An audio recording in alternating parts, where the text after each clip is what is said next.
Does anyone have an extra pen? Is now really the time for this, Ben? His classmate asked in exhaustion. I mean, if we're going to die anyway, I really want to finish this drawing. Ben, don't go talking like that. You're just going to stress everyone even more. People are aware of where we are. There'll be help in no time. Scolded his teacher. Okay, my bad, sorry. But it would really help me with passing the time until that does happen. So does anyone have a pen I can borrow for the time being? Mine's out of ink. One of his classmates tossed one to him, and he gave them a friendly nod. He set himself up, holding his phone above his sketchpad with his non-dominant hand to get some light, and got to work trying to distract himself from the day and his feelings of impending doom. After months of working together to save money, doing bake sales and raffles, hosting events and putting on some shows, his class had earned enough to fly down to Mexico for their senior trip. A final hurrah before graduation and moving on to college or work or whatever the future held. It was supposed to be a week-long trip with votes taken for what event they would do each day, and here they were on the second day in, where the more athletic kids had banded together to vote for some cave exploration, enjoy the natural beauty, and the hike out to get there. Even if Ben was far from athletic himself, he had to admit it was very pretty, something he wouldn't have minded taking the time to draw or paint later, at least until an earthquake hit, and the cave's entrance collapsed with the class and their tour guide trapped inside. Now this was a little memory that wasn't going onto a canvas. So he sat down and ignored the conversations around him, instead focusing on his work to pass the time, losing himself in the task.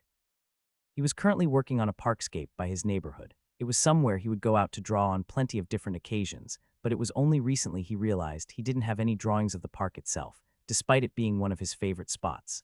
Sure, maybe it would have made more sense to start it when he got home, but when he made his realization, he was already on the plane, and he needed to kill some time anyway, so why not? He wasn't sure how long he had been at it. He could never tell how much time had passed when he got into his work, when he felt a light tapping on his shoulder. Looking up, he saw Steph, a girl he was friends with, looking back at him. Hey, we were all just talking about what we were going to be doing when we get home and graduate. What about you, Ben? Going to spend your days making anything crazy? Everything I make is super normal, I'll have you know. She didn't say anything, but the look in her eyes spoke volumes. They had taken a few art classes together, and not everything he made was super normal, as he said, or for that matter, particularly easy to look at.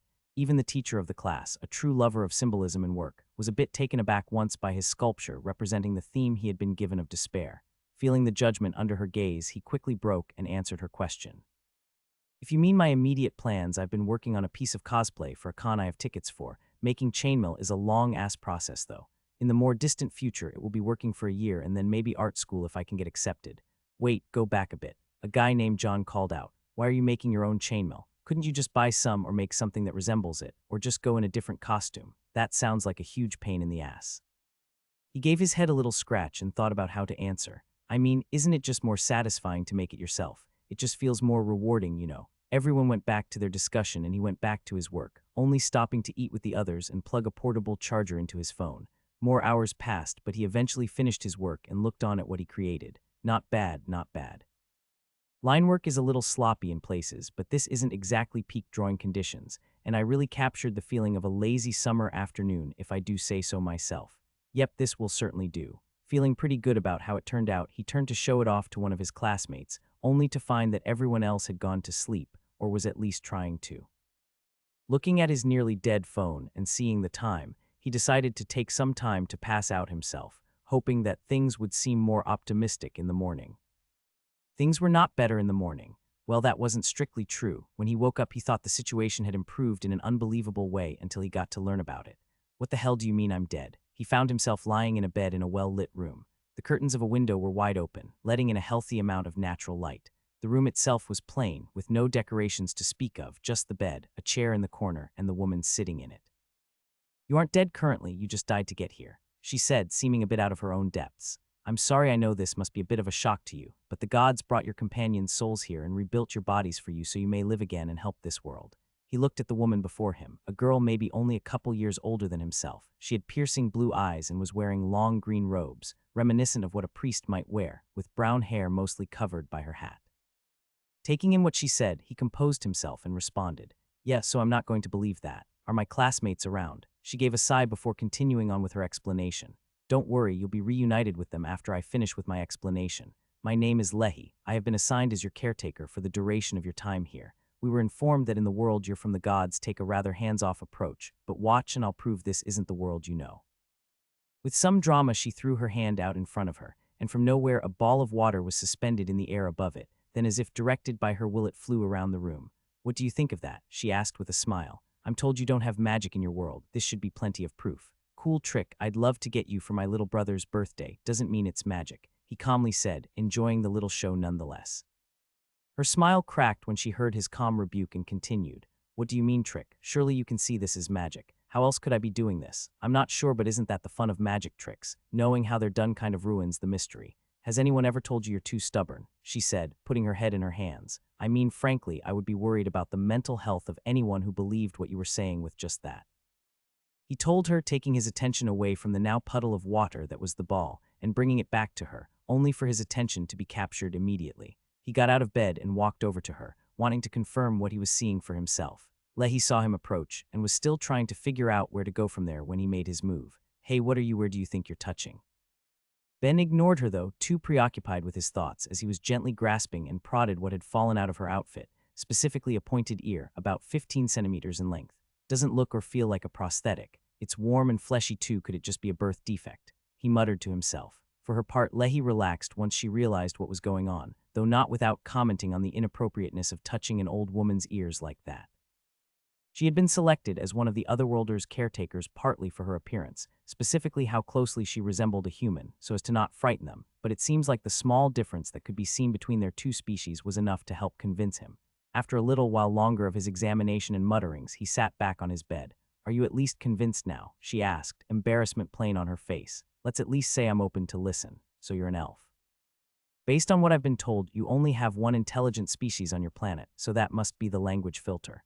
Strictly speaking, I am not what you would call an elf because I'm not some creature of myth from your planet. But when the gods brought the people to this refuge, they created a universal language for it. The fact that you're able to name my species would mean that we fit the qualifications to be called that by your standards." "Wait, what do you mean language filter?" "Listen to yourself. Since you woke up, you've been speaking the same language I have since I greeted you instead of your native tongue, haven't you?" He thought back to all he had heard and said, and was immediately shocked, all the more so for not even realizing he had been using a completely foreign language this whole time instead of his English. "I feel like it would have saved us both a lot of time if you pointed out at the beginning that I've had a brand new language downloaded into my brain. That's neither here nor there. What matters is you believe me now, don't you?" Finally giving in, he told her. "I don't have much choice at this point, do I? So why are we here? You said something before about helping the world, so you were listening. Excellent. Yes, as things are, the world is in danger, so the gods summoned you all from your reality in the hopes you would be able to help in our fight. So conscription doesn't sound super cool. Do we have a choice? You don't have to be so negative about it," she mumbled. "Yes, you do in fact have a choice. If you choose to leave of your own volition, you can go out and enjoy the world. We will provide you with a basic education on how to survive in the world and a few months' worth of funds in order to live until you can find a job out in the world. I wouldn't recommend that though. And why not? And for that matter, why did you summon from a world without magic? Seems like knowing how to use it would be useful, because you live in the world now. Not fighting won't keep you safe. It will keep you weak when danger comes, and the money you will receive if you leave now is nothing if you compare it to the rewards you would get for fighting with us. Wealth, status, women, power, it can all be yours if you fight. As for why we wanted to grab people from a world without magic, it has to do with the nature of the soul and how it interacts with mana. The gods believed you would all be more powerful coming from a world without it. This feels like a sales pitch. Can you please take this seriously?" she begged him, looking defeated and growing tired of his attitude. "Well, as for whether I actually want any of those things, you do have me convinced about not wanting to be too weak and die after getting a second chance at life. So what do I do?" The mood in the room immediately improved as she finally felt like she made progress. Reaching into her pocket, she pulled out a metal plate and a knife, with Ben looking ready to jump out the window, wondering what he had just gotten into. "Don't worry," she said, calmly handing him both. "You just need to put a drop of blood on there so we can see the information inscribed into your soul."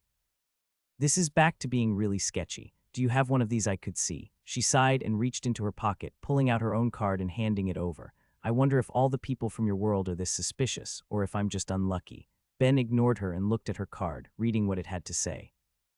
If he was reading it right, there were 10 types of magic, and she had particularly good affinities with water and life magic, as well as skills that looked like they would help her with work as a priest.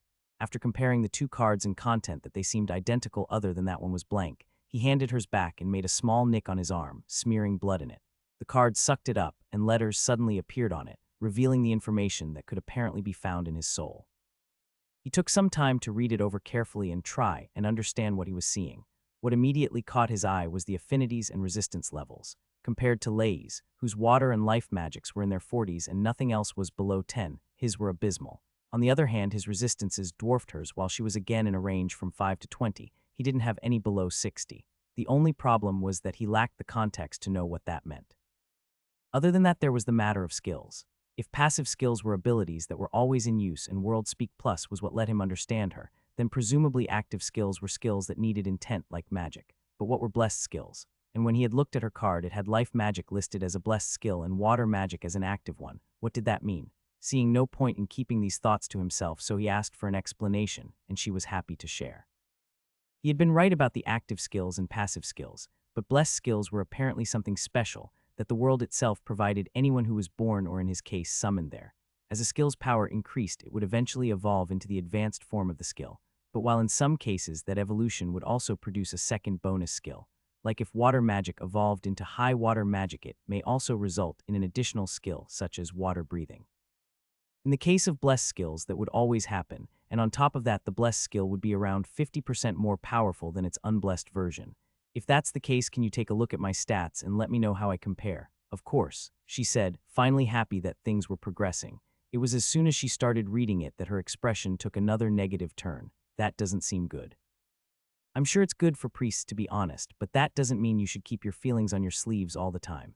He joked to lighten the mood. Surprised, she looked up and tried to explain herself. Wait, I wasn't, there's nothing wrong, sorry. She took a breath and collected herself. To give an honest assessment, your status is just unbalanced is all. While your mana recovery rate is well above average, your affinities for magic are the worst I've ever seen. Usually you would have at least one in the 20s at worst. On the other hand, your resistances are all unusually high.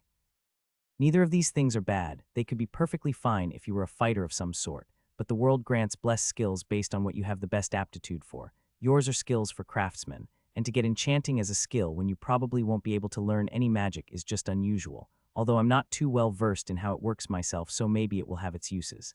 As for the attributes, yours are about average.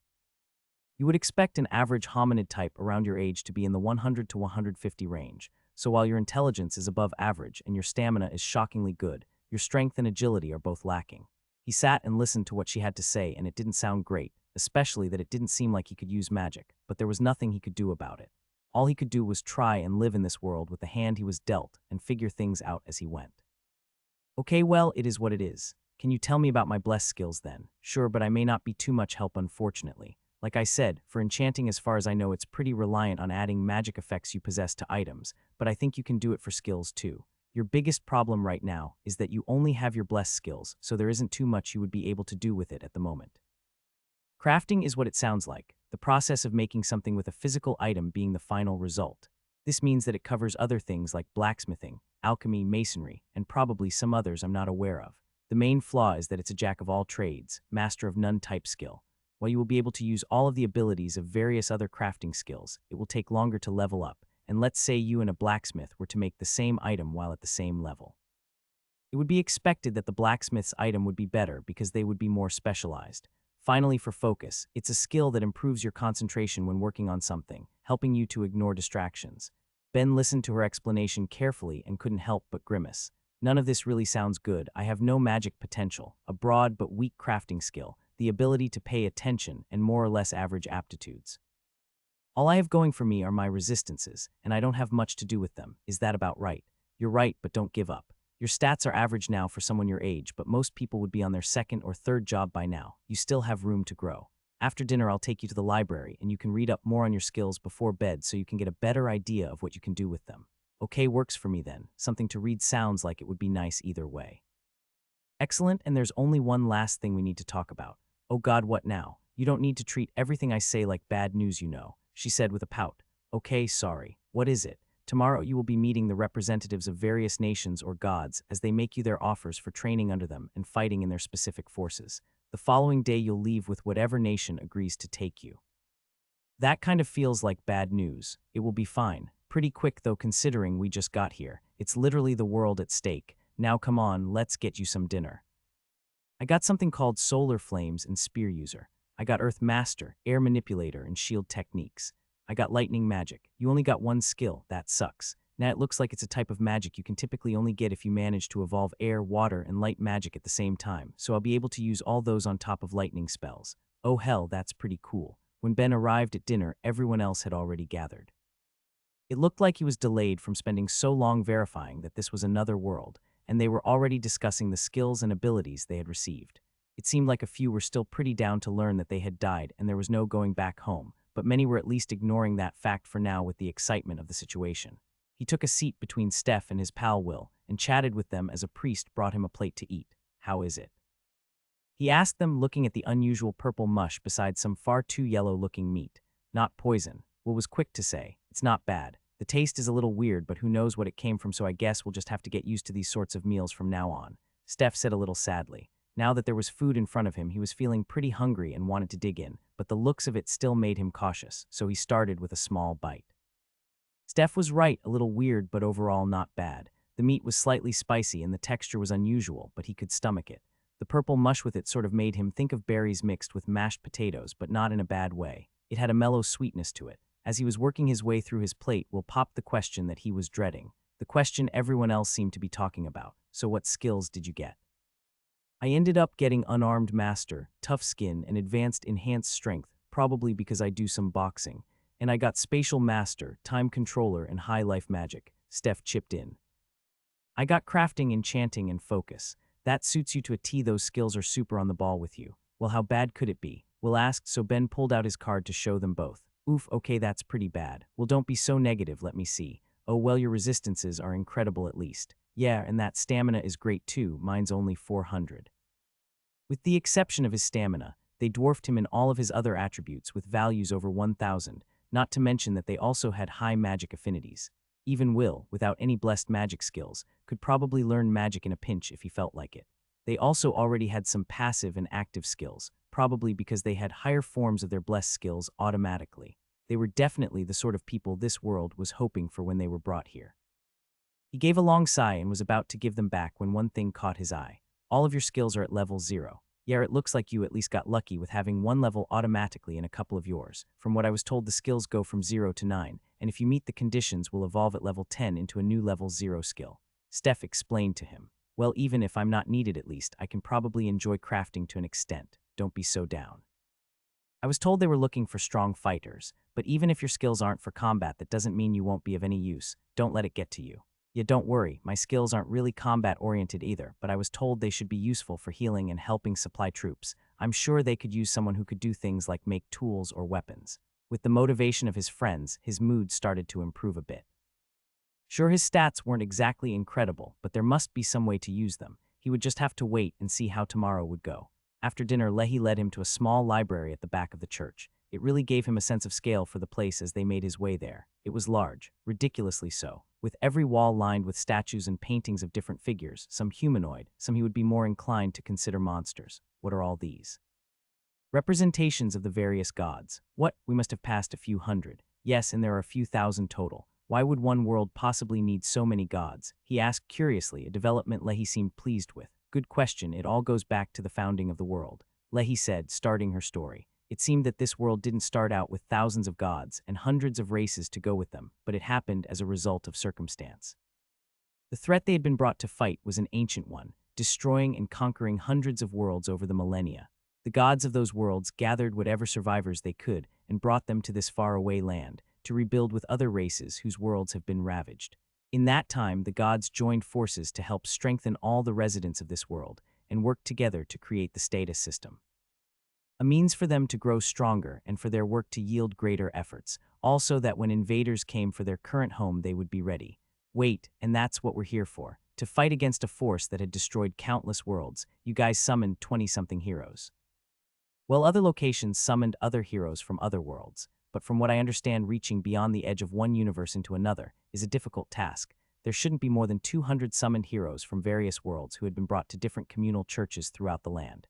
Still, 200 isn't a lot. How long until these invaders come? The various prophet gods are in some disagreement on the matter, but the general consensus is between 3 and 20 years. Well, I guess I'll hope for 20 then. She took a moment to look amongst the shelves that lined the wall, looking at books and scrolls before pulling out a 3 to give to him. Here we go, books on skills. The first volume is Common Skills, with information on how to acquire them and level them up, as well as information on what you can do with them. The second is a book on the higher variants of skills. The first book should include some of the names of what different skills can evolve into, so use that to find what you're looking for in the second book. The final one is on rare skills, ones that are either hard to get or the method to acquire it is not certain. Just remember that these books don't cover everything. I would be surprised if they have even a tenth of all known skills, but they're a start. Ben thanked her and then dug into his pile, reading everything that seemed relevant at first before just trying to find whatever seemed interesting or useful. He was thankfully able to learn more about enchanting, finding out that he could attach not just his skills, but also his aptitudes and resistances to items as well, although how powerful he could make something was dependent on his skill level. Crafting, for its part, listed all of the known disciplines that fell into it, as well as how learning the best way to level it up was apparently to use it in such a way that it would train multiple of its sub-abilities at once. That made sense to him. If you challenge yourself, you make greater progress. Focus was the odd one out. He didn't see it when he was flipping through the first book looking for it, and didn't find it until he made his way through the book of rare skills. Apparently, it wasn't clear on what one would have to do to develop the skill itself, as plenty of professionals would spend hours of each day focusing on their work, only to never get it. On the plus side, once it was acquired, it isn't too hard to level. The method seems to be just doing work that requires focus is all. With that done, he made a mental note to see if the library had any books more specialized in enchanting when he had time, and continued to flip through the books around him, trying to make a list of any skills he may want to try and acquire later. The biggest issue was how cool so many of them sounded until he read the conditions to acquire them.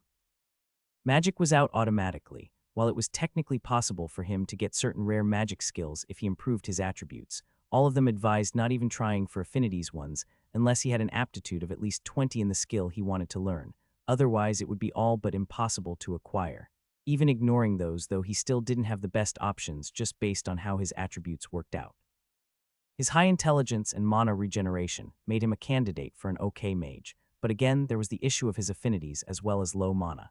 His strength and agility made it clear that even if he could use combat skills, he wouldn't be very good at them, and other skills he just didn't meet the requirements of completing certain tasks for. In the end, he was only able to find 2 that he wanted to try and acquire. Dismantling was something that could be gained by stripping monsters for parts. It required some practice and training, but it shouldn't be too hard. Plus, it looked like different monster materials could be used as crafting items. It would certainly help him with any future work he may get. As for the other one, well, it may be useful as an enchantment to put on items, but he would leave it for later. He was about to flip through the book again to try and find more when he felt 2 hands firmly placed on his shoulders. Ben, I'm sure this is all very interesting to you and helpful for deciding how you want to study and grow, but you've been reading without moving for 5 hours now. There's one more thing we need to do, then get some rest before the representatives arrive tomorrow. The strength in her grip left no room for arguments, and Ben briefly wondered if she had been there with him the entire time before she dragged him off, through the halls and corridor before they came to a brightly illuminated room bathed in moonlight from a skylight above, as well as the glow of a crystal within. This is the job change rooms you'll find in any church or town. Ours is a little more grand than a usual one, but the function is the same. Go place your hands on the crystal and select one of the available jobs that show up in your mind. Not feeling the need to test the safety of everything anymore, he did as he was told and placed his hands on the crystal, feeling a strange warmth filling him up. He closed his eyes, excited to see whatever options would present themselves to him. Available jobs. Apprentice Craftsman, yeah, that tracks. With no other jobs available to him, he selected Apprentice Craftsman in his mind. What the hell was that? He yelled out, surprised to suddenly have a thundering voice yelling in his mind. Leahy tried to hide a small giggle as she explained. That was the system itself explaining the benefits of your new job. Getting a job improves attributes and skills related to it, making it an invaluable resource to improving yourself. So what did you pick? Apprentice Craftsman. Seeing a small grimace appear on her face, he quickly explained. I only had the one option. Does that mean I'm stuck with this forever or what? No, you can change your new job at any time. The only thing is if you don't get it up to level 99, you won't be able to take any advanced version of the job in the future, nor will you be able to keep the skill and attribute bonus after you complete it. How long should it take me to complete then? If you work hard on using skills related to the job, it shouldn't take that long, especially since it uses your blessed skills. It should only take about a year. That feels like a long time to me. Oh, is your race particularly short-lived? I mean, if I'm very lucky, I may manage a century. Then you're fine. With that sort of lifespan, you could reasonably expect to get 5 or 6 jobs in your time. They will take longer the more advanced they are. Well, when she put it that way, a year wasn't too bad at all. He would have to just start using his skills and get crafting. Hopefully, whoever ended up grabbing him would put him to work under a decent teacher. With that done for the day, Lehi led him back to his room so he could get some rest before meeting the representatives of various nations. Looks like nobody's coming, Ben said, giving Lehi a self-deprecating smile, while she for her part only looked more and more uncomfortable as the hours passed. When she came to wake him up this morning, she gave him a rundown for the day. First, she took down the information from his card for each of the representatives to inspect, after which they would take an hour or so to decide who exactly to approach and what offers they would make. Everyone was to stay in their rooms with their caretakers as they heard out each offer, and afterwards they could go out and discuss where they thought they were going to go with everyone else, in the hopes that they would each choose what would be right for them instead of getting swept away by what any of the more charismatic students picked. I'm going to be honest here, your offers probably won't be as good as your classmates, unfortunately. Just try and keep your expectations in moderation. When she told him that he hadn't been bothered by her words, it was already clear his skills weren't as incredible as what he had heard from the rest during dinner, but he originally hadn't cared too much. As long as he could find stable work to keep himself alive, that should be enough. But here he was a few hours into the interviews, having finished a book on magic with a section on enchanting Lehi had managed to find for him earlier to help pass the first part of the day, and his prospects were looking grim. Don't be so negative, she told him, trying to force some cheer into her voice. There's just a lot of students they probably want to look at first. Someone will come.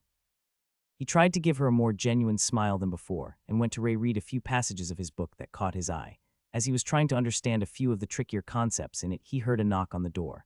I told you someone would come, she said, getting up and hurrying to the door. For his part, he was ready to accept whoever it was and whatever they were offering, but his hopes were quickly dashed. Lehi pulled open the door to greet the representative that should have been behind it, but her face froze at the priest who was there instead. All of the representatives are done with their discussions. It's fine to come out and talk to the others about where you are considering now. That can't be right, she protested. Nobody has talked to Ben yet. Clearly not expecting this, the priest was flustered, looking back and forth between Ben and Lehi, stammering out he was sorry, but everyone had already made their offers. It's all right, don't worry about it, Ben told them. It's sad, but it's not exactly shocking, is it? It is not all right, Lehi yelled back at him, looking like she may cry from the situation. Just wait here, I'm going to talk to the head priest. She rushed out of the room with the other priest in tow, and he did as he was told, trying to get back into his book to pass the time while he waited but just couldn't get into it. Instead, he ended up laying down in his bed, staring at the ceiling. It's not like this is shocking. I knew from the moment Lehi first saw my status that things weren't looking good, but not even one person, not a single one of the dozens of representatives out there thought they would have a use for me. It was too much. Tossed into this world and apparently unwanted, it was better than being dead on Earth, but it still hurt. He thought back to Earth and home for a bit. How were his parents doing? His brother? His friends who either didn't go on the trip or were in another class seeing other sights. It had only been a day, at most they would be considered missing now. There was a good chance nobody even knew he died. He felt himself sinking into a depressive spiral when luckily Lehi came back with someone he hadn't met yet, who looked like what he could describe as a one-eyed lizardman.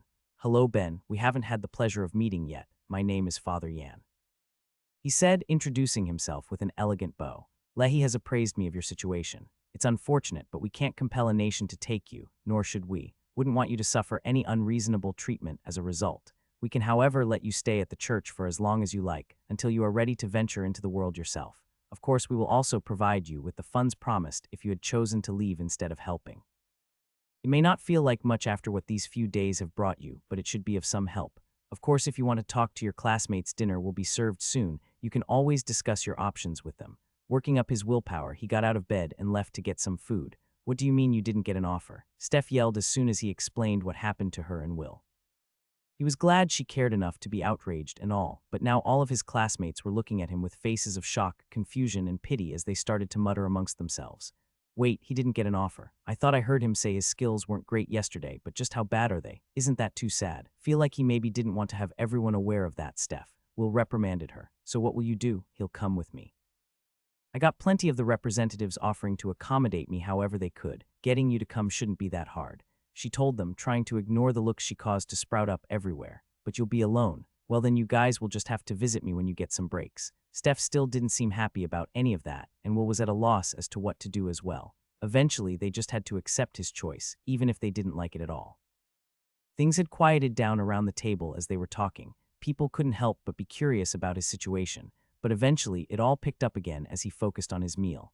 They all talked about their offers and what each representative would provide or where they would be going, some of them having abilities so impressive or important that nations actually decided to share them, just to ensure they would get the best training they could. He only got snippets of conversation as he tried to focus on his food, but it was enough to make him want to crawl into bed again and just hide from the world for a while. The next day he woke up to see everyone off. It felt far too quick to him. They only got their offers yesterday, but it was literally the world at stake. Every second wasted deciding was time spent that could be used for training and improving their skills, not to mention that there was nothing really holding them back. They came to this place without any possessions. All they had right now was each other. His friends told him where they would be training and made him promise that if things got too bad he would come to them, and a few others he was acquainted with put out the offer as well, just in case he needed it. Everyone shared a teary, heartfelt goodbye, promising to visit when they could, and went off their separate ways. Ben, for his part, went back to bed. He laid there for 2 days, ignoring Lehi as she came to check on him, and just getting up to eat the meals she left him.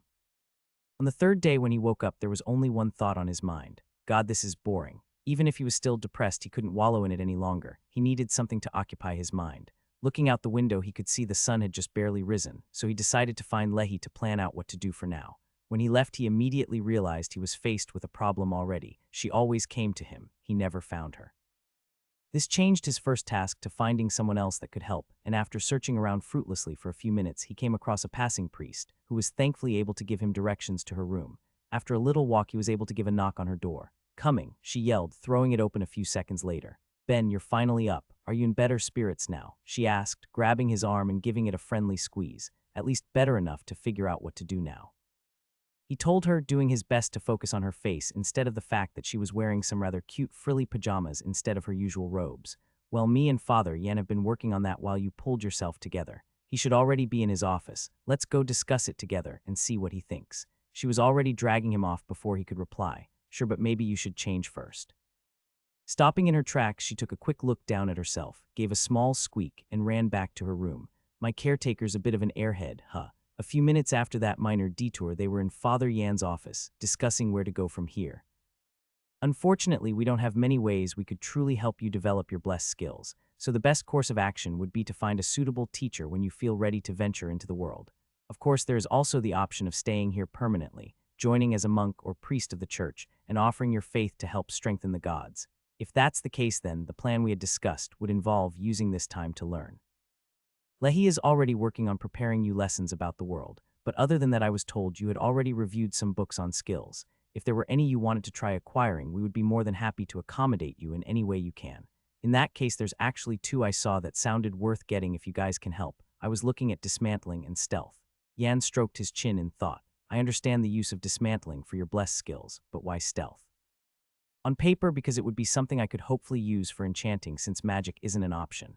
In practice, it just sounds really cool." It briefly looked like Yan was unhinging his jaw as a clicking sound came from his throat. Ben was unsure what was happening for a minute before understanding that he was laughing. "Yes, wonderful. There really is no better reason to learn something than an interest in the subject. We have both hunters and butchers among our priests, so it should be easy enough to find you a teacher for both skills. I'll get on it right away. In the meantime, Lehi can begin her lessons for you in the library." Feeling the conversation was done, Ben got up to go, but Yan stopped him. "One last thing, how are you at waking up in the mornings? Not terrible, I guess." "Why? I was thinking of having you help out with preparing meals throughout the day if you would be interested." "Yeah, I guess I should do something to earn my keep. I can help." But Yan shook his head at Ben's response. "This isn't about earning your keep, Ben. I looked into your crafting skill a bit the other day myself. Cooking should fall under it as a skill that produces an item or product, so it should be able to provide a bit of experience to leveling it up. It would also just be good practice to learn how to use ingredients you aren't familiar with here." They really had put thought into how to make his time with them as useful as possible. Ben couldn't help but be a little touched they were doing so much. He thanked them both as sincerely as he could before going off with Lehi to begin his lessons. The month that followed dragged on at first. Ben tried his best to throw himself into his lessons, using focus to its full potential so as to try and keep him from any negative feelings, and in doing so lead him to his biggest breakthrough in accepting his new environment.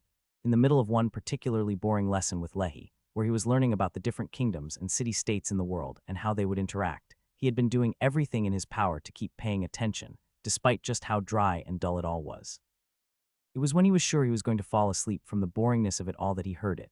Suddenly the world was clear again, his energy restored. He felt at that moment that he could sit down and listen to an explanation on the trade relationship between the Scylla and Warren for hours. Lehi could tell something had changed just by looking at him and asked what happened. My focus skill just leveled up. It's incredible, everything seems so bright, and I feel like I could study all day. As he spoke, he saw her smile take on a scary edge. Oh, that's wonderful. So you know skills improve by repeatedly using them and pushing them to their max potential, don't you? You aren't telling me that my lessons are so boring that you leveled up, are you? Not with all the time I put into putting these together for you. Oh crap, I'm in danger. No, of course not, he told her, trying to think on his feet. I was devoting my full attention to what you were teaching, trying to do my best to learn. That must have caused it. Really? That's wonderful, she beamed. Safe, he thought, mentally pumping his fist. In that case, I'll prepare a test for you tomorrow. We really should see how well you're taking this all in. Crap. The next few months he continued his new routine with significantly more enthusiasm, cooking meals with the priests, having lessons with Lehi, trying and eventually succeeding in getting the 0th level in the 2 skills he desired, and time spent in both the library and working on his art for some fun. Someone from his old world once said time you enjoy wasting is not wasted time, and the statement should apply to his last 4 months, but he needed to move on. Having a solid basis for his knowledge on the world now, he wanted to use the skills the world saw fit to give him and see what they could be good for.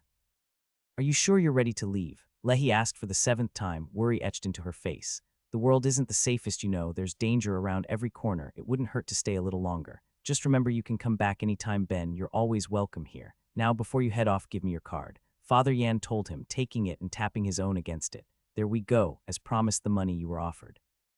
I spoke to the other churches, and they agreed you should be allowed a bit extra given your circumstances, so as long as you're careful with it, you should be able to survive on that alone for at least 6 months. Best of luck to you, Ben. May our paths cross again. Make sure you write to us every now and then so we know how you're doing, and make sure to stay safe. It would be a waste for you to die after all the time I spent on teaching you. With goodbyes said and done, it was finally time to depart. The sun was setting and the nearest town was about a week's walk away, but Yan had been kind enough to arrange a ride for him with one of the merchants that would come up to deliver supplies every couple weeks. No matter how comfortable he had gotten in the last few months, he still hadn't left the church, and there were plenty of dangerous beasts that could be found in the wood between it and the city. Walking by himself was out of the question. He spent some time talking to the merchant, some sort of bird person by the name of Tai, who was happy to talk at length about his passion for the footwear the various races of the world would use, before he decided to curl up in the back and get some sleep. Ben Bean. He thought he heard someone calling out to him, but he did his best to ignore it. He was too comfortable to want to open his eyes. Wake oop, it continued on in a sing-song voice, trying to get his attention still. This carried on for some long, agonizing minutes while he was just trying to rest, and it started to take on a more desperate-sounding edge before stopping altogether. Finally, he thought to himself, drifting back deeper into sleep. Wake up, kid, came a scream from beside his ear.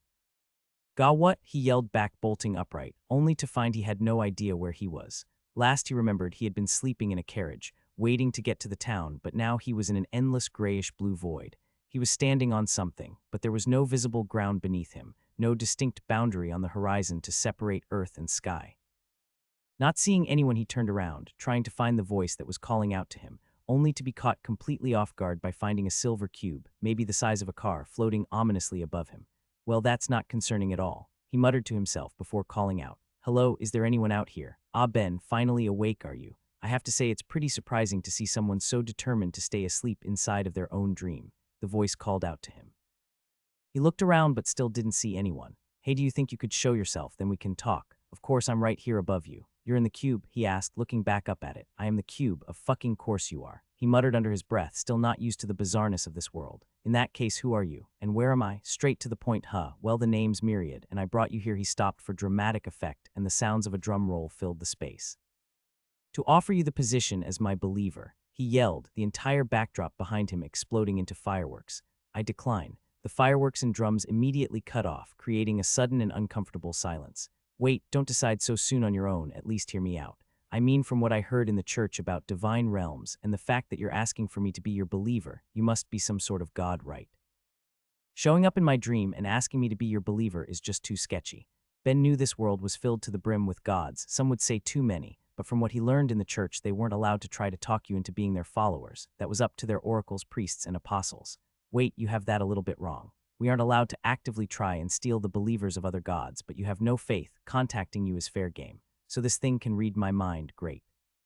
He wasn't wrong, though. Ben didn't worship any gods in this world. Both Lehi and Yan tried to talk him into finding one who suited him.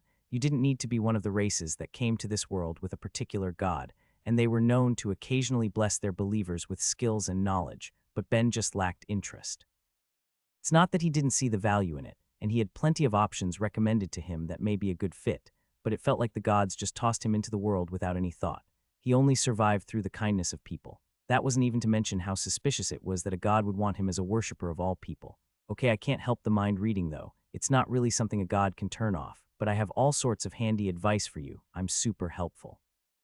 And coming on really strong, why does such a shady god want little old me so bad then? It can't just be the fact that you're allowed to try and recruit me. Damn it, kid, has anyone ever told you you're merciless? All right, I don't have any worshippers, so I'm slowly losing power. Even just one worshipper would be able to make a big difference for me compared to where I'm currently at. That actually captured Ben's interest. Why don't you have any worshippers? Did your original race turn against you or something? No, they're all just dead. So how do I get out of here? Do I just have to make myself wake up or something? Wait, hear me out. I mean, back at the church I was warned that there were gods here that ran off and left all their people to die. Didn't think I would get to meet one though. Maybe if I just think awake thoughts. That's not what happened. My connection to my race was just a bit unique among the gods is all. When they would die, they'd become a part of me, and they knew it. Rather than just escape with a few and leave the rest, and letting the invaders take our world, they opted for a slightly different strategy. Oh, what did they do? He asked, his interest caught again despite himself. They elected to destroy the world and have all of their souls merge with me. My race may be dead, but at the same time you are also talking to the sum total of them. If what it said was true, that was definitely unique as far as gods went. He may not have known a ton about them, but he did get some education on the topic, and he had never heard anything like that before. Leaving aside the mentality of any people in God that could decide to use a scorched earth strategy with their entire planet, he decided it would at least be interesting to hear what it had to say. Okay then, and what are you offering in exchange for my worship, love, and affection?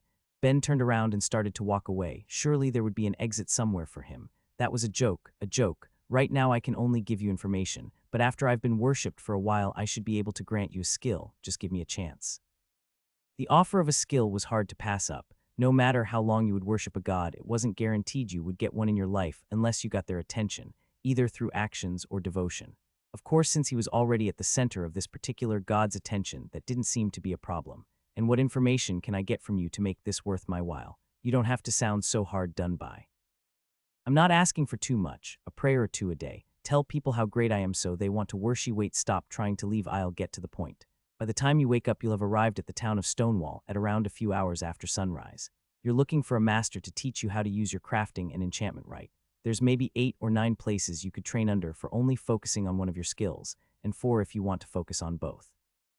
Of those 4, you want to go to Falk's shop and convince him to take you on as an apprentice. It will be worth your while, I swear. Why him? Because he's the best you're going to find without a few weeks or maybe even months of travels. Ben thought he heard Myriad click his tongue, but did he even have a tongue? Before he continued. Looks like we're out of time. If you agree with my advice, once you see him, make sure to throw me a prayer. We can talk again then. As he said those final words, the world faded away, and Ben woke up to sunlight falling onto his face. After passing through the stone gate of the town and saying his goodbyes to the merchant, the first thing Ben did was not find Falk, but instead look into the other 13-ish places that he might apprentice under. Just because Falk came recommended by a god didn't mean that he wouldn't decide for himself at the end of the day. First things being first, he spent a few hours walking around the town, trying to get acquainted with the area, while also stopping at an inn to book himself a week so he would have somewhere to sleep while deciding on whether or not to stay in this town. Making a list of any potential places he might look into as he went, he checked out 2 smiths, an apothecary, 3 restaurants, and what looked like an art studio, but found them all lacking. It hadn't even seemed worth his time to ask the owners if they would take any students or staff at the moment. It all just looked boring. Even worse, though, was he only found those 7 locations. He had no clue what the rest were that the god mentioned, nor had he found Falk's. He figured that he should at least check that one out. He would just have to ask around for directions. Since he realized he didn't actually know what Falk's shop did other than that it could be a place to train both of his skills, he barely knew what to ask for help with. But acting under the assumption that someone who could use both of those skills would be either an apothecary or a smith, he started asking the various warriors and adventurers around for directs. It wasn't long before he was able to find out the way. Take your item, and don't you dare come back. This was the first thing Ben heard as he approached the shop, followed quickly by a man being thrown out of the shop and rolling down the street. Okay, well, that's probably good enough. Sorry, Myriad, but I'm not in the mood to be killed twice this year. That display was already enough to give him serious second thoughts about going in. Still, nothing else looked promising at the moment, so he gathered his resolve hopefully. As long as he was polite, he could get out with only minor injuries. He took a deep breath, gathered his will, and walked inside. You'd think the first thing he would notice would be the shop's wares, but no, the first thing that caught his eye was the shopkeeper himself. At 8 feet tall, covered in white fur and rippling muscles, and having a surprisingly impressive topknot on his head, there was only one word that came to mind for him: Yeti. During his walk around the city, he had got to see all sorts of different races than at the church, some falling farther outside of his frame of reference than this man did, but that didn't change how impressive it was to see a creature that would be considered a thing of legend back on Earth. A tiny voice in the back of his mind said that Lehi would also qualify for that distinction, but he just couldn't make himself think of her as something so impressive. You need something, brat. The creature, presumably Falk, asked him. Just wanted to take a look around, maybe see for myself what's available. Suit yourself, he said, and went back to work at a forge in the back of his shop. Ben, for his part, took some time to look around. It looked like he was a blacksmith, and a busy one at that. There may not have been any other customers in the store at the moment, but the walls were covered with items of various styles and designs, lining the walls and filling crates on the floor. Every single item he saw was immediately catching his attention. Maybe it was a function of his crafting skill, but he could tell right away that everything he was seeing stood above the other shops by a mile. When he considered that, it actually seemed strange that he wasn't constantly sold out, but maybe his rough attitude had been keeping some more faint-hearted customers away. Aside from just being higher quality, though, there was something else that he couldn't put his finger on about a few of the items, something that made them stand out compared to the others. He stared so hard it felt like he was trying to see through them, searching for what secrets they kept, but in the end there was only one way to really know. Hey, you're Falk, right? What's it to you, brat? I was just recommended this store, and I was just curious if I'm talking to the owner or one of his apprentices. All right, I am Falk, now what do you want? Ben pointed out 4 items that had caught his eye in particular. Something about these ones seemed different from the rest to me. I was just wondering if it was in my head or if they're unique in some way. While Falk seemed indifferent, if not a little rude at first, he suddenly switched to openly hostile. You got an appraisal skill or something, brat, stepping forward and baring his teeth at him. Looks like my chances of escaping with only minor injuries have just dropped significantly. Still, if he had gotten on his bad side from a misunderstanding of his skills, then maybe telling the truth would help. No appraisal skill on me. It's probably because I have crafting and enchantment, I would guess. He seemed to relax a bit at that, but was still on guard. In that case, what do you want with a back alley store like this? This is it, now or never. I was told if I wanted to become a good craftsman, I would need a teacher, and you were recommended to me. If you can tell just by looking at them that there's something different about those 4, then you should be a decently high level. Why would you need a teacher at this point? I'm only level 1 in both crafting and enchanting, though. Brat, do you think you'll have any luck with such a bad lie? There's no way you can tell that with just level 1, not to mention having crafting instead of something like blacksmithing. It's true, though, Ben told him, showing him his status card. Crafting and enchanting as blessed skills, huh? I guess that might do it. But what's with these magics and resistances? He quietly spoke to himself while looking at his card before looking back up at him. And why would you show me such a pathetic status when you're asking to become somebody's apprentice, brat? It usually isn't recommended someone become an enchanter without a blessed magic skill to use for items, and from the looks of it, I doubt you would be able to use magic to begin with. I have been told that it's probably not possible for me to use magic, but consider me showing this a point of my sincerity. I wouldn't hide anything from the person I would have as my teacher. He knew after looking around that Myriad had been right. This was definitely the store that Ben had to be working at if he wanted the best results he could get. All that was left was convincing his would-be teacher. Find somewhere else, I don't take apprentices, and even if I did, you'd never make it as one. Don't decide that before you give me a chance. I swear I'll live up to whatever standards you set if you give me a shot. Brat, you don't even know what you're getting yourself into. Aside from just making things, craftsmen need to be able to gather their own materials when they start if they aren't working for a kingdom or have some sort of patron. Gods know I couldn't supply you with everything you'd need while you start your training. That means hunting for it yourself. Look at you, your stats are average at best with no magic or combat. Give up, I won't, he said, staring him in the eye and standing his ground. All I'm asking for is one opportunity to prove myself, just one. Falk matched his stare before sighing and massaging his brow. Tell you what, kid, go get yourself killed hunting an Amarok wolf. If you can do it by yourself without hiring any adventurers, then I'll take you on. But if you can't even manage that, then give up. Ben broke into a smile and quickly grabbed Falk's hand, giving it a shake. Works for me, Falk. Just wait, in a few days you're going to have the best student you could hope for. With that he ran off, eager to figure out what he would need to do to get it done. Dumb brat doesn't even know what an amarok is. Well, if he has any brains, he'll quit when he finds out. After running off, Ben went to find something to eat before returning to his inn to turn in for the night. Deciding that Myriad had indeed proven to have some worth, he gave a quick prayer of gratitude before drifting off to sleep. I know I was the one to recommend Falk and said to convince him, but please give up here. Before he knew it, he was in the god's realm again, staring at a much smaller Myriad, maybe around the size of a small TV, as he tried to change Ben's mind.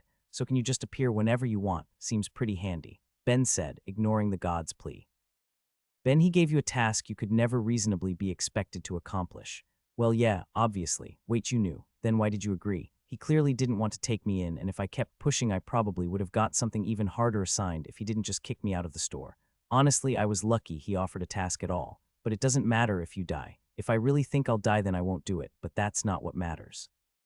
What matters is if Falk is a man of his word. Myriad let out a long sigh. Did he even have anything like lungs? Before he continued, he should be. You saw that little altercation at his store before you walked in, right? He still gave that man his item before kicking him out. He's rough, but he should be a man of character. Wait, were you watching me all day? Yeah, I got to see you spend hours checking out all the places I already told you weren't worth your time. Ben gave him an uncaring shrug.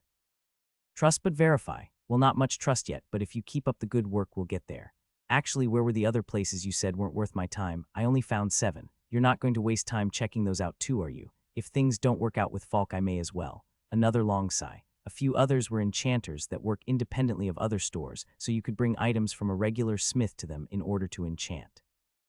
Then the Adventurers Guild has someone you could work under for conducting minor repairs on either armor and weapons, although that wouldn't give you too much experience as a craftsman. There's also a private stonemason in town that would probably be more useful than those folks at the Adventurers Guild. He has a high skill level too, but he's too specialized. You may be able to grow to level 4 in crafting under him, but after that you would just need to find a new teacher again or do some serious self-study. Well, maybe he would be worth looking into later then. For now, what do you know about Amarok wolves? I can tell you they're notorious newbie adventure killers. If you go to the guild, you could probably find more out, but they'll definitely try to stop you. Well, just let me figure that out. While it's a guild policy to accept anyone who has the will, I personally can't, in good conscience, let you join without trying to talk you out of it. The guild receptionist told him with a look he wanted to call pitying, though it was hard as they didn't strictly have anything that could be described as a face. Don't worry, as you can see, I'm just a prospective craftsman in town trying to find a teacher. I just figured that while I was doing that I could do some gathering quests to make some money and take a look at the guild archive to see what materials are in the area that I could collect or buy. He confidently mixed truths with lies. The archive was definitely his main goal when coming here, but he would be taking a more active role in gathering what he needed. Well, if that's all, then I suppose it should be fine. With the skills you possess, I can only make you a rank 7 adventurer anyway, so you can't accept any harder quests. Just don't venture too far into the woods. You never know what's going to be out there. She took his card and added a new mark to it, symbolizing his adventure rank, and let him go on his way. The first thing he did was head to the archive. He had been told it should have all of the information he would need on monsters that could be found in the area, so he grabbed any books that looked like they could be relevant and sat down to get reading. It was pretty interesting to learn more about the creatures that inhabit the world. There were beautiful rainbow colors, pterodactyl-like creatures that would soar through the skies, a subterranean kingdom of mole people that would take in the few other sentient underground races to accept as family, fairies that were each attuned to a specific element of magic, having subtle effects on any land they stayed in for too long. It really was a land of beauty and wonder if he was open to seeing it. On the other end of the spectrum was the Amarok wolf, a real bastard of a beast. It was a large black wolf, about 2 to 3 meters in length, that was particularly known for preying on anyone foolish enough to be hunting alone at night. It would take its time toying with its prey, making it think it had a chance to escape before finally finishing it off. If its prey wasn't alone, it would still hunt its targets if it thought it was more powerful, though it probably just wouldn't enjoy it as much. The wolf couldn't use any magic itself, though, so it was considered barely acceptable for a group of 5 rank 6 adventurers to hunt it, or 1 or 2 rank 5. Well, that seems like it's only the case if you're going to do something dumb like try and play fair. So I can hear you when I'm awake too, huh? Well, whatever. We clearly see this pretty differently. I would say I feel pretty confident after all that I've read. Watch and see. The next week had been long, really, really long. He had to buy and gather his materials, turn them into something usable, and then trick the various guild members into telling him where this creature was likely to be found under the guise of hoping to avoid any danger as a solo gatherer. but it would soon be worth it. Night was falling and camp was set up under a tree, while a figure sat by an open fire. There was the meat of a small animal being cooked above it, while a few more that had been skinned were hung up to blade, with the smell filling the area. The wind moved to carry it through all corners of the forest, hopefully attracting what he needed it to. But Ben just ignored Myriad, staying silent and focusing on his task. The only thing he wanted to hear was if it was approaching. Instead, he focused on enjoying the feeling of the night, the atmosphere of a camping trip filling him with pleasant memories of past family outings. He was bundled up in a warm blanket, looking up at the stars when he wasn't observing the area around him, wondering if any of them were home. Myriad said, interrupting his thoughts. It's been mentioned, but I still don't really understand the point of going through all that. Sounds like a lot of work. So that was the reason. Wait, does that mean that of all the people summoned, I was the only one who could have been scouted but wasn't? The silence spoke volumes, and Ben did his best not to fall down another depressive spiral. He already knew he was the most worthless among the 20 he came with. What was another 180 on top of that? He couldn't let it keep getting to him and had to just do his best from here on out. Ben tensed up. It all came down to this. He was pretty sure he would be able to avoid getting killed, so Lehi wouldn't get too mad about all of the time she spent trying to teach him going down the drain, but they would find out soon. The creature, for its part, spotted the figure by the fire, dressed in an unreasonably red outfit, and loudly approached, trying its best to get his attention. It wanted him to know it was there, to feel afraid, but he wouldn't give in. When there was no reaction, it seemed angry, personally offended that a scrawny thing so far beneath it would have the gall to ignore its majestic presence. 3 meters long and covered in thick black fur, it was definitely an incredible sight, but what Ben really saw were materials to be collected. He might not be able to do anything with the meat, but from what he had read, the claws, bones, and fur were all good as crafting materials. He couldn't wait to get his hands on them. For its part, the pile of materials decided it couldn't wait to get its claws into him either. It had had enough of being ignored, and jumped towards its future victim, ready to rip off a limb or two to teach it some fear before digging into its flesh. At least that was the plan, but the moment he landed on it, after clearing the fire, the ground gave away, and long wooden stakes pierced its majestic body. It thrashed about in pain, but as Ben watched it from the tree above, he dropped 2 large rocks down on it. His aim was true, and its skull shattered under the weight of the falling stones. I told you, didn't I? These things are probably plenty tough when dealt with head-on, but they're used to going after solo hunters that aren't expecting them. They aren't actually smart enough to spot a trap. Myriad actually found that to be a bit unfair to the beast. Ben had just used his skills and resources to his fullest advantage. When he started his plan, he only bought a handful of items. A shovel for digging a large pit, taking up nearly 8 hours to make it big and deep enough to serve the purpose Ben had in mind, as well as a knife to carve spikes from branches he had found gathered around the forest. That alone wouldn't have been enough, but he also got a large but thin tarp, a blanket, and a bright red cloth to aid in his scheme, not to mention the application of his skills. When he was still at the church, he tried playing around with enchanting a bit, just to see how it would go, and once he had gotten dismantling, one of the first things he did was apply it to a knife at the church. Once he did, it had a small but noticeable improvement in its ability to cut through objects. Learning from this, he spent some time applying it to all of the wooden spikes he had carved, hoping that plus the creature's weight would help them easily pierce its flesh. From there, he did his best to apply stealth to his blanket and his tarp, to help hide himself and cover the spikes so that it wouldn't be able to see them, hopefully thinking it was just solid ground. To both sell that illusion and distract the creature from seeing it, he sprinkled it with dirt to make it blend in more, and set up some garbage to look like a person, wrapping it in a bright red cloth to capture its attention and make it not inspect the area too hard. When all was said and done, the plan had worked out excellently. All that was left to do was get that apprenticeship. Falk had just finished giving a new staff to his favorite customer and was back at the forge to start making a few pans for a neighbor, when he spared a thought to his encounter with the boy from a week prior. He had selected a target for him that, while not so ridiculously challenging as to make his intent obvious, should have been enough to scare the brat away and seek work with someone else. He wouldn't make a good teacher, and he couldn't figure out why the boy had selected him to begin with. He didn't seem like he'd tried the other stores around and been rejected, but he couldn't know just what skills Falk possessed. He always kept those close to his chest. There was no reason to seek him out. Still though, a human shouldn't one of the bigger nations be out training him. Why was he searching for a teacher by himself? Like all the other city residents, Falk was aware of the hero summoning that had taken place around their world, and with the humans having been summoned so close to his home city, of course he had heard of them. A few even passed through this city to get to the nearest gate to travel to their new training grounds. Still, the boy would best give up and find somewhere else that was equipped to take on students, and Falk was best to focus on his own work for now. God's knowing he had plenty of other things to worry about than the state of one brat. As he decided to put these unnecessary thoughts behind him, he heard the door of his shop open. When he turned to see what this prospective customer was looking for, he was instead greeted by Ben, as if his previous thoughts had summoned him. "Damn it, Brad, I told you, I'm not taking you if you can't hunt an amarok, now get lost." He dismissed him, getting back to his own work. Ben ignored him, walking right up to Falk and handed a bundle over to him. "That's why I'm here, one amarok pelt, freshish and ready to be tanned." Falk took a moment to look at what he had been handed and then took a closer look at the boy.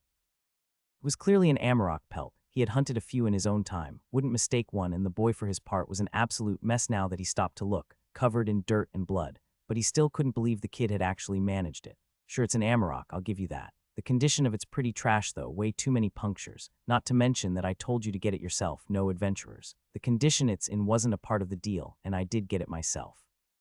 Cut the crap, kid. There's no way you managed to stab the beast this many times and walk back here yourself. Hell, if you were in stabbing range, a monster like this could sink its teeth into you no problem. Ben was a little offended that all of his hard work was being dismissed just like that, so he stopped Falk and explained in every little detail how he had managed it, from research to crafting, and set up to finally tricking the beast. The plan had taken him a week to pull off. It wasn't something he was willing to just have denied for the sake of the shopkeeper's convenience. "So after it was dead, I just hung out in the tree for the rest of the night to avoid getting murdered by anything else walking the woods, and when morning came I took some time to skin it, bury its bones to grab later, as well as take down the spikes and fill in the hole. Then I came back here." At a certain point, Falk put his head into his hands. What the boy was saying was possible. Usually when an adventurer goes out, the point is to work on improving their skills as much as it is for completing their quests or collecting raw materials from animals, so traps aren't in common use. But it could work, he couldn't deny it. So then, Ben started interrupting his thoughts. "Are you going to keep your end of the deal, my end? You said if I could kill one, you'd take me on. I killed one, so when should I start?" Falk let out a long, unhappy sigh. "Damnable brat, I wouldn't make a good teacher. If you want to learn, you should find somewhere else.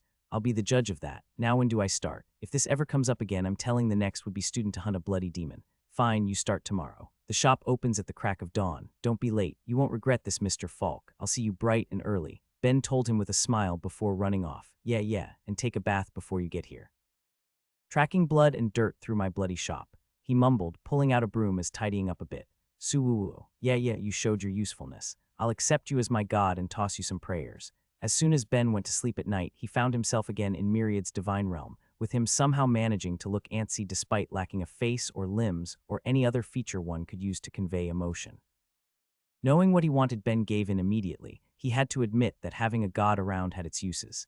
As soon as Ben said the words, Myriad's body started to glow a divine light, like a cubic disco ball. Ben quietly thought to himself. Even though Myriad could hear that thought, he wasn't going to let it get him down. This was the first believer he had had in a millennia. Just being properly acknowledged by a mortal felt incredible. "Sorry to interrupt your little light show, but what now?"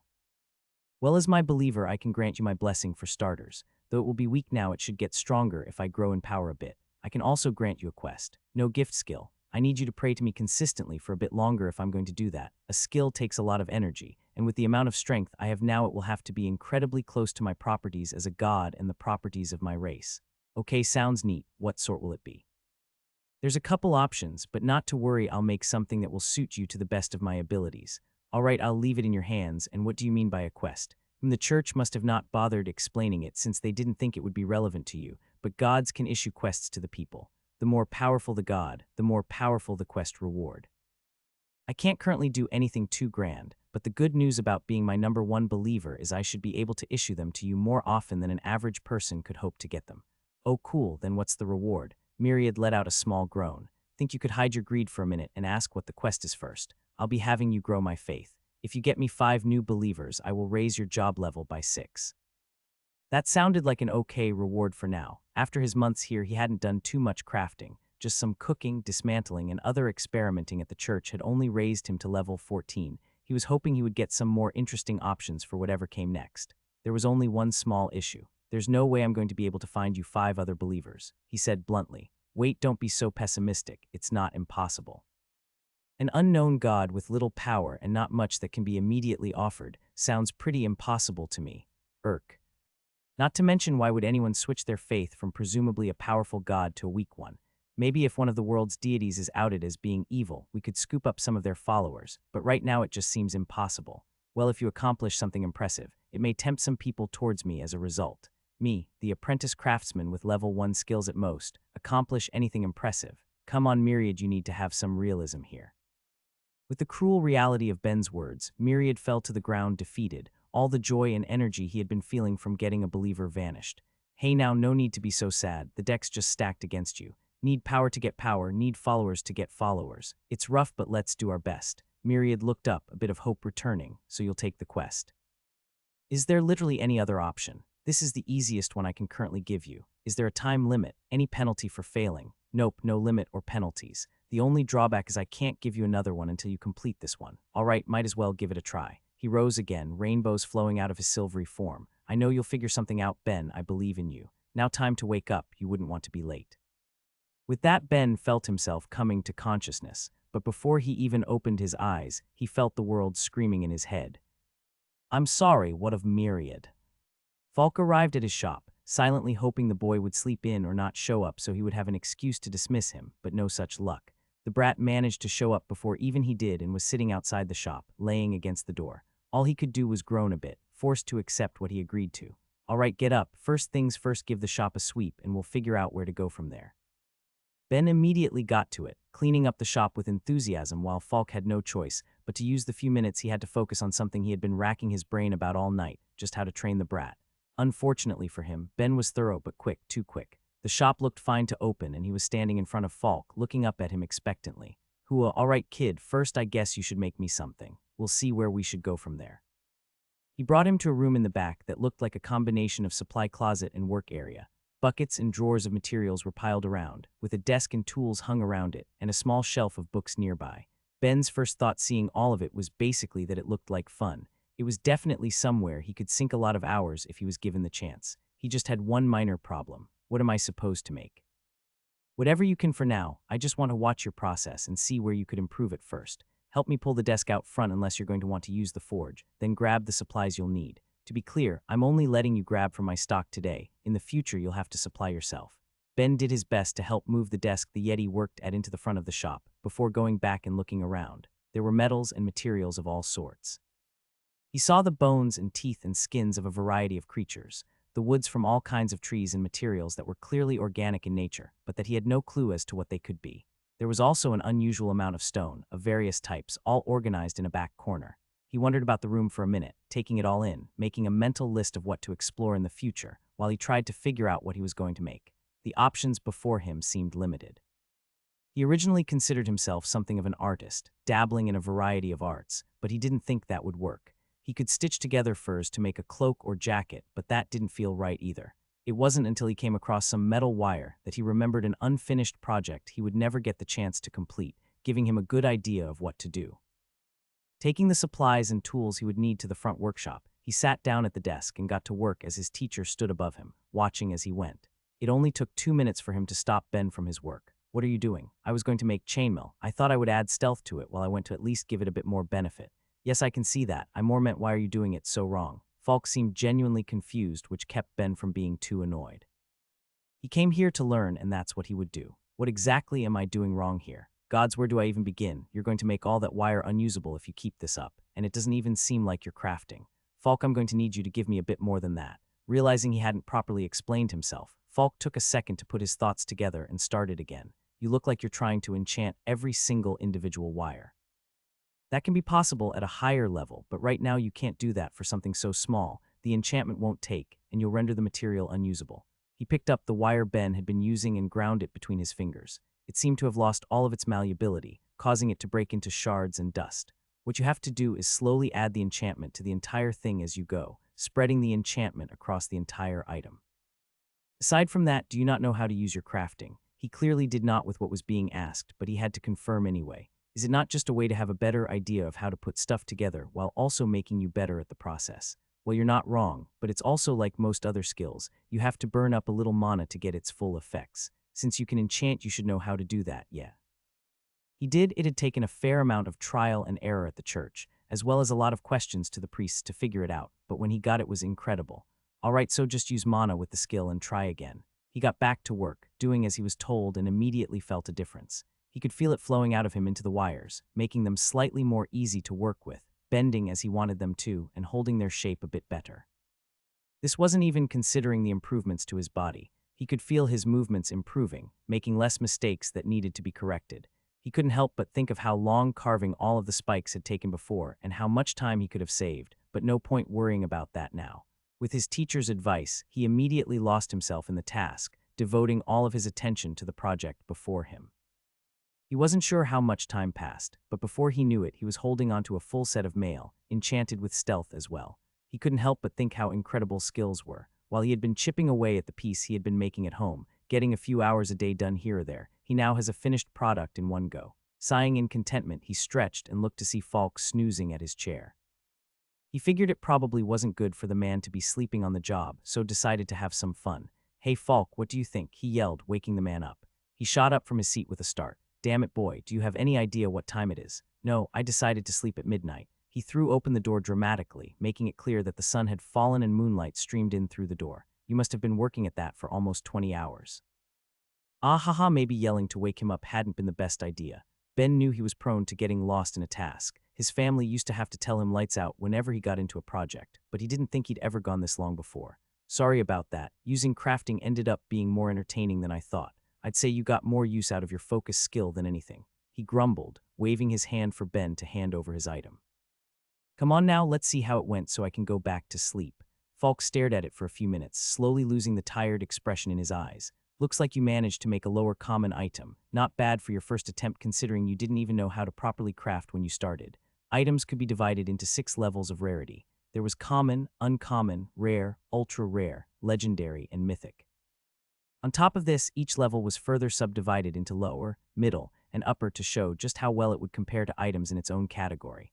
How can you be sure? Shouldn't an enchanted item be a bit better than that? The disappointment was clear in his voice. Even if the time flew by for him, all of that to make something of only lower common quality was pretty disappointing.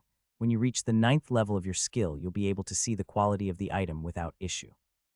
Since I have blacksmithing, I can see this no problem, but since you have crafting, you'll be able to see the quality of basically any manufactured item. That's basically the biggest benefit of your particular skill. As for its quality, I would say don't worry about it. I was fully expecting you to make a failed product. The fact that it turned out this good at all is promising. While he may have been playing it down a bit, Falk was actually fairly impressed. One of the biggest issues in any crafting skill was how often items failed at the beginning few levels of a skill. Often students would misjudge how much magic to use in their enchantments or rush too much to get an item complete, not to mention the basic difficulty associated with getting acquainted with a skill's use. If the boy could continue making items of this quality, he should be able to make enough to live on while he worked here. Anyway, he continued, don't worry about it too much. Almost all items are of common quality, because that's going to be reasonably priced enough for an average person to buy. While any good craftsman should be able to make uncommon and the occasional rare item, there aren't many who can consistently make rare ones, and someone who can make ultra-rare ones regularly only shows up once or twice every few hundred years. This raised Ben's confidence a little, but left him with another question. What about craftsmen who make legendary or mythic items? Ha boy, you're a few centuries away from that if it's your goal. While anyone who can consistently make ultra-rare items may manage to spit out 1 or 2 legendary items in their lifetime, someone who can make them consistently only shows up once or twice a millennium. As for mythic, well, I've never heard of any mortal making them. From what I know, the few that exist were gifted from the gods. Well, if I'm going to have any goals, they may as well be big goals. Falk gave him a large, toothy, scarier than intended grin. You say some good stuff, brat. With how late it is, there's no point in you going home. There's a blanket and pillow in the storage room. Sleep there, and I'll wake you for work in the morning. The next day, Falk woke Ben up, and they went over their training plan before opening the store. All right, brat, here's how things are going to work. You clearly don't have any experience at a forge, and I doubt you have any practice at alchemy either. Each day get here an hour before the store opens, and I'll give you a bit of a rundown on how to use the forge and how to brew potions. Since I doubt you'll be able to find a way to gather all the metals and alchemic components you'll need by yourself, I'll sell them to you at cost for now, and if I judge the quality of your products to be good enough, you can sell them in the shop. Though since they're being sold in my business and I'm taking my time to teach you, I'll be taking a reasonable cut. Any questions? Sounds good to me, but why alchemy? I didn't think I saw any potions in here before. Probably because you didn't come in here to buy anything. I keep a few by the front desk at the register. Besides that, you gotta learn at least a little alchemy if you want to use any monster parts in your weapons and armor. Which also means you can't skip out on hunting. Once you have potion making down and start applying alchemy to your blacksmithing, I expect you to go gather monster parts yourself. Wait, but I still don't get why it's used with blacksmithing. Damn it all, you really don't know anything, do you? If you want to keep some of the monster's effects, be it affinities, resistances, or if you're particularly lucky, a monster's properties that can enhance a given enchantment, you need alchemy to preserve them. Potion making preserves and concentrates a plant's healing effects. It's the same idea. It can also make sure your products can hold their enchantments longer. Take the wooden spikes you were telling me about.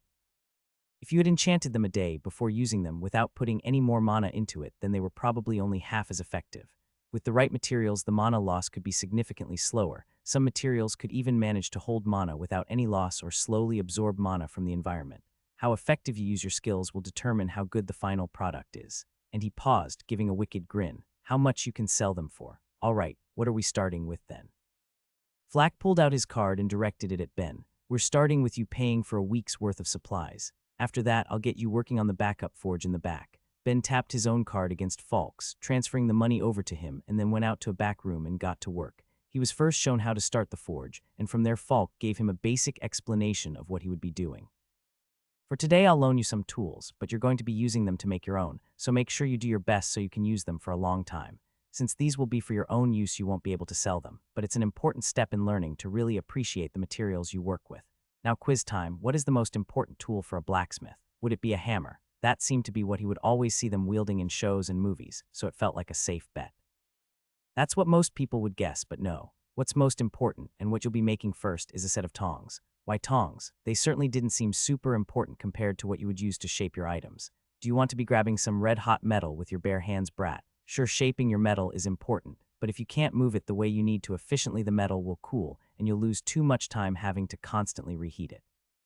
Now watch how I do it and repeat as I do afterwards. Falk immediately got to work as Ben watched on, entranced by the work of the smith. In a process of grabbing two long metal rods, heating and shaping them, punching a pin into them, and cutting them to the proper size, Falk had a pair of tongs done in no more than 15 minutes. There we go. I tried to keep it slower for you, but you should have the idea of how to make these. You call that slow. Even if they're just tongs, I can't believe you made them so quick. It's what happens when you get smithing to a high enough level. The metal works the way you need it to. You'll be a fair bit longer, but if you need anything, come grab me from the shop. I'll be working up front and watching the counter. He started to walk away before stopping with one last thought. Also, don't try and apply any enchantments to your items while you're making them. Since your crafting level is low, focus on improving that, and if you want, you can work on enchanting after you're done for the day. Ben gave him a nod and went over to the forge to get to work. He grabbed his first metal bar and heated it up until it glowed a nice red color. Once it looked ready, he took it over to the anvil, and using one of the smaller hammers Falk had available, started shaping it in a way to make his tongs. With each strike, he paid attention to how much the metal warped, how the shape changed to meet the image he had in his mind of what his tongs should look like. It didn't have to be perfect, but he wanted it to at least look decent if he was going to be using them from now on. Once the first was done, he grabbed a second bar and shaped it to match, at least as best he could. There was a little unevenness at the front of it that took longer to correct than he would like to admit, but given it was his first time at the forge, he was willing to cut himself some slack. Once both sides of the tongs were ready, he grabbed a punch and a pin to act as a pivot and started to set it. He took a second to collect himself and focus. He needed to make sure that when he punched both halves of his soon-to-be tool, he got it in the same spot. It would do no good to have them lopsided, and went to it. It wasn't actually too hard, but given that if he messed up, he would have to buy more metal from Falk, he really didn't want to have to put any more strain on his wallet. With both holes punched, he placed and secured his pin, then hammered a wedge into the ends until they were the proper length for him to use. With that done, he went in to show Falk.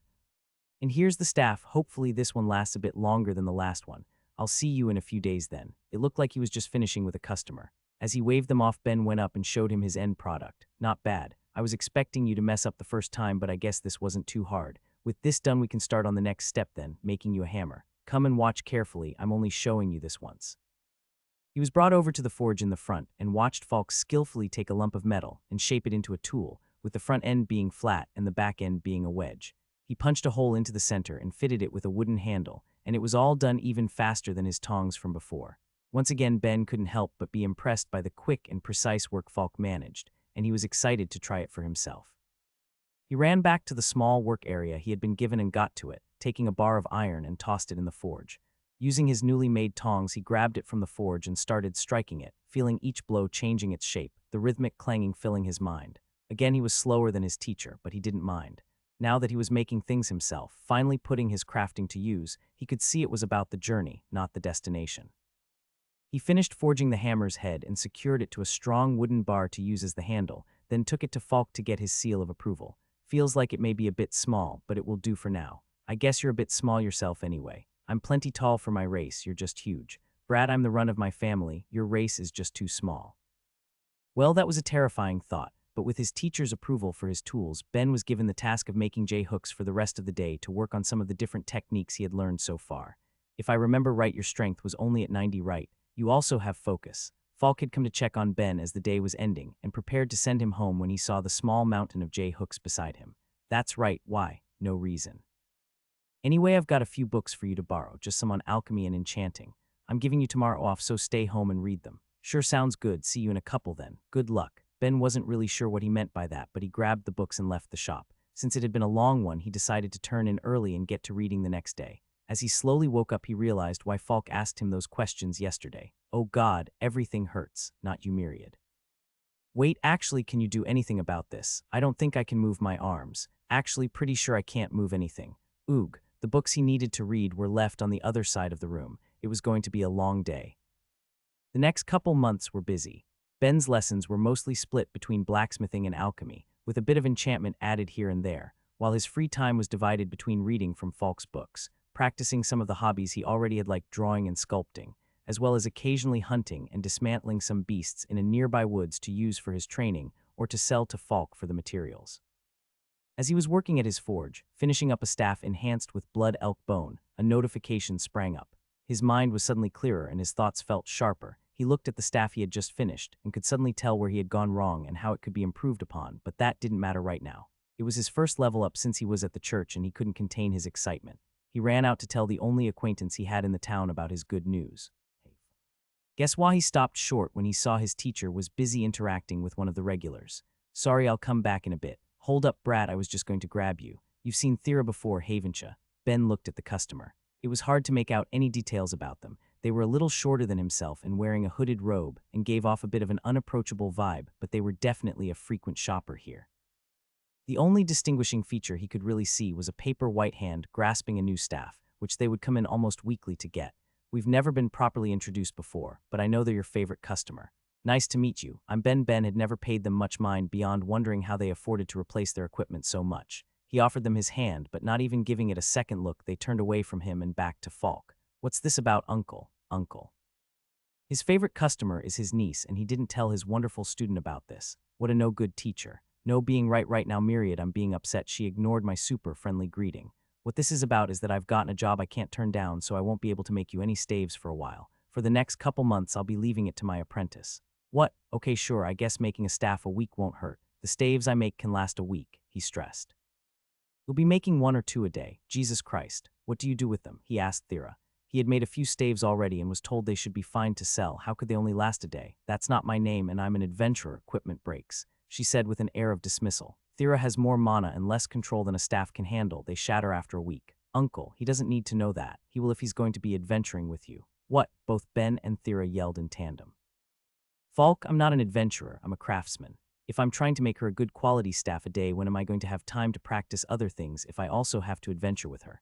And why should I have to work with someone who even you think is a pain in the ass, Uncle? Wait, what? What terrible things are you saying about your wonderful apprentice behind my back? Well, first off, I'm usually saying it right in front of you. You're just too absorbed in your work to notice.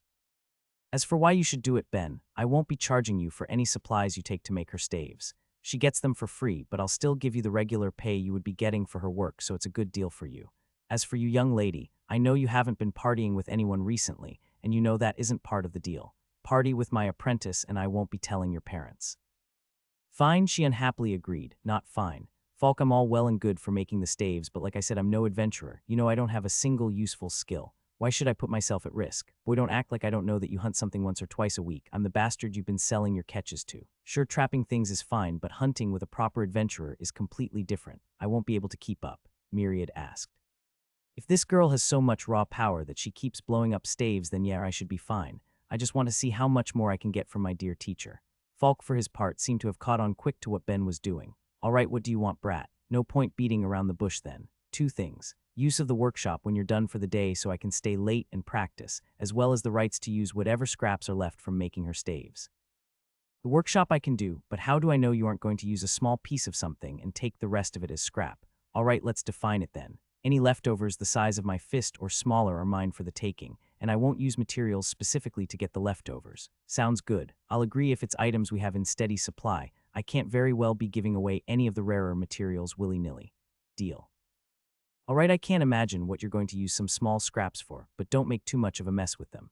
And since I'm leaving her safety in your hands, make sure you improve your skills. That's what I originally came in here to tell you actually. My crafting leveled up. Now that he thought about it, he leveled up while making a staff, and he'd been made to make quite a lot recently. Falk must have been planning this for a while. While on the topic, his new partner interrupted. What skills do you have? Anything that will be useful while hunting. Nothing too flashy, just got low levels in crafting, enchanting, focus, stealth, and dismantling. You really don't have much at all. Uncle, how exactly am I supposed to party with him? He's clever, you'll be fine. Why not let him know your skills and you can meet here tomorrow to start taking a few quests? She turned back to Ben, and although he couldn't grasp any expressions because of her cloaked figure, he got the distinct feeling she was unhappy. All you need to know is I have earth magic. Nothing else is relevant. I'll be here an hour after sunrise. Don't be late. With all said and done, she quickly left the shop, not having anything left to discuss. Ben turned to Falk, looking at him expectantly. What? You never told me your favorite customer was your niece, or that you had a niece in town for that matter. Well, first, that's because it's none of your business, but she calls me that because I'm a long-time family friend. Me and her parents go way back. Okay then, and will you still be around, or is this job going to be taking you away? I'm hoping you'll still be able to give my work a look over, even if you don't have time to instruct me. I'll be around most of the time, may have to disappear for a few weeks towards the end of the project, but you should be pretty competent in your skills by then. For now, show me what you've made. At his instruction, Ben ran back to his forge to grab the staff he had just finished and brought it back to Falk for an evaluation. He looked it over for a minute before giving his opinion. Turned out pretty well. It's upper common. Ben threw his hands in the air and gave a cheer.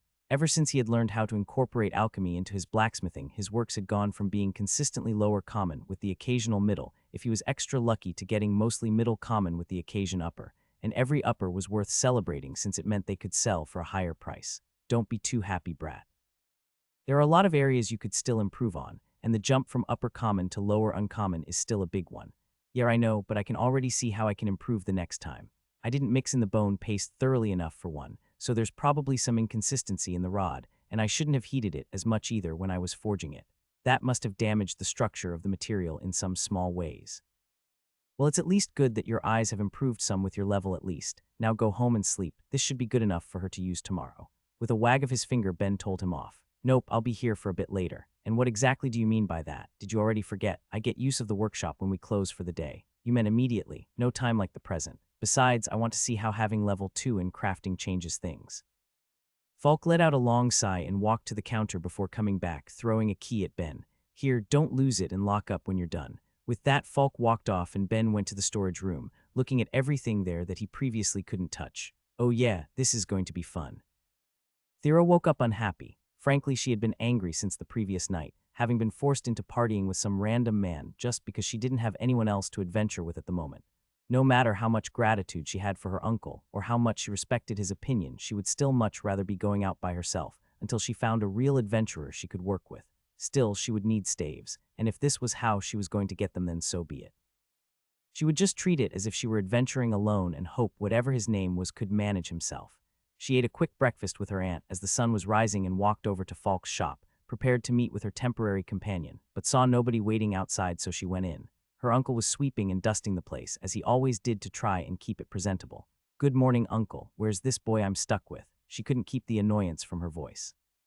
Mornin', Thera, he's just behind the counter. Wake him up and you can be on your way. What? She wasn't immediately sure what he meant by that, but walked around the counter to see him asleep on the floor, one light blanket over him and another rolled under his head. You can't be serious. Nearly stepped on him myself when I got in, but it looked like he had had a long night. Figured I'd let the brat relax a bit before you got here. She gave a loud sigh, even more unimpressed than she had been previously, and grabbed the staff Falk had given her yesterday. It was a bit longer than her arm and nice and solid. Seeing as how it would be the last one she got from Falk for a while, it seemed a waste, but she used it to poke at the boy's face until he woke up. Ook, was that really necessary? He asked, massaging his jaw. I told you we were leaving an hour after sunrise. It's not my fault you weren't up for it. Grab what you need and let's go already. Sure, give me a minute. He walked into the back rooms to splash some water on his face and grabbed 3 staves and a bag. So what's the plan for the day? She eyed them, unable to help but be a little curious about how they turned out before answering. We're going to the Adventurers Guild, now come on and hurry up. She hurried over to the Adventurers Guild with him and went over to the front desk where they were greeted by an employee, the faceless hominid Ankh. Morning, Thera. Oh, and you're with Ben. I didn't know you two knew each other. Right, his name's Ben. I guess I should at least try and remember that. Wait, how does he know Ankh? I thought you said you weren't an adventurer. Well, I've joined the guild, but I'm not really. He responded, shifting around awkwardly. Ankh stepped in to explain on his behalf. Oh, he just joined to use our books to learn about the resources in the area. A little unusual, but there's no rules against it. Didn't Uncle say something about buying materials he hunted? Maybe I'm just remembering wrong. Well, unfortunately, I'm forced to party with him for a while. Can you find something you think we could handle? Ben, I have to say I don't think this is a good idea. Have you developed any combat skills in the past few months? I haven't, but this is the will of my teacher. For the next little while, I'll be in charge of making her equipment, so do you think you could give us an easy quest for now so we could see how what I already made her works out? Well, if it can't be avoided then, I guess that's that. Thera, I know you usually try one rank 6 quest a day, but for now, I would recommend you accept rank 7 hunting quest. Right now, I would say to try and find some skrells. There isn't a minimum quantity, we pay by the kill, and there's no time limit for it, so just hunt what you can while you get used to working with Ben. Okay. She had already been unhappy, and now she had to take quests below her level. Fine, what do they look like and where have they been spotted? Surprising her though, Ben spoke up to answer. They're typically in the western part of the forest, about a 40-minute walk up along the river. How do you know that? All the monsters in the area are written in the archives. He's quite the voracious reader. Ankh chimed in. Fine then, we'll take it. Come on, let's go. They walked in silence as they left the town, Ben leading the way. They didn't talk for most of the trip, and Thera would have been happy to keep it like that if her curiosity didn't get the best of her. What are you doing?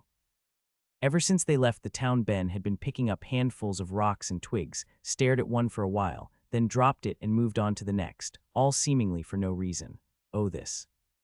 Falk told me there was no real point in training my enchanting with him, until I raised it another level or two, since my skill was still too low to do anything more than just apply skill effects or use basic enchanting spells on it. So when I get the chance, I practice applying them until the enchantments break and damage the material.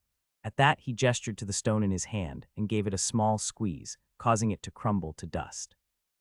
I only learned that enchanting actually has spells associated with it a little while ago beyond just applying skills you already have. Unfortunately, they end up being weaker than any equivalent skill that could be applied, but beggars can't be choosers. But why sticks and stones? Surely better quality material could hold more enchantments. Do you have any idea how expensive that would be? I'm already barely making enough to cover my living costs. Gotta pinch every penny I can. Is that why you wanted any scraps you could get from my uncle? Well, that's one reason for sure, but really it's just for any general practice. Getting free leftovers is going to net me plenty of materials I normally couldn't afford, even if the quantities are small. It should be all sorts of fun seeing what I could do with them. There was a smile plastered on his face as Thera watched him ramble on about various things he wanted to try, and she started to just tune him out.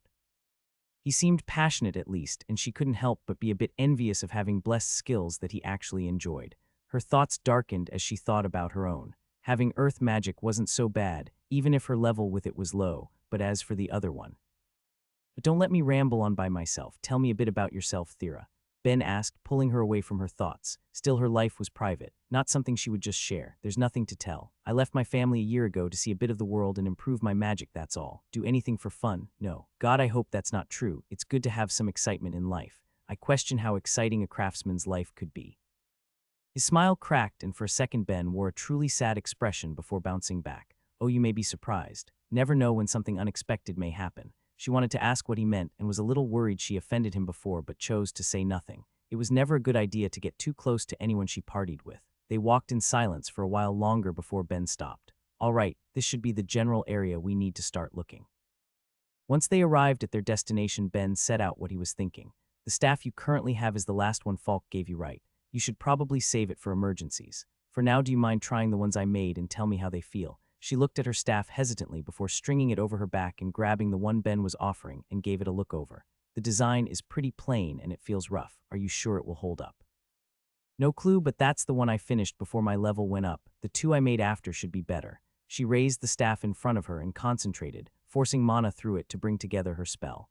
Ben watched in anticipation, anxious to see whatever she would bring forth. He had seen a few smaller acts of magic in his months here, but it looked like she was preparing something big. All at once the ground shook as chunks of earth were pulled from it and coalesced into a rough ball in front of her, about 2 meters in diameter. With a swing of her staff, the ball flew for a couple meters, before falling to the ground and collapsing back into loose dirt.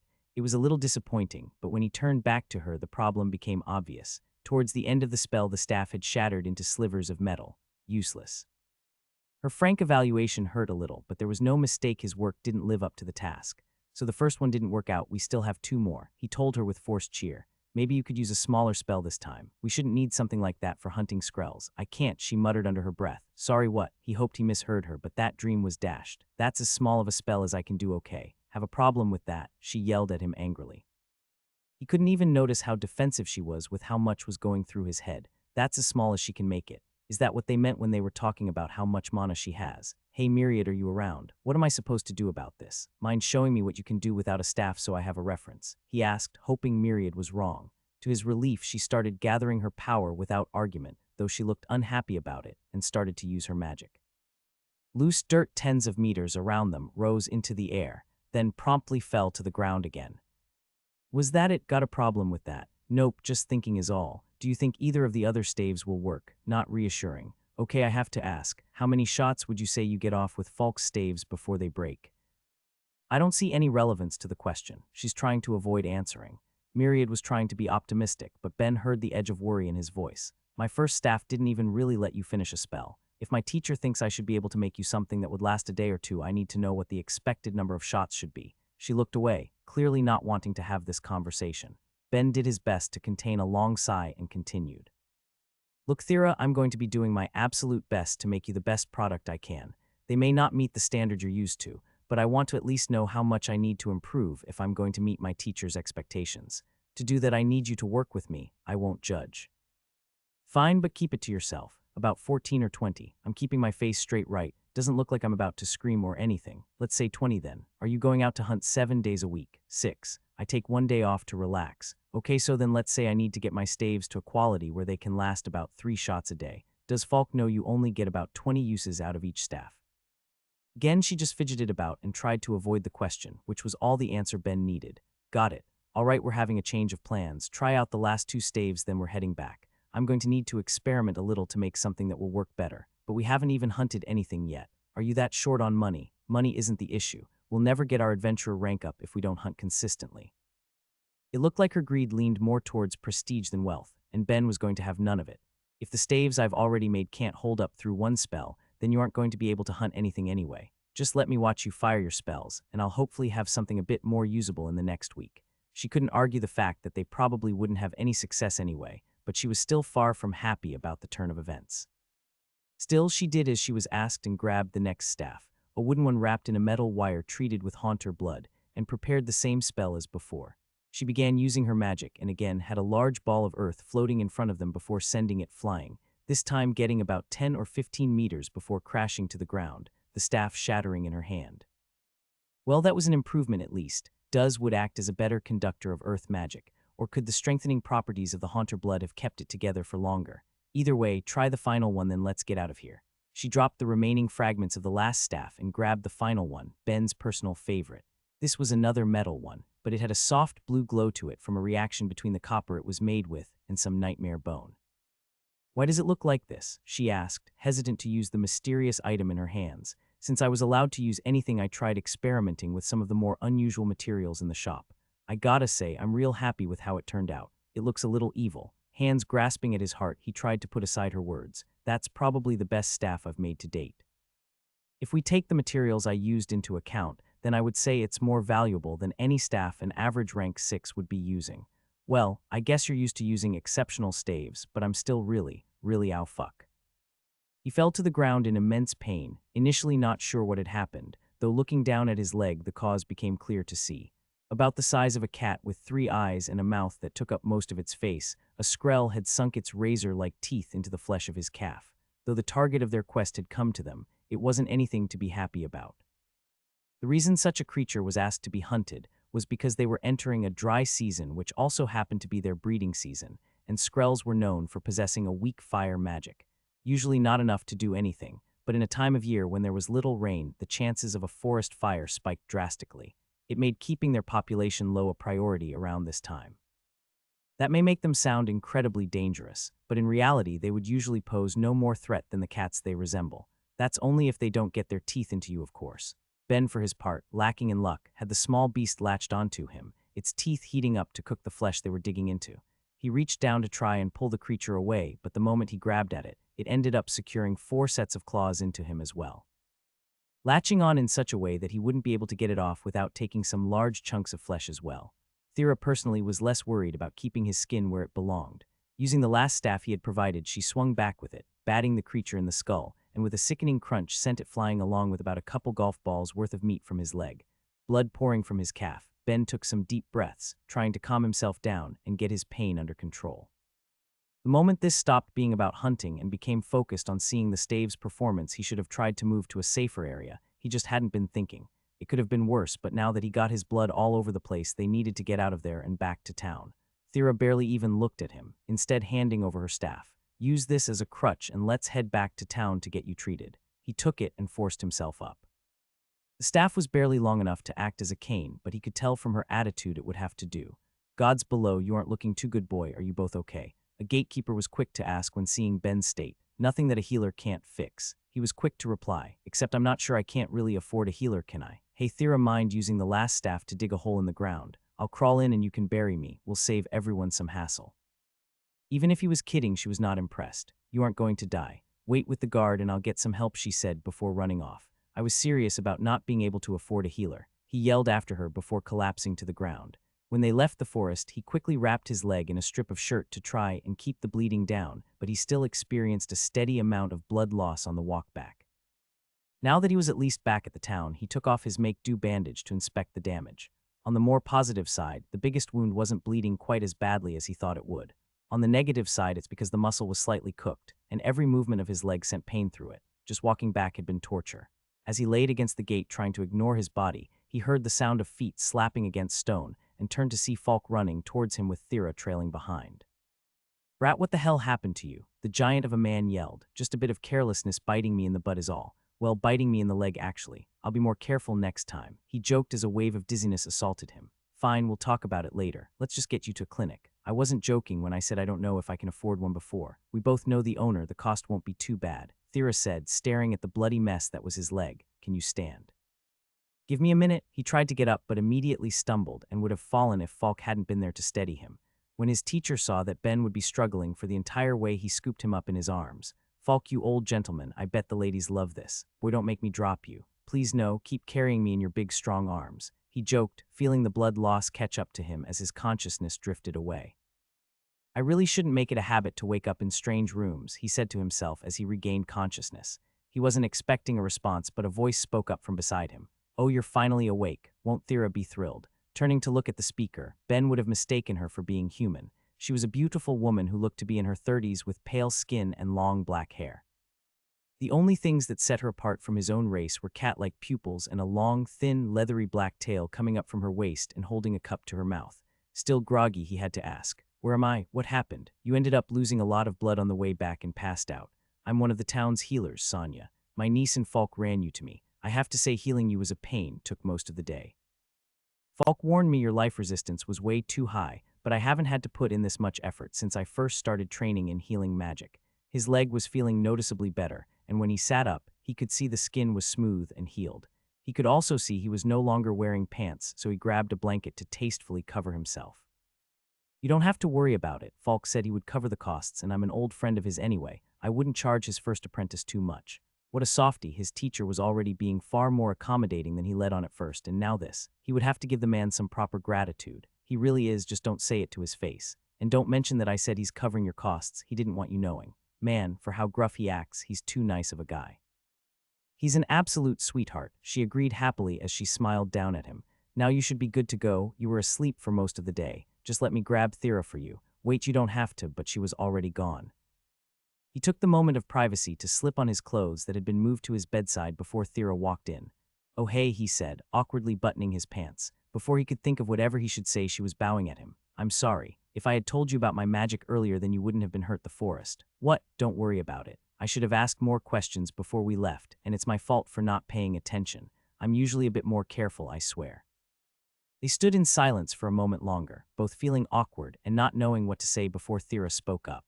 Should we go report the kill to the guild? It may have only been one, but I guess it will be the last we can do until you make me a new staff. Sure, sounds good. As they were leaving, Ben realized he hadn't been brought to a clinic, but to their actual home, and then wandered into the guild.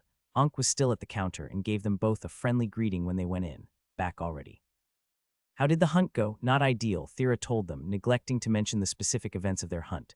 We only got one. A small problem came to Ben's mind. Wait, we didn't bring the body. How are we supposed to prove we killed one? I guess this is your first quest, Ben. You don't need to bother bringing any remains unless there is a specific request for them.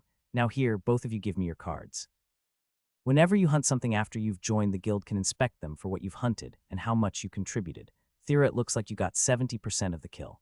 Ben came to a realization as they were giving their explanation, and he wasn't sure he wanted to deal with the outcome of it. Hey, you can give mine back. I don't really care about raising my rank at all.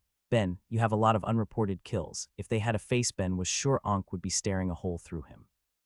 I thought you said you were just going out to gather supplies. I mean, technically monsters are supplies. He told them with his most innocent look. There's a few dozen on here and your first kill was an Amarok. I thought you didn't have any combat skills. I just made some traps is all. Blame my teacher, he was insistent that I hunt one if he was going to take me on. Wait, how much did he contribute to hunting an Amarok? Thera cut in, 100%. He managed it without.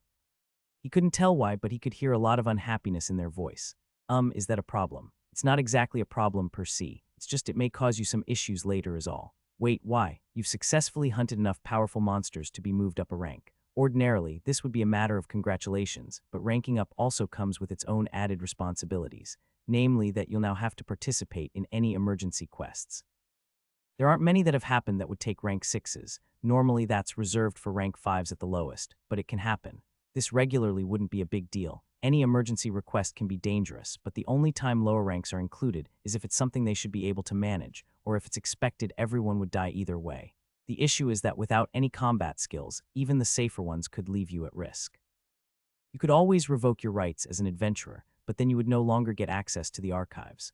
Ah well, I'll keep being an adventurer for now. That's not too bad after all. Aren't we expecting the world to be invaded in a few years? Seems a bit silly to worry about any other emergencies in the meantime. I'm not sure if that's a positive or extremely negative way of looking at things, they said while handing back his card. It just is what it is, he told them, glancing at his card and about to put it away before having to do a double take. Hey, I think you made a mistake. You added a lot of money to my account. No mistake. An Amarok is considered a rank 5 monster and you've killed a few rank 6 as well. Even without the money you would have received if there had been requests for them, it still gets you a reasonable amount of income. It looked like a couple months of casual hunting was enough to let him live for about a week even if there weren't requests, so long as what he hunted was judged to be a great enough threat to public safety. It wasn't enough to live off of or make Ben want to start hunting full-time, but now that he knew, it would be a good way to make a little extra pocket money, especially considering he would have to hunt for materials anyway. Cool, okay then. Hey, Thera, wanna grab a bite before going back to Falk's? Jerking her head when she heard her name, her mind had clearly been wondering. Why would we, and why are we going to Uncle's shop? We're working together now. It doesn't hurt to get better acquainted. We have to go back to the shop anyway if I'm going to start on your new staff. You're starting already. We only just got you treated. He gave a shrug. Yeah, but I'm fine now, may as well work. So food, not interested. Let's hurry back then, your loss. They left the guild and on the way Ben stopped to grab some skewers from a cart. He still tried to offer one to Thera, but she recoiled from him as he got too close with it. Damn, was it something I said? He was a little hurt, but he was only a temporary partner after all. Maybe she just didn't want to bother getting close to someone she wouldn't be working with for long. When they went into the shop, they were immediately greeted by an angry Falk. Damn it, brat. How did you get yourself injured on your first hunt with my niece? And from a Skrell no less. You've never brought me any materials from a monster that week before, but one managed to take you out. Sorry, Falk, I got distracted trying to figure out how to make some better items. The ones I currently made just couldn't stand up to Thera's power. Don't give me that. I've seen what you've made, boy. They wouldn't break on her first couple spells. It's my fault, Thera spoke up. I haven't been strictly truthful with you, Uncle. While your staves last me a week or two, it's because I only use them a couple times a day. He pinched the bridge of his nose. Only that many? Why didn't you know? Never mind. If I had known, I would have made you sturdier ones. You can do that, she asked, surprised. Of course, who do you think I am? I've given you some weaker ones to help you practice regulating your power. Still, if that's the case, then Ben won't be able to make anything worthwhile, but I'm still too busy. What to do? Boss, if it's all the same to you, I want to keep trying. They both seemed surprised for a moment, but Falk was quick to recover. Why would you want to do that, boy? Interested in seeing all of your hard work blow up each day. It just seems like good practice is all. I don't want to quit just because something is a bit challenging.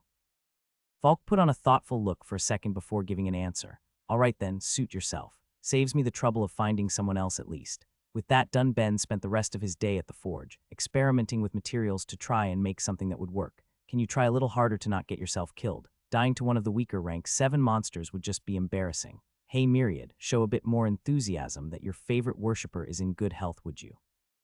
I would be happier if you didn't nearly die in such a dumb way. Cut me some slack. That was pretty dangerous for a rank 7 animal, wasn't it? Most animals on the planet are dangerous. They're either the ones that lived here when the lands were primitive and savage before environmental changes could make a softer world, or they came with the refugees, usually as a result of some god just scooping up a pile of land and bringing it here. Weren't you warned that leaving the protection of a town carries some dangers? I guess. So I got my butt kicked by some weakling then, only comparatively. When weighed against anything from Earth, it could be considered pretty dangerous at least, but that's not why I brought you here. Given recent events, I've decided to speed things along. It's ready. Really. Ben felt his eyes light up and his face pull into an excited grin. He had been waiting for this for a while, and it was finally happening. Yep, technically it's unfinished, but hopefully that works in our favor.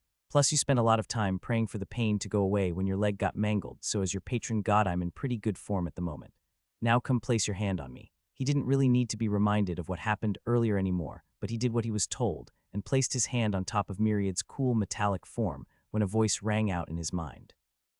After months of waiting, worshipping Myriad had finally paid off, and he got a gift skill from his god. It only left a question. What does it actually do? The name didn't really give many hints, and he wanted to test it out as fast as possible. It lets you connect to other living things by touching them. At low levels, you will probably only be able to access feelings instead of any thoughts, but practice it and you'll get there. What? Got something to say? No, this is cool and all, it's just a little underwhelming, I guess. Why would you leave a skill like this unfinished anyway? Underwhelming. Here I am slaving over some hot magic and soul bits for months to put this together, and you're underwhelmed. You're literally the first creature in this world to have this skill. Couldn't you be a bit more excited about it? He could feel the indignation coming off of his god in waves for a moment before he seemed to calm down and answer his question. Anyway, if I overdevelop it, the skill will be more fixed in the way it grows with time. Leaving it a little unfinished gives the world itself some room to make it more flexible. I'm hoping that will let you do some things my kind weren't able to. Oh, like what? Well, after your recent encounter, if it could develop so it could be used without having to make physical contact, that would be ideal. It wasn't a function of my own race, but you would be able to use it as a sort of danger sense in that case, and hopefully not die until you secure me some believers. Still, now it's out of my hands, so we'll just have to wait and see if such a convenient development occurs. Even still in its base form, it's a skill I put a lot of work into making, so none of this being underwhelmed nonsense. He finished with a huff. Okay, you're right. Sorry. Come here and let me test it out then. Ben reached out his hand and approached his god, but Myriad flew back like a bullet. Hey, be careful with that thing. It may be okay to use it on a mortal or anything weaker than you, but at your current level you won't be able to control what gets in. Using it on a god is likely to make your head explode. Noted, he withdrew his hand, more than a little uncomfortable at how close he had come to another early death. Still seems like a bit of an odd skill. How's it related to your race then? It's not that odd. We would just directly transfer information from our sub-brains by linking tentacles. It's pretty efficient. I don't know why more races don't do it. Anyway, just make sure to practice it. I may have created the skill itself, but how it grows and changes is in the hands of you and the world. He decided to put the information about his god's race on hold for now. All right, will do. I guess I am a little curious about using a skill nobody has ever used before. Excellent, now go have fun. It looks like you're about to wake up. Once again, the hard end of a staff was shoved into Ben's delicate jaw. If you keep waking me like this, I'm going to bruise, he told Thera as he cracked open his eyes. Then find somewhere better to sleep than the shop floor. Uncle, are you really okay letting him do this? Falk gave a shrug. The boy cleans up well enough before he goes to sleep that I don't have to do much in the morning, so it's fine. How many staves did you manage to make then? Just 4, but I feel pretty good about the last 2. All right, you two avoid the deep woods while you're testing them. Don't want a repeat of yesterday. We'll be careful, Uncle. Actually, before we leave, I got a new skill I want to test out if you guys would give me a hand. That caught both of their attentions. While getting new skills was common enough, it was still an exciting event. Now, how did you manage to get a new skill working away all night? It's not something like sleep resistance, is it? No, it was a gift skill from my god. I didn't expect you to be the pious type, Thera chimed in. I'm definitely not. I just give a prayer or 2 a day to keep on his good side. Also, admittedly, a few while he was limping and bleeding, but he wasn't in the mood to bring that up again. Well then, he must be fond of you, brat. What's the skill? It's called Connect. If I can take one of your hands, it should let me link up with you and feel your emotions. I'll pass. Thera had seemed interested up until she learned how it was used, but Falk for his part held out his hand. All right, brat, let's give it a go. Always exciting to see a skill I haven't heard of before. Ben grabbed his teacher's large hand and ran mana through his body, activating the skill.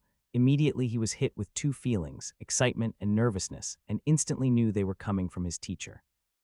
They came at him so hard that it was a little overwhelming, and apparently Falk felt the same way, breaking off the connection and taking a step back.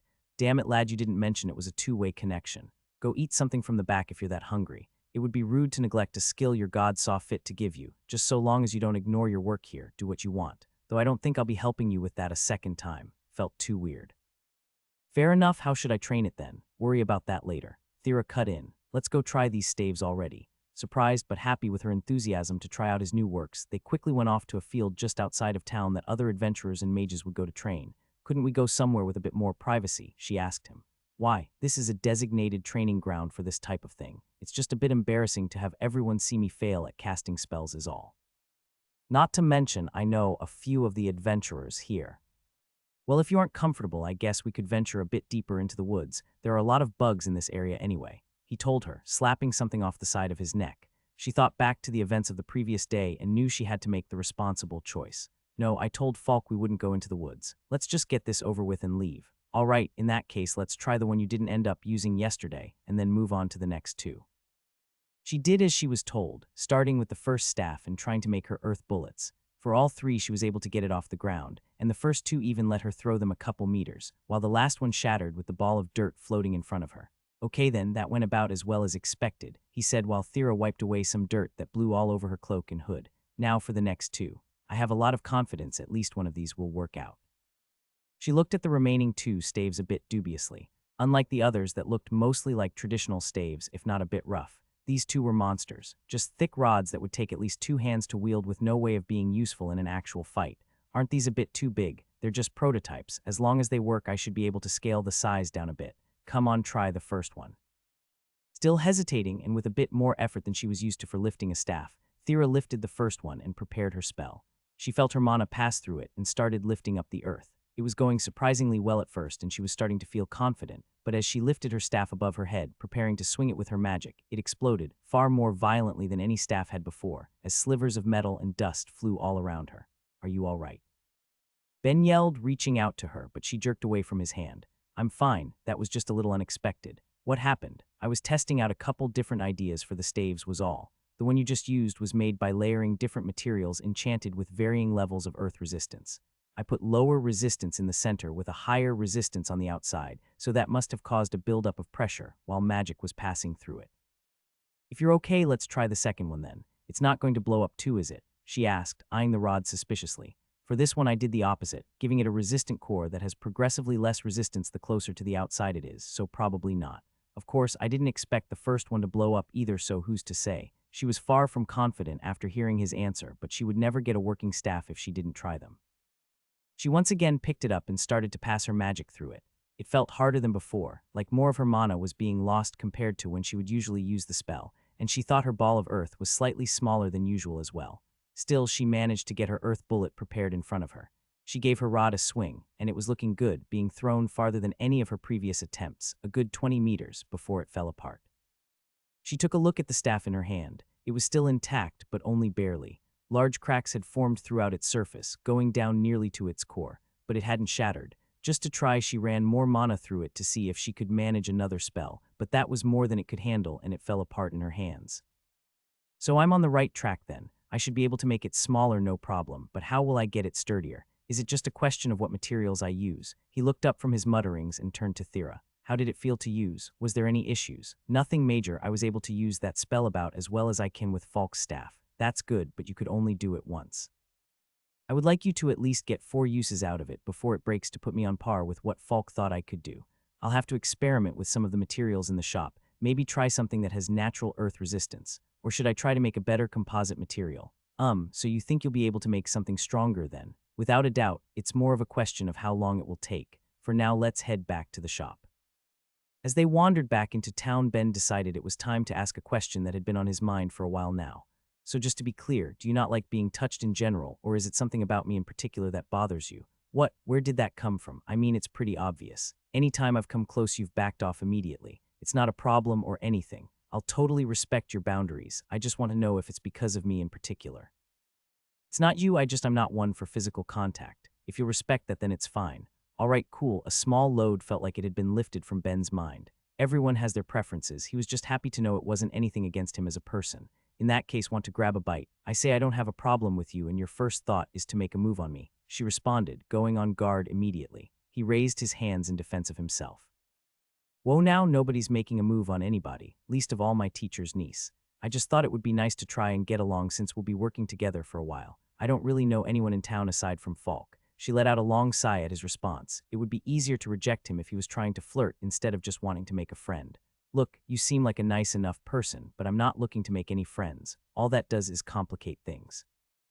Fair enough, he responded with a smile, though inside he was more than a little crestfallen.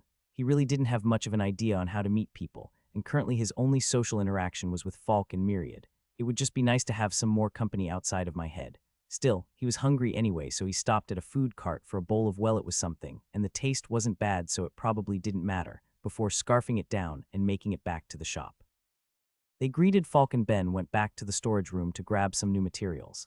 At this point, he had a pretty good idea of the properties of what was around, so he grabbed a few that seemed like they could be useful and got experimenting. Thera had followed Ben back to the shop without much thought, but now that she was there, she honestly wasn't sure why she had come. She had just finished telling him she wasn't interested in making friends, and now here she was wasting her day hanging out with him.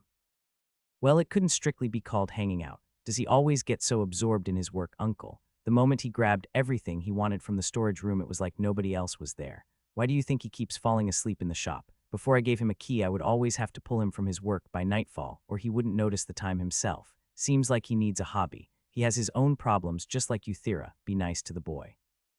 I'm not the one always calling him a brat, she said, giving her uncle what he suspected would be a pointed look if her face wasn't covered.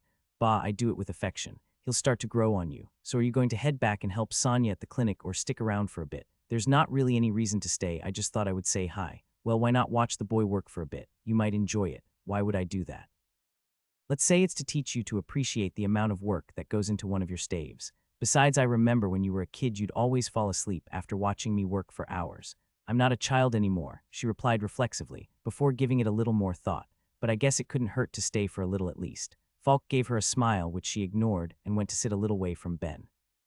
He really didn't notice she was there, and she had to remember he had the focus skill.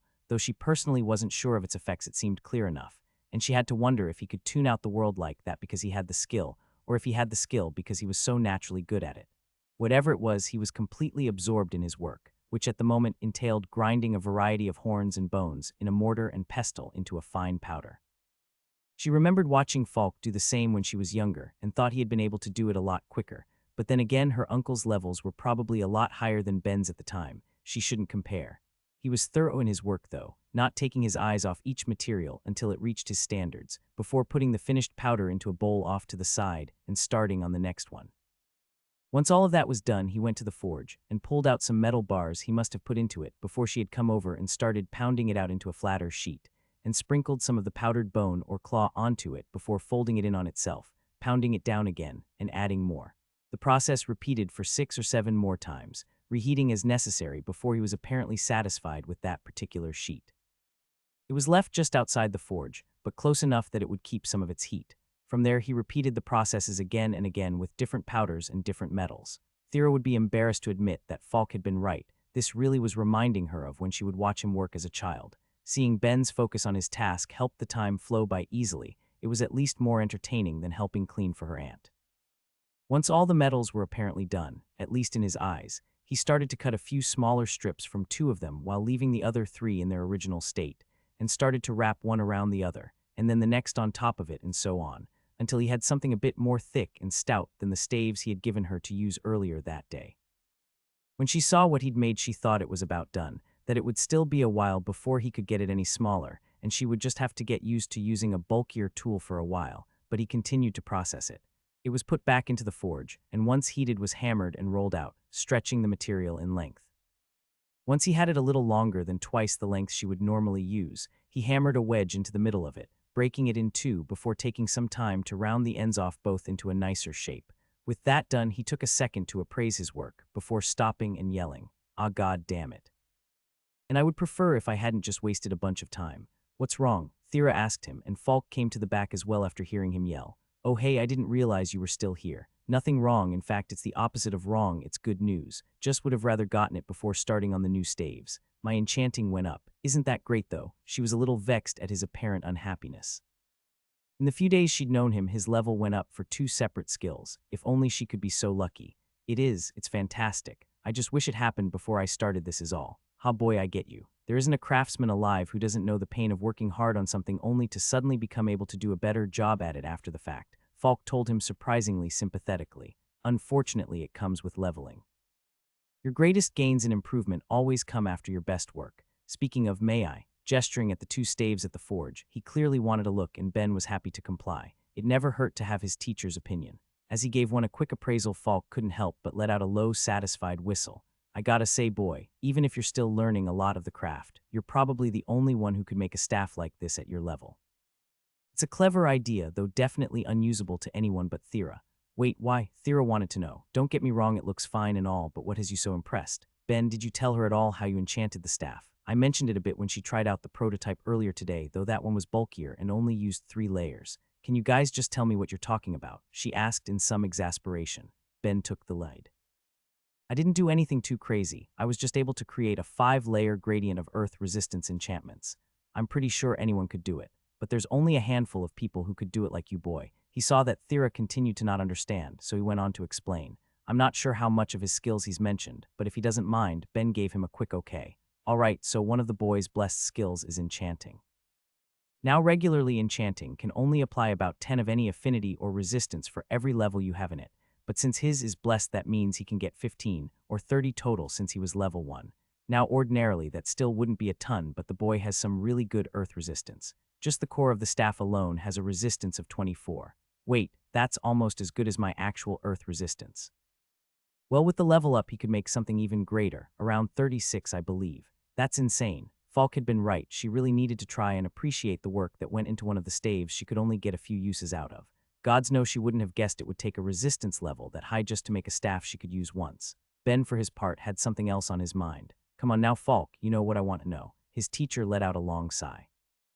"Now, boy, this here is really good work. You shouldn't let an appraisal get to you. On that means it's bad. Who middle common? Middle common, not even upper. I don't want to say I thought it would make it into uncommon, but this is some of my best work." "Uncle, that does seem a bit low. What's the issue with it? Will it not work?" "No, it will work fine. Like I said, it's good work. The issue is that it's a specialized tool." "Wait, I'm not explaining this well. Specialized tools don't get lower ratings. It's just a matter of how this particular one was specialized." "What do you mean?" Ben asked, curious on where to improve. "Let me show you. I have a bit of earth magic myself, so let's use a simple spell." Falk held the staff in front of him and prepared his magic, forcing mana through the rod only for nothing to happen. Falk, are you going to show us?" "Brad, I am." To any ordinary earth mage, this is literally worse than a stick. The small amount of mana I was able to channel through it couldn't even pull together a few grains of dust, let alone an actual ball of earth. It's a staff only Thera could use. Since it's basically useless unless someone has enough raw power to deal with it, you're lucky to get mid-common. Man, that's way too disappointing. And that's why I said not to worry about it. You're too caught up in some arbitrary evaluation. What really matters is if the item you've made does the job the client needs. You're right. Ben conceded before turning to Thera. "Hey, I'm going to try and spend the rest of the day making some more staves with my new enchantment, so hopefully we can have better luck tomorrow. Meet up just after sunrise as usual." "Sure. Of course, Brat. If I'm still here when you finish the next one, come and grab me. I wouldn't mind giving it a look." "Sounds good." With that, he turned away from them both and got back to it. The next ones would be quicker at least, since he still had some material prepped from his last batch. It was time to get to work. "What is this?" Thera asked as soon as she entered the shop in the morning. Ben was already awake this time, just putting the finishing touches on what looked like the sort of backpack one would usually use to carry wooden logs. It was basically just 2 metal bars in an L shape attached together with a few leather straps to wear it, and it was filled with maybe a dozen staves. She turned to Falk for an explanation, but he was in the corner staring on with a look of confusion and concern himself, not believing what he was seeing. "What's the matter, Thera?" Ben asked in his own confusion. "How did you make all of these in one night? And you had time to make a carrier too." "Ha yeah, I accidentally forgot to sleep. I'll just have to do it when we're done today. Anyway, making them all wasn't too hard. You saw yesterday, right?" The technique I was using let me stretch out the metals to make 2 when it was 5 layers, but when I tried to make a 7-layer one, after leveling up it became 3, and then I felt like I could push myself a bit more after that, so I tried for 9 layers as well, and was also able to split it into 3. I think I could still get a few more layers of resistance if I try, but I'm pretty sure after this, I would need to raise my enchanting again to make it worthwhile. Like sure, it would make a smoother gradient, but there isn't much difference if it starts at the same level, you know. So instead I made another 9-layer one with different materials. He was smiling the entire time he was talking, not giving the impression he hadn't got any sleep at all, but Thera didn't know how to react. In less than 24 hours he had made 11 staves. Certainly it wouldn't be a big deal for someone like Falk, but he had only managed 3 or 4 the first 2 days he'd started this. Boy, are you sure you're good to go out? It wouldn't do you any good to pass out, Falk asked, a little worried. Now I'm all good. I've pulled plenty of all-nighters before and we're just going to the training grounds. When we're done I'll get some sleep. Plus if we can get 3 shots out of any of them, then not only can we go hunting tomorrow, but I can devote only a day or 2 a week to making them and have plenty of time for other things. It's a win-win. Huh, alright, just don't go getting yourself killed then. Thera's sorry, but if he starts seeming a bit tired, come back early, alright. We'll do, uncle, don't worry. We'll be off then. I'll take a nap here when we're done and then get back to work, Ben said while leaving the shop. They could both hear Falk yelling after him. Just go home. Has your enchanting gotten that much better? You've been staring at that rock forever. The moment they got out of town, but before they reached the training grounds, Ben picked up a rock about twice the size of his fist to start his regular enchanting practice, but he had been fiddling with it the entire time without stopping to pick up a new one. Oh yeah, definitely. I'm not actually just adding enchantments until it breaks this time. Since my level went up, I have a lot more options available. So what are you doing then? Since my level went up, instead of just applying my enchantment evenly across the entire thing, I can focus it into specific sections now.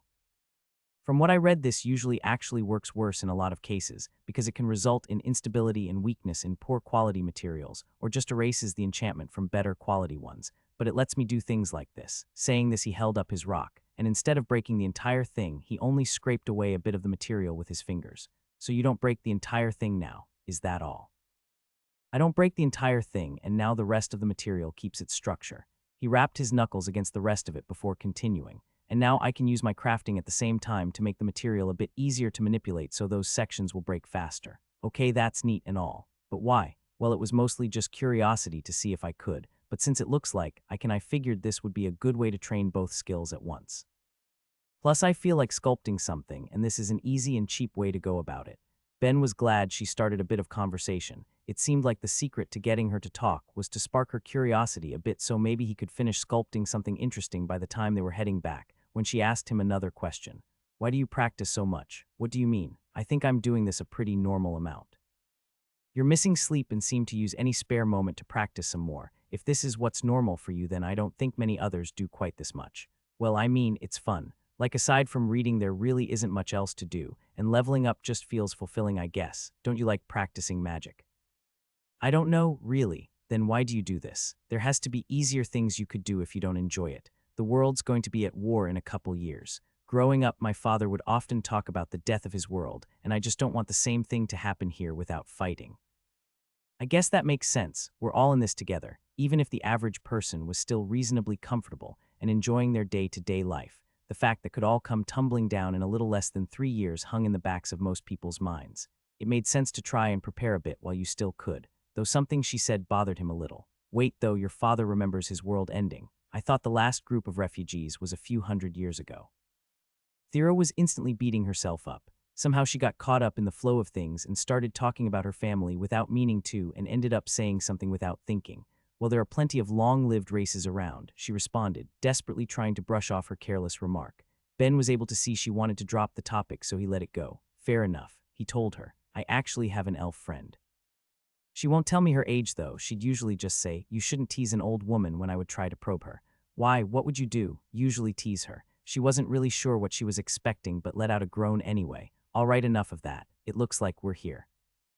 All right, let's see how this goes. He was feeling enthusiastic with how promising the 3-layered enchantment was. Surely one of these would work, and he was quick to hand over one of each staff he made.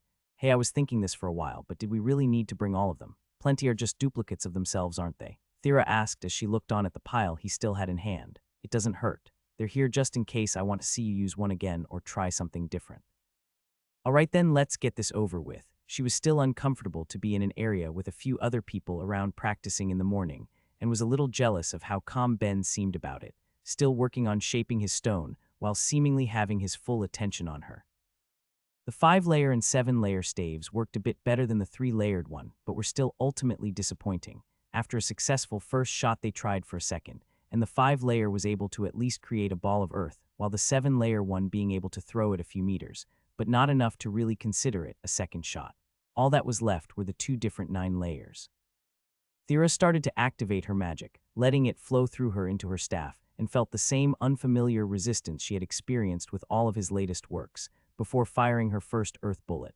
As was expected, the spell shot fine. At least Ben had gotten the hang of making staves she could get a single use out of. What came next was what would matter. The staff itself still appeared fine. No visible cracks or damage was present, and she felt Ben's eyes glued to her, watching her every movement as she prepared to try a second spell. She concentrated, taking more care than she normally would to try and get it to work, and with a swing of her arm fired it. As Ben watched, he saw it was almost perfect. Almost. It fell a little short of the last one still, but it was close enough that it could be called a success. But despite it all, he wasn't happy. "What's wrong?" Thera asked when she saw the unhappy look plastered on his face. "I thought that last one went pretty well. It was at least far better than most times she tried a staff that wasn't made by her uncle, but instead a random shop. No, this is great. It's a real improvement and all. I was just hoping that 3 times the layers would work out to 3 times the spells, but of course that wouldn't be the case. All I did was create a smoother gradient for your magic to work through. Maybe I could make it work by making a bigger staff, but at that point it wouldn't be usable. So in that case, should I go back to the drawing board? But then who knows how long it will be before I can make something that can handle 3 shots." She was beginning to pick up on the fact that he would talk a lot when trying to work out a problem. But isn't this okay? If you're making 3 staves at a time like this, that's basically the same as firing 6 spells. Yeah, but the waste is actually insane. Honestly speaking, I have no clue how Falk can afford this. The material costs can't be insignificant. Oh, didn't you know? Uncle has a few patents to his name as well as a few wealthy clients. He's not rich, but at the same time money isn't really going to be an issue for him. Wait, really? Ben asked in surprise. Well, I guess that's fine if my failures aren't going to leave him in the poorhouse. Is that what he's working on now then? Ben hadn't bothered to ask Falk about what would be keeping him so busy for the next few months, but a big order from a wealthy client would make sense. Thera only shrugged though. Probably. He takes his confidentiality pretty seriously, so he won't talk about it though. So with this, do you feel ready to try another hunt tomorrow? Ben gave it some thought. It was true that they should be fine if they had 3 of the 9-layer staves, but they should still be cautious. Plus, after seeing her use her magic these last few days, he wasn't actually sure Thera could really use her spells in combat. He knew she had been adventuring before, but he wasn't sure about how well it went for her. Still, if he wanted to know, he had better at least ask. Hey, when you were hunting solo, how often would you fail a quest? Where did that come from? I was just thinking about hunting. With me there, you'll still be basically hunting by yourself, since I can't fulfill any roles like fighter or tank, and it seems like your magic takes at least a few seconds to activate. She fidgeted about uncomfortably before answering. I guess I would get about 1 or 2 successful quests a week. At this point, it was about what Ben had been expecting, so the comment didn't really faze him. Actually, he had an idea for just what they could do about it. All right, if you're willing to try something a little different, I think we can make hunting work. She was about to ask what he was talking about when a group of 3 called out to them. Hey man, if you don't want to get yourself killed, you should find a real adventurer to party with.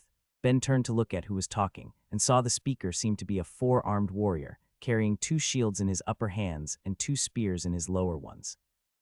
Following behind him were a horned woman with forest green skin that looked like she was carrying some tools for a healer, and a woman with the lower half of a snake that seemed to be Naga, whose role wasn't readily apparent.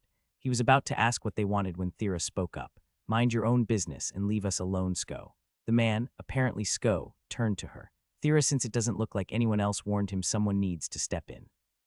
You have no skill as an adventurer, you're just going to get this poor guy killed. I haven't got any teams I've been with injured yet, so just back off. Shut you P, she screamed, cutting him off. I'm just trying to practice here, so mind your own business and leave me alone. Thera, it's nothing personal, the horned green girl cut in. You just need to find a job more suited to you. Adventuring isn't for everyone. Yeah, said the Naga.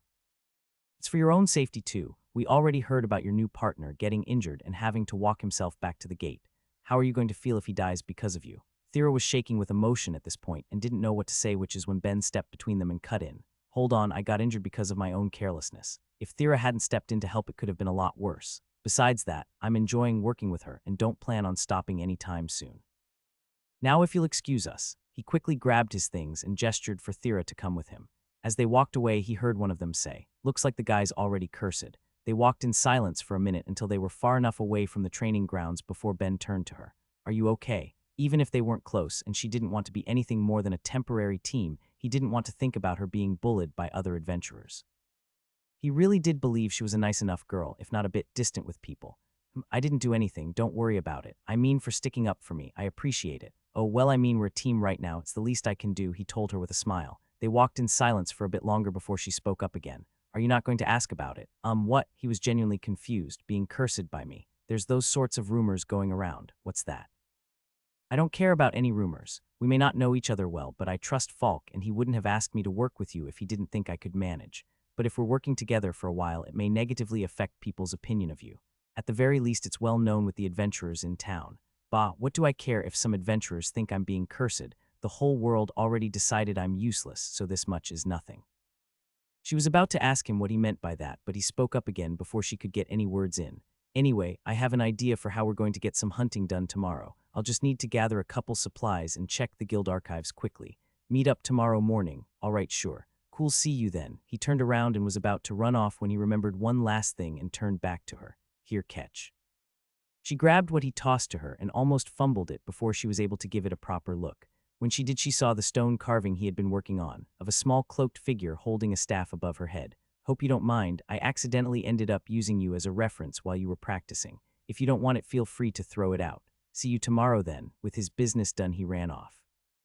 Since there were still staves from yesterday, Ben hadn't bothered to make any new ones that night, so after he gathered the supplies they would need, he actually got some sleep in his home, before meeting up with Thera the next day.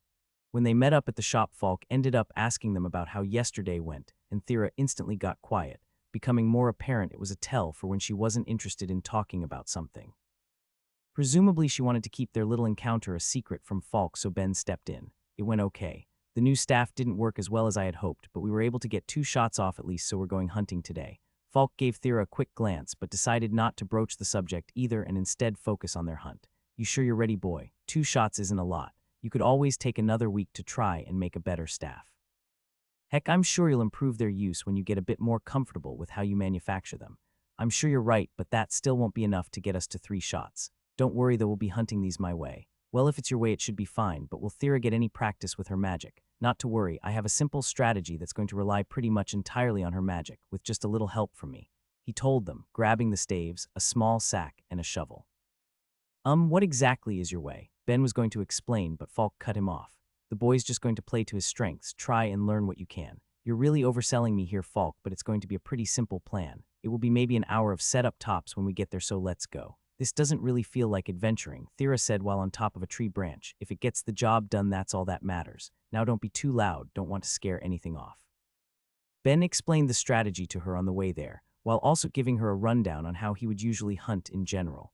The plan was focused on the only way he could hunt any creatures, trapping them. As soon as they got there, Ben asked her to use her magic to pull a ball of earth from the ground, making a hole about 6 feet deep and wide, then carefully placing the dirt in a pile beside it. It took more work to pull a mass of earth to make a hole than it did to gather loose earth into a bullet, but it was still within the abilities of both Thera and the current staff. From there, it was his turn to get to work. Just having a deep hole wasn't enough. It wasn't like the Skrells would just throw themselves inside it for no reason, so he had to dig out one of the sides, making a small ramp in for any curious creatures. That's what ended up taking the greatest bulk of the time. In hindsight, he should have brought another shovel to get Thera to help with the digging, since her earth magic wasn't precise enough to make a ramp. But what's done was done. No point focusing on it. Once his digging was finished, and he found himself a fair amount more tired, he started a small fire with a magic lighter he bought, and began roasting some flail bird he got from a local butcher at the bottom of the pit. If the archive records on them were right, then this should be a Skrell's favorite prey, and the smell of it cooking should attract any others that were in the area to come try and grab some. It ended up being pretty similar to his Amarok hunt, but ultimately an animal was an animal. Food would always be a driving force, not to mention that they had a good chance of grabbing a bigger number of Skrells this way. Once setup was done, they both climbed some nearby trees and sat on their own branches. All that was left to do was wait. Thera seemed impatient. This certainly wasn't how she was used to hunting, but Ben was happy to use this time to relax. He had brought a few good-sized stones up with him, and was doing some sculpting by carefully breaking away parts of them using his enchantment and crafting. The end result was far rougher than if he had the proper tools, but it was a good way to pass the time and train his skills. The only real downside to being stuck in a tree in the woods was the bugs. He would be coming home with a few bites for sure. Or would he? An idea flashed through his mind, and seeing a bug land on him, he immediately tried it out. Keeping himself steady with one hand on the branch, he activated his connect skill, hoping that he would drive it off with the sudden exposure to his mind, but something else happened entirely. He felt a sudden sense of calm and a brief flicker of hunger coming from the bug before the hunger disappeared. The bug hadn't flown off though, it had died. Ben was initially surprised, but thought back to what Myriad said when he got the skill and tried to use it on him.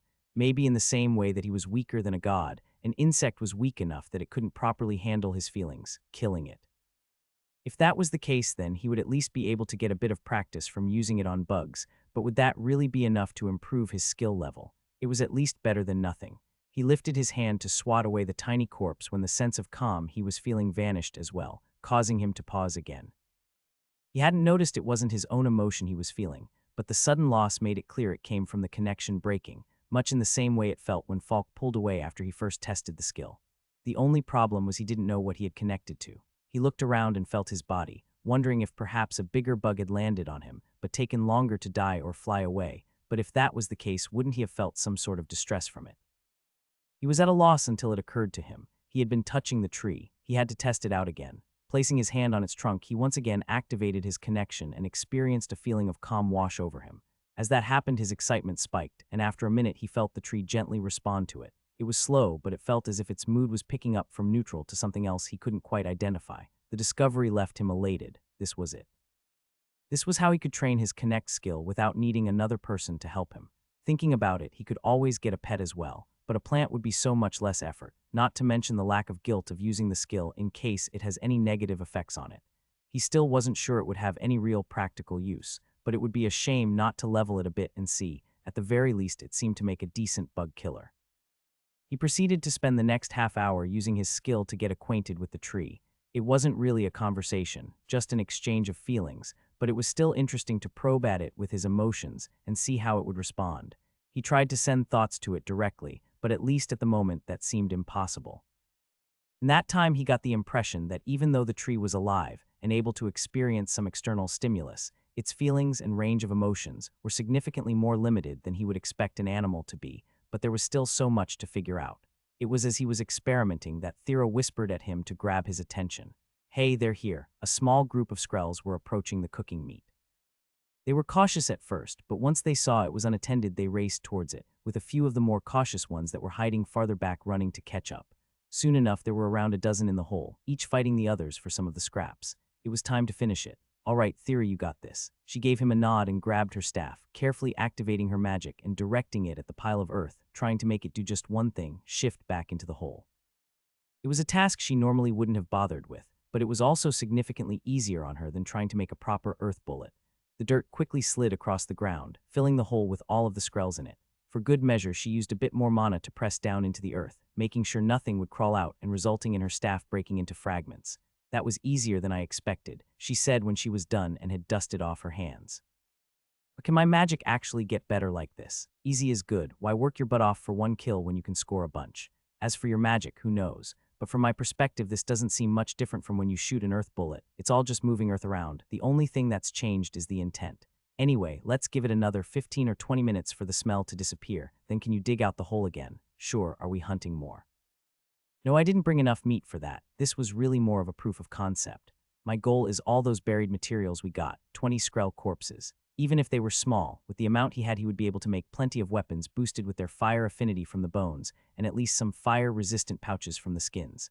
Plus, now that he had a way to quickly make Thera a few adequate staves, he would have a lot more time for his own training." Things were looking bright. After he piled up the corpses in his bag, they quickly walked out of the forest to a clearing near the town, where Ben stopped to dismantle them. He separated the bones to dry out later and the skin to tan, leaving him with a pile of organs and meat that he unfortunately had nothing to do with. From what he understood, they weren't great to eat, but throwing it away also seemed like a waste. He decided to bury it for this time at least, and try to find something to do with any extra meat later in the future, rather than continue to let it go to waste like that. Once that was done, they quickly walked over to the Adventurers Guild to report their kills. Ankh seemed to have the day off, so it was reported to another employee. with the grand result being Thera getting 90% of the kill, leaving Ben with 10, though since they were acting as a team, they got to decide how to split the rewards themselves. Why did he only get 10% of the kill? She questioned the employee. He made the plan that got us all of them. I mean, even when I get right down to it, aside from what was really a simple strategy, all I did was dig a little. You ended up doing most of the work. It wasn't like he even cared about raising his rank at all. It sounded like while it could provide some more opportunity, it would also add some responsibility, which he wasn't really into the idea of. Well, we'll still split the reward in half, she instructed the guild worker. You sure? I really didn't do too much. It's fine, you need money more than me anyway, and I wouldn't want people saying I'm greedy on top of everything else anyway. Well, I'm not going to fight you on that then. With their work done, they left the guild. Ben asked her for a bit of help before parting ways for the day. Hey, by any chance do you know if there's a place I can buy plants around here? I think the general store near the clinic sells some. I guess it's not out of my way so I can show you. Why though? He went on to explain the little discovery that he made while they were in the forest, and figured that buying a plant for his home would give him a convenient way to practice. So you can pick up emotions from plants. That seems a little odd. Do you think your god would approve of you training your skill like this though? It sounds like it should be used on living things. Plants are alive even if they don't do much, and it may have been given to me, but it's my skill now. If he doesn't like it, he can deal.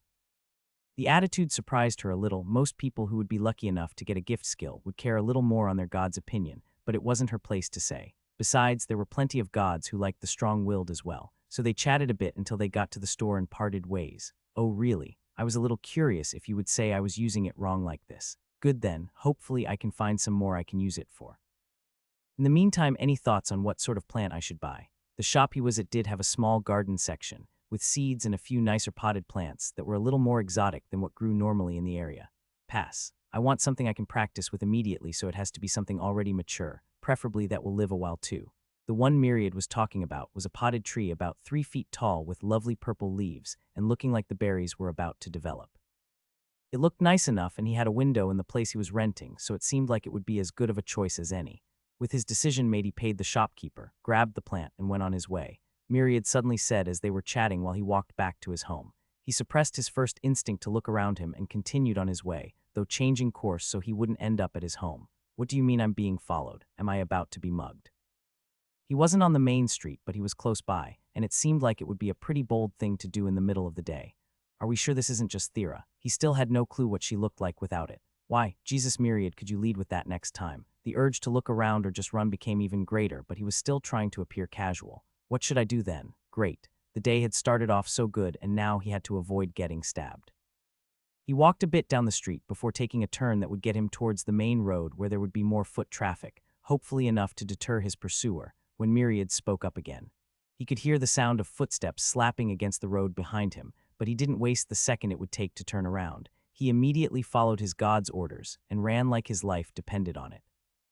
His agility attribute was low, but he pushed it for all it was worth, and felt his heart hammering in his chest, the pounding in his ears making it so he couldn't hear any noise around him. He was entirely dependent on any warning Myriad could give him. It was only a few minutes of effort, but his sprint got him to the main street. Why? He thought as he panted for air, drawing looks from the people around him. I'm literally just carrying a plant and some staves. He was still carrying the ones he made for Thera. Since she always had the one Falk made in case of emergency, there was no point in lugging around a bunch of inferior products after all. All right, don't carry a bunch of valuables. Noted. With that bit of excitement out of the way, he found the nearest town guard and gave them a statement, including the description he got from Myriad. They were frank that there wasn't much they could do, but they would keep their eyes out for any similar cases and then offered to escort him to wherever he needed to be, so he got them to walk him back to Falk's shop. Once he got there, he explained what just happened to his teacher. Well, it's good you're all right, boy, but maybe you should learn some offensive skills. It isn't great that you could be attacked in the middle of the day and have no way to protect yourself, especially if you're going to be doing some hunting anyway, he told his student with some worry. It was just some bad luck. I guess I look like an easy mark. Besides, you know I'm not suited to combat skills. True enough. Well, just make sure the shop's locked while you're practicing at night. Would hate to find your corpse when I open in the morning, and I'd hate to be a corpse. Don't worry, Falk, I always lock up. Besides, what are the chances of this happening again? Thankfully, over the next month, there were no repeats of the same event. Ben continued to split his time between practicing his skills and hunting with Thera, and after dismantling enough corpses, he even raised that skills level up to 1, making him slightly more efficient. He was still practicing making different equipment at the shop, and working on his general techniques, and would still spend a bit of time trying to figure out how to improve the quality of Thera's staves. But aside from some small improvements here and there, he still couldn't make it to the coveted 3 spells. He was determined not to give up, but that didn't mean he could neglect learning other things, some of which led into their hunting activities. All right, Thera, take the shot. This still feels wrong. Can't we hunt like regular people sometimes? I would rather not get killed trying to fight fair with a monster. You're the one who was worried about if you could improve your magic just using pit traps, so I spent weeks experimenting and testing to make this. We can debate the ethics of it after you fire your spell. She let out a sigh knowing there was not going to be any arguing with him. For the last couple weeks, he had been experimenting and testing what he was calling a bear trap, just so she would be able to practice her offensive spells, and now they had a blood elk caught in it, one of its legs trapped in the tool's metal jaws as it desperately tried to pull itself free, a small aura of darkness wrapping around its form as it tried to hide from any other predators, namely them. She knew the creature could and would kill them if it had the chance, so she put her hesitation aside and raised her staff, aimed her spell, and left a mangled mess where the body landed. Well, looks like I'm not getting any materials from that, Ben said, looking at the crushed pile of meat and bone, a leg still caught in the trap. Sorry, she knew he used what they caught as materials. Wasting something that big just so she could practice her magic was admittedly a bit selfish of her, though Ben didn't actually mind. Don't worry about it. The sooner we raise your level, the sooner you can have better control of your magic. I've still got a ton of other materials to use. He especially had more Skrell bones than he knew what to do with from their first few hunts together, as well as plenty of materials from some harder creatures. Once Thera got used to his way of doing things, it wasn't long before they started taking on rank 6 creatures. They didn't always succeed. Sometimes they would escape whatever trap they set up or noticed them and run away. But when that did happen, Thera got the chance to try and get it with one of her spells, so it still served as practice at least. So do you have anything going on for the rest of the day? He asked her, just helping a bit at the clinic. Cool, in that case want to stop by the shop a bit beforehand. I was hoping to get your opinion on a few products I've made recently. Can't my uncle help you? I already heard his take, I just wanted to get a second opinion before I try and sell some stuff at the market.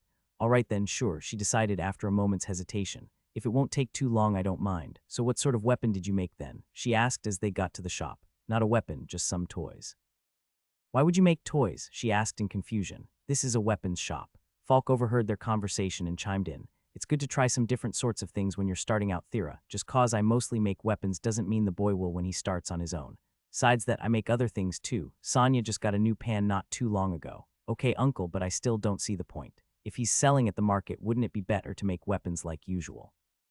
Surely the price would be better than anything he could get on toys. The point, Ben started, is just to try making something different is all. Besides, if someone wanted to buy a weapon, they could come here literally any time. For the most part, the things I've made are pretty simple and easy, so if anyone wants to come order one, it wouldn't be much of a strain on us.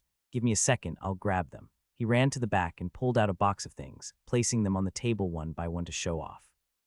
He had made 6 types of items, 3 of which she recognized. I'm familiar with the kite, spinning top, and loot, but what are the other 3? The remaining items looked like a plate made from wood and leather, a flattened ball with a slit running through it, and a strange cross with a ball attached with a string. A lute, huh? I'd probably call it a children's guitar or maybe ukulele, but I guess lute works. Anyway, as for the other 3, there's a frisbee, a yo-yo, and a kendama. I want you to realize that doesn't actually tell me anything. Sorry, let's start with the frisbee. Do you have a minute, Falk? I can spare a couple, lad, need a hand demonstrating. Yep, catch, he said, throwing it towards his teacher, who gracefully caught it from the air before throwing it back to Ben. So you just play catch with it, like a ball? Well, yeah, I guess if you put it that way, that's all there is to it. It was a good way to use up the leftover Skrell leathers, since it's just a light wooden frame wrapped up to be easier on the hands. But do you think it's too simple? No, it seems fine. It does look graceful flying through the air like that, so I think it will sell if it's cheap. What about the other 2? All right, let's go with the kendama next. So this is sort of a catching, balancing toy, I guess.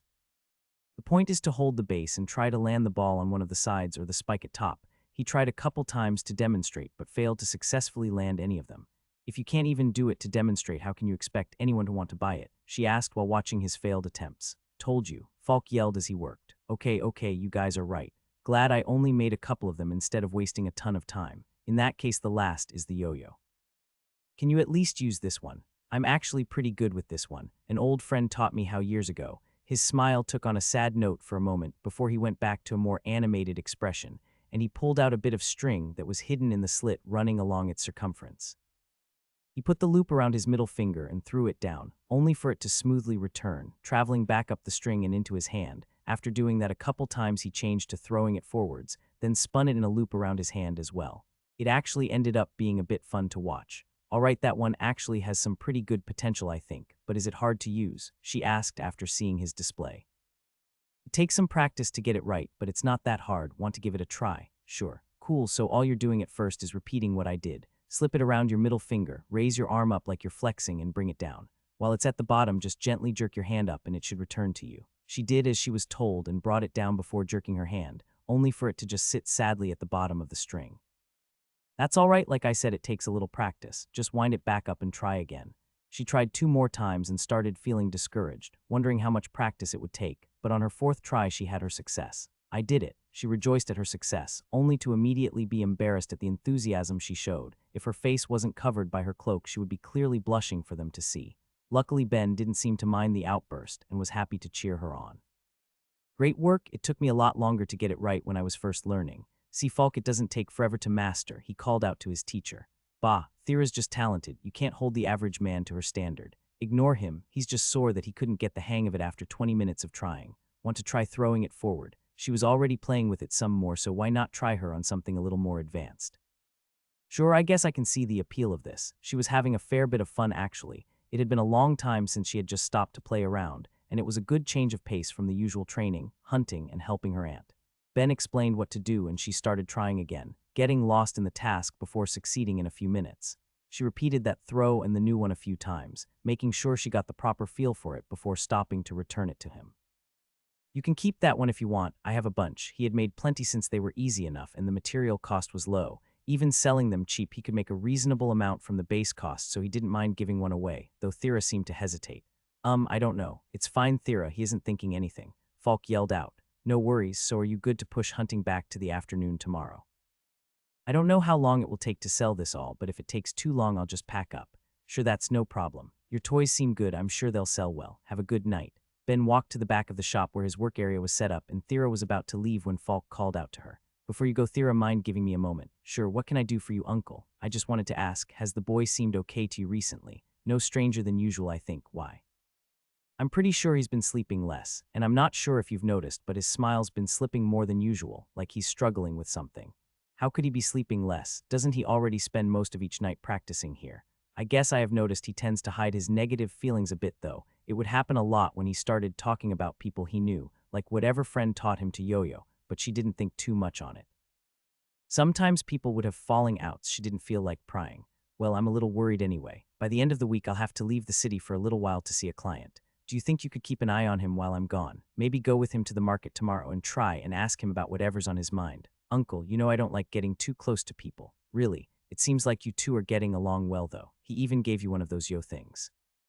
On that topic, are you sure he's okay, Uncle? This isn't the first time he's given me something either. What else has he given you? A little statue he made while he was training his enchanting and crafting. Oh, those, the ones he makes from random stones he picks up. That's fine then, he leaves them everywhere. It's actually a pretty clever way to practice. I don't think I know anyone who uses the destructive properties of enchantment like that.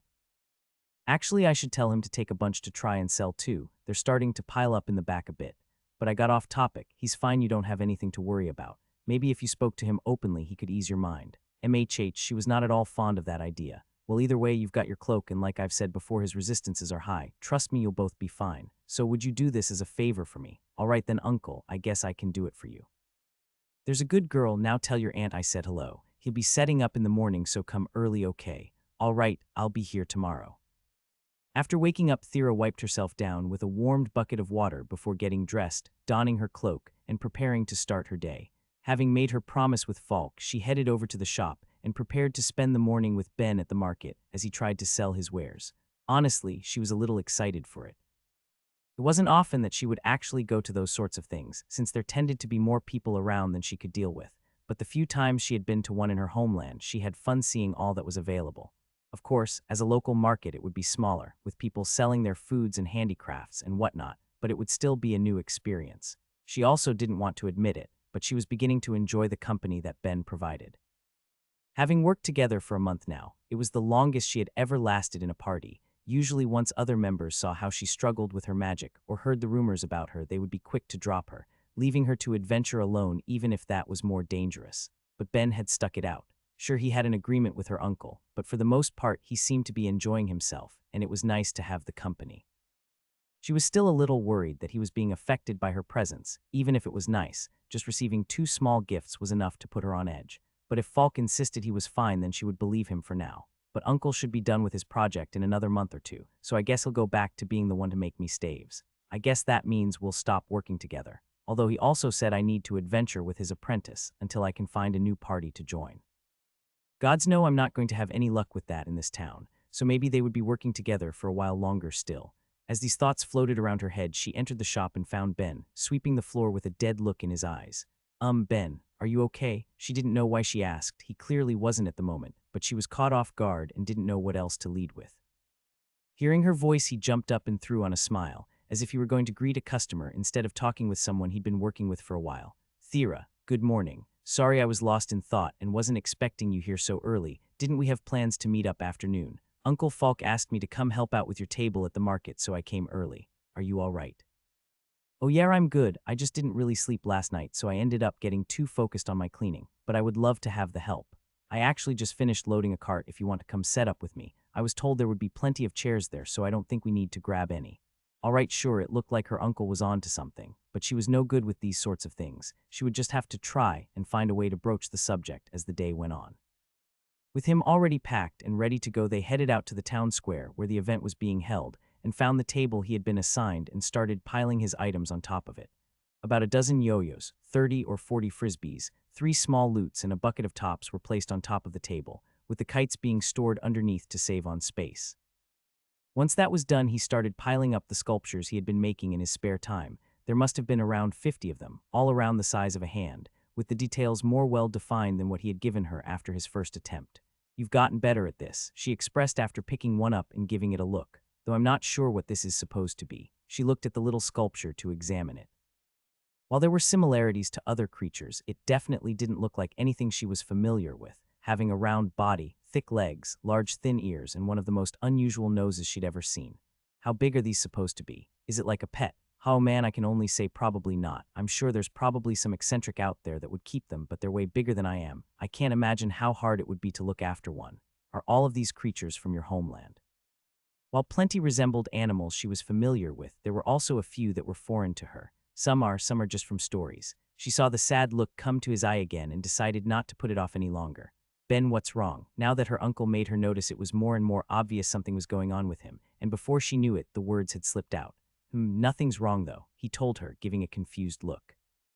"Don't lie, both me and my uncle can see something's been bothering you." He closed his eyes for a moment and sighed. "Am I really that obvious?" "It's nothing really, I'm just a bit homesick. I realized the other day that my little brother's birthday must have passed by a couple weeks ago and I didn't even notice. Then it just got me thinking about how my family's been is all. Homesickness. It was something she thought she could understand.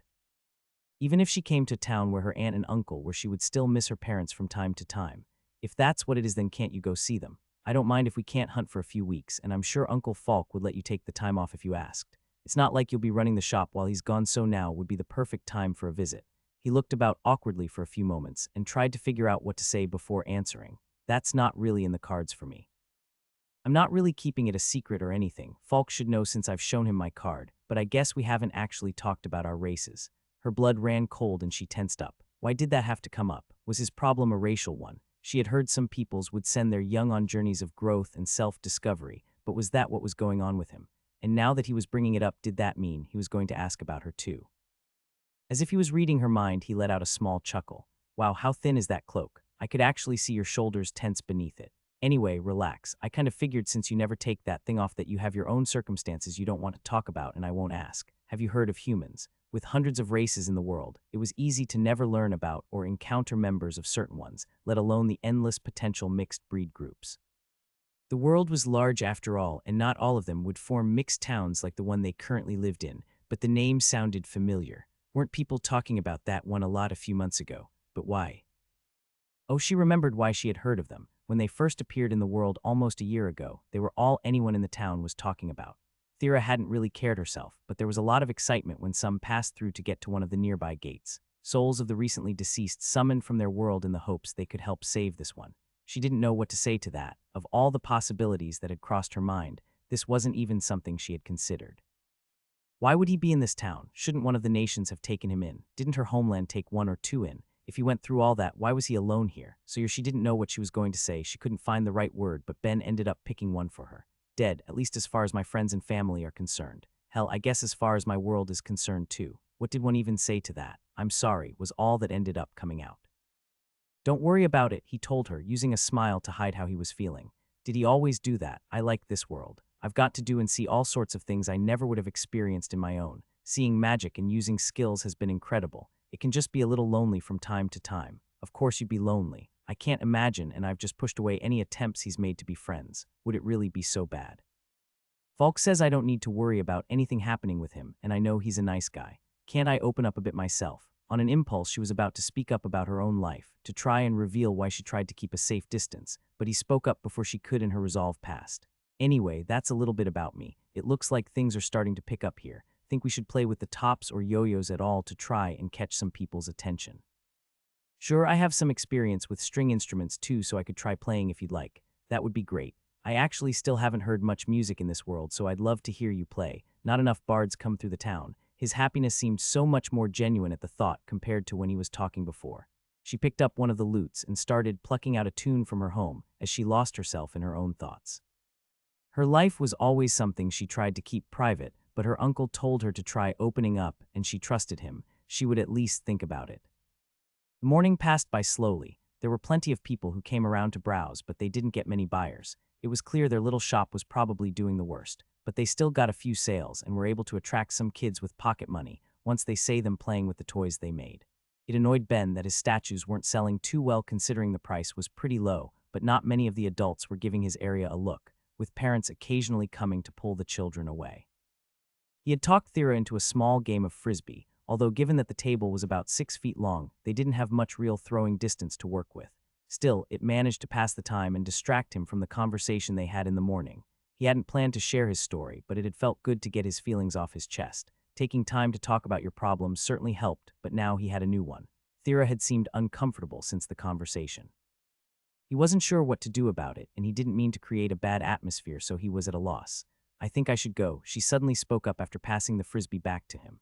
Oh sure, sorry if my tale made you feel uncomfortable, he said, a little down that she was leaving already. Wait, it isn't that, she yelled in a hurry to explain herself. I think a lot of people aren't shopping here because I'm around. You'll probably have better luck if I go home. Oh, is that all? Then don't worry about it. Plenty of kids are buying the tops and yo-yos. It may be disappointing that not many people are buying the statues, but I wasn't originally planning on selling them anyway, so it's not a big deal. Well, if you want to leave, I won't stop you, but you shouldn't let others not liking you keep you from living your life, you know. For what it's worth, I'm enjoying your company. It was an embarrassing thing to say. She didn't know how he could manage it with a straight face, but she felt herself smile under her hood. All right, I'll stick around. So what will you do with all the leftovers when the day is over? Probably store them in the shop. As long as people ask where our buyers got their toys from, they will hopefully direct them to me. It would be a nice way to get a little side money. Falk knows some merchants too, so maybe some of them would buy up my stock. That's a good idea, Uncle has some good connections. They continued to talk like that for a while, just passing the hours with idle chit-chat and the occasional sale, when they were eventually interrupted by an unruly customer.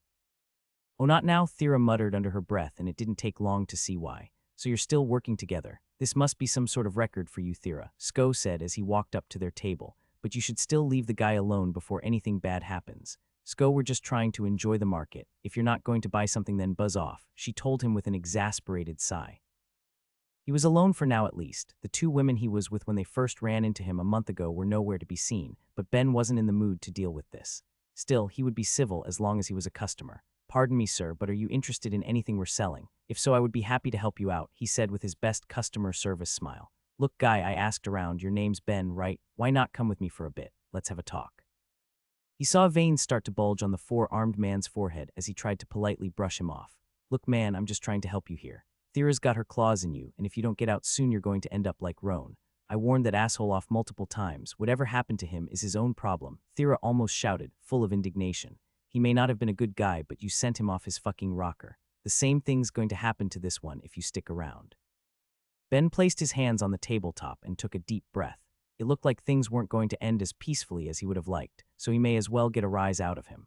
Listen, man, you're either a customer or a nuisance. If you're a customer, buy something, and if you're a nuisance, then get lost. You're blocking potential buyers. He tried to sound as rude and dismissive as he could to really get the point home, and he got exactly what he was looking for.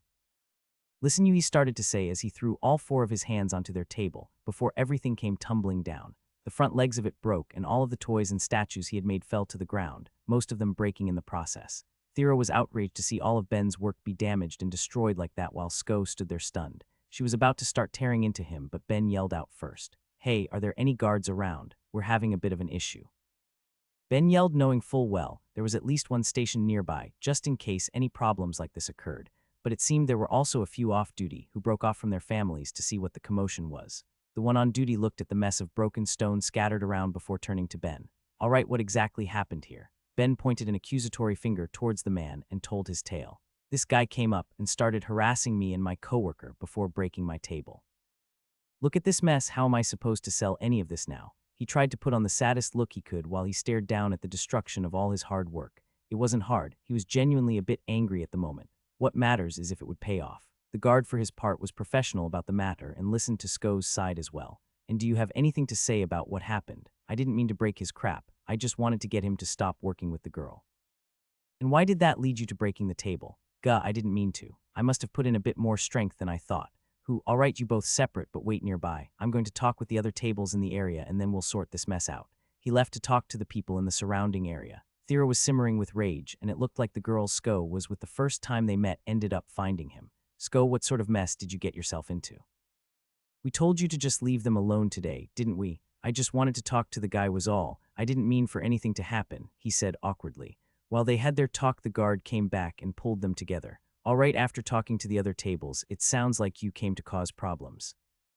I don't care if it was an accident or not. Ultimately, you destroyed all of their merchandise, so I'll give you the option of either paying it off or performing however much community service it would take to cover the costs." "Oog, I'll pay. How much is it?" The statues were probably the second most expensive items on the table that broke, next to the children's guitars, and it looked like the kites were damaged too. At least the yo-yos and tops were fine, but it wasn't going to be cheap to pay off. He had been selling the statues at the equivalent of 20 apiece, with 48 of them smashed as well as the other things. He was looking at a bit more than the average weekly pay of a rank 5 adventurer. "Is it really that much?" Sko asked when he heard the price. "Looking at the guy's work, I would say you're actually getting a good deal," the guard said as he picked up one of the less damaged pieces. "There's some nice craftsmanship here. I'll keep that in mind. So do you have the money?" Sko turned to look at his companions for a moment. "Think you could help me out a bit?" he asked the girls. They looked far from impressed, but they pulled out their cards nonetheless. "You're paying us back after our next few hunts. You really need to have some sort of savings in place. Don't just waste it all on new gear and booze." He stood there and took the verbal lashing from his companions as they all tapped their cards against Ben's until the necessary funds were added. With that done, Sko and his team turned to go before the guards stopped them. "Not so fast. You covered the price of his items, but you still have to deal with breaking the table. That's town property and all. You have the same option, of course, pay it off or work it off. Either way, we need to talk to the event organizer." He looked even more defeated when he looked to his friends. "A little help, girls." Instead, they completely ignored him. "What do you say we try the stall over there next? I hear they have good Crombus buns." "Sure. After let's check out the busker before his show's done. I've heard a lot of good things about his juggling act." And with that, they left hand in hand as their companion was dragged off to settle his debts. "All right, that was a lot funnier than I thought it would be." Ben laughed as he turned to Thera, who was still filled with anger. "How can you be so calm? He just broke all of your work. Don't worry about it. Anyway, now that everything's sold, want to wander around for a bit." She tried to suppress her anger. She had been looking forward to seeing the market, and she was just thinking that she should try harder to get along with Ben. If he had no problem with what happened, then she should try to move past it. They spent a couple hours looking around the different tables that were set up and ultimately had a lot of fun. Thera hadn't been to an event like that in ages, and Ben was seeing a lot of new food and art for the first time. When noon rolled around, they took their cart back to Falk's shop, and Ben grabbed what they would need for their hunt when Thera spoke up. "Are you sure you're okay with what happened? I still feel like if all of my hard work was destroyed like that, I would be pissed." Ben took a moment to think before speaking. "Well, since we aren't at the market, it should be fine to tell you, but don't go spreading it around." "I wanted it to happen." "What?" she asked in confusion. "I piled up a bunch of enchantments on the part of the table legs near him. It was my first time doing it on an area I wasn't directly touching, so the mana cost was drastically higher, and it was a lot harder to pile them up in the right areas, but it worked out pretty well if I do say so myself." "Wait, why though?" She didn't understand how he could let the things he had worked so hard on break so casually. He held up 3 fingers and started counting them off. Well, he was being a dick to you, he was being a dick to me, and it seemed like a good way to make some money. Plus now he'll probably think twice before giving us trouble again. She couldn't help it. Thera immediately burst into laughter to think that he did all that just to screw over Sko. It was the first time Ben heard it. Their afternoon hunt following the market hadn't gone exceptionally well. They were still using the bear traps, but trying to get a creature to walk into one took a lot more luck than the previous pit trap strategy, and Ben was still trying to figure out the best way to make different animals fall for them. The problem with using bait was that if he put it on the trap, they might get suspicious and walk away, or just grab it without putting enough pressure on it to set it off. Just putting it nearby was no good either, because any monster was more likely to walk around it than over it, but he was confident that after a few more hunts he would figure something out. For the time being, though, they took a little walk along the river, trying to figure out where might make a good hunting grounds in the future. At least that's what they both pretended they were doing. Thera had spent most of their time in the woods debating whether or not she should try lowering some of her emotional walls and let Ben know more about her, and why she didn't generally try getting close to people. If he knew and could still accept her, then maybe they really could be friends. Gods know it had been a long time since she'd had one. Ben, for his part, knew there was something on her mind at the moment. She had been distracted for most of their hunt, and figured it would be good to let her sort out whatever she had been thinking on. He was more than happy to use the time to carve a few new statues while they walked. He was already pretty familiar with the area, and had a good idea of where some of the smaller creatures could be found if one looked hard enough, but it never hurt to try and find some more. With how wild and unstable the world's ecosystem was, there was always the chance of some new monster immigrating to the area, and as long as it wasn't so dangerous as to kill any poor person to come across it, then there was a small reward for reporting it. But in his case, he was more interested in the materials he could get by hunting it. He hadn't been able to use anything really rare yet, and even though Falk kept some interesting stuff at the shop he could use, Ben was pretty sure he kept a supply of some really exotic materials somewhere that he wouldn't be tempted to put towards a staff that wouldn't last more than a day. He was happy to pass the time musing about what he would make when he got a little more money. His crafting skill was still low, but he had a lot of future plans growing in his head as his skills increased. He fantasized about a small and unrealistic list of things he wanted to see if he could get past his magic limitation: an actual moving picture, a golem, maybe figure out some modern weaponry for self-defense, a hot air balloon, and so on, when Myriad interrupted his thoughts in a panic. What's going on, Myriad? He thought in a panic. Wait, do you always watch me? How much privacy do I actually have? Myriad screamed in his brain before regaining some control of himself.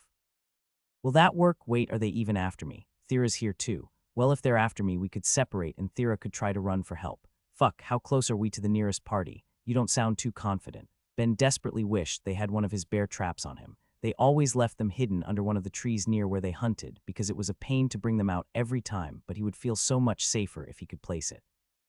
Of course, he also wouldn't be able to run with it, and a creature that was so sight-focused would probably be able to avoid it, but he was running for his life. He didn't need to be rational. As he desperately tried to figure out what to do, he made a decision. Gasping for breath as he said it, he looked at Thera running beside him. Thera sent a quick prayer up to Myriad, please. She heard the urgency in his voice and did as she was told, but once done immediately asked him why. That's not what I'm doing. Giving an explanation to Thera and assuming Myriad would hear what he was thinking as well, he explained. A god needs to be acknowledged to be allowed to talk in your head. If anything happens to me, Myriad will guide you to help. For now, Myriad, could you fill her in on what's going on? His god seemed to have hesitated for a moment before giving in, but Ben didn't have time to ponder why. From the way she almost missed a step, he assumed that she heard it too. This was probably her first time talking to a god, given that from what he knew they usually weren't as chatty as Myriad tended to be, but he explained what was happening and let Ben listen as he repeated the explanation for her sake.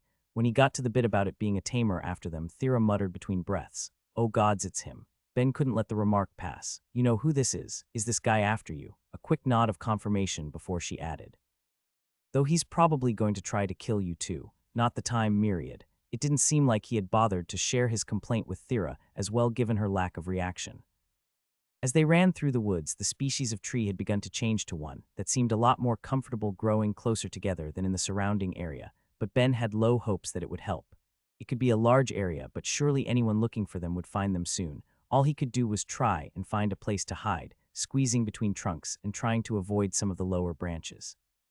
This slowed down their progress significantly, but if they weren't going to be able to find anyone else, what choice did they have? As they moved deeper in, they found an area where the ground between the trunks was covered by waist-high shrubs growing around them.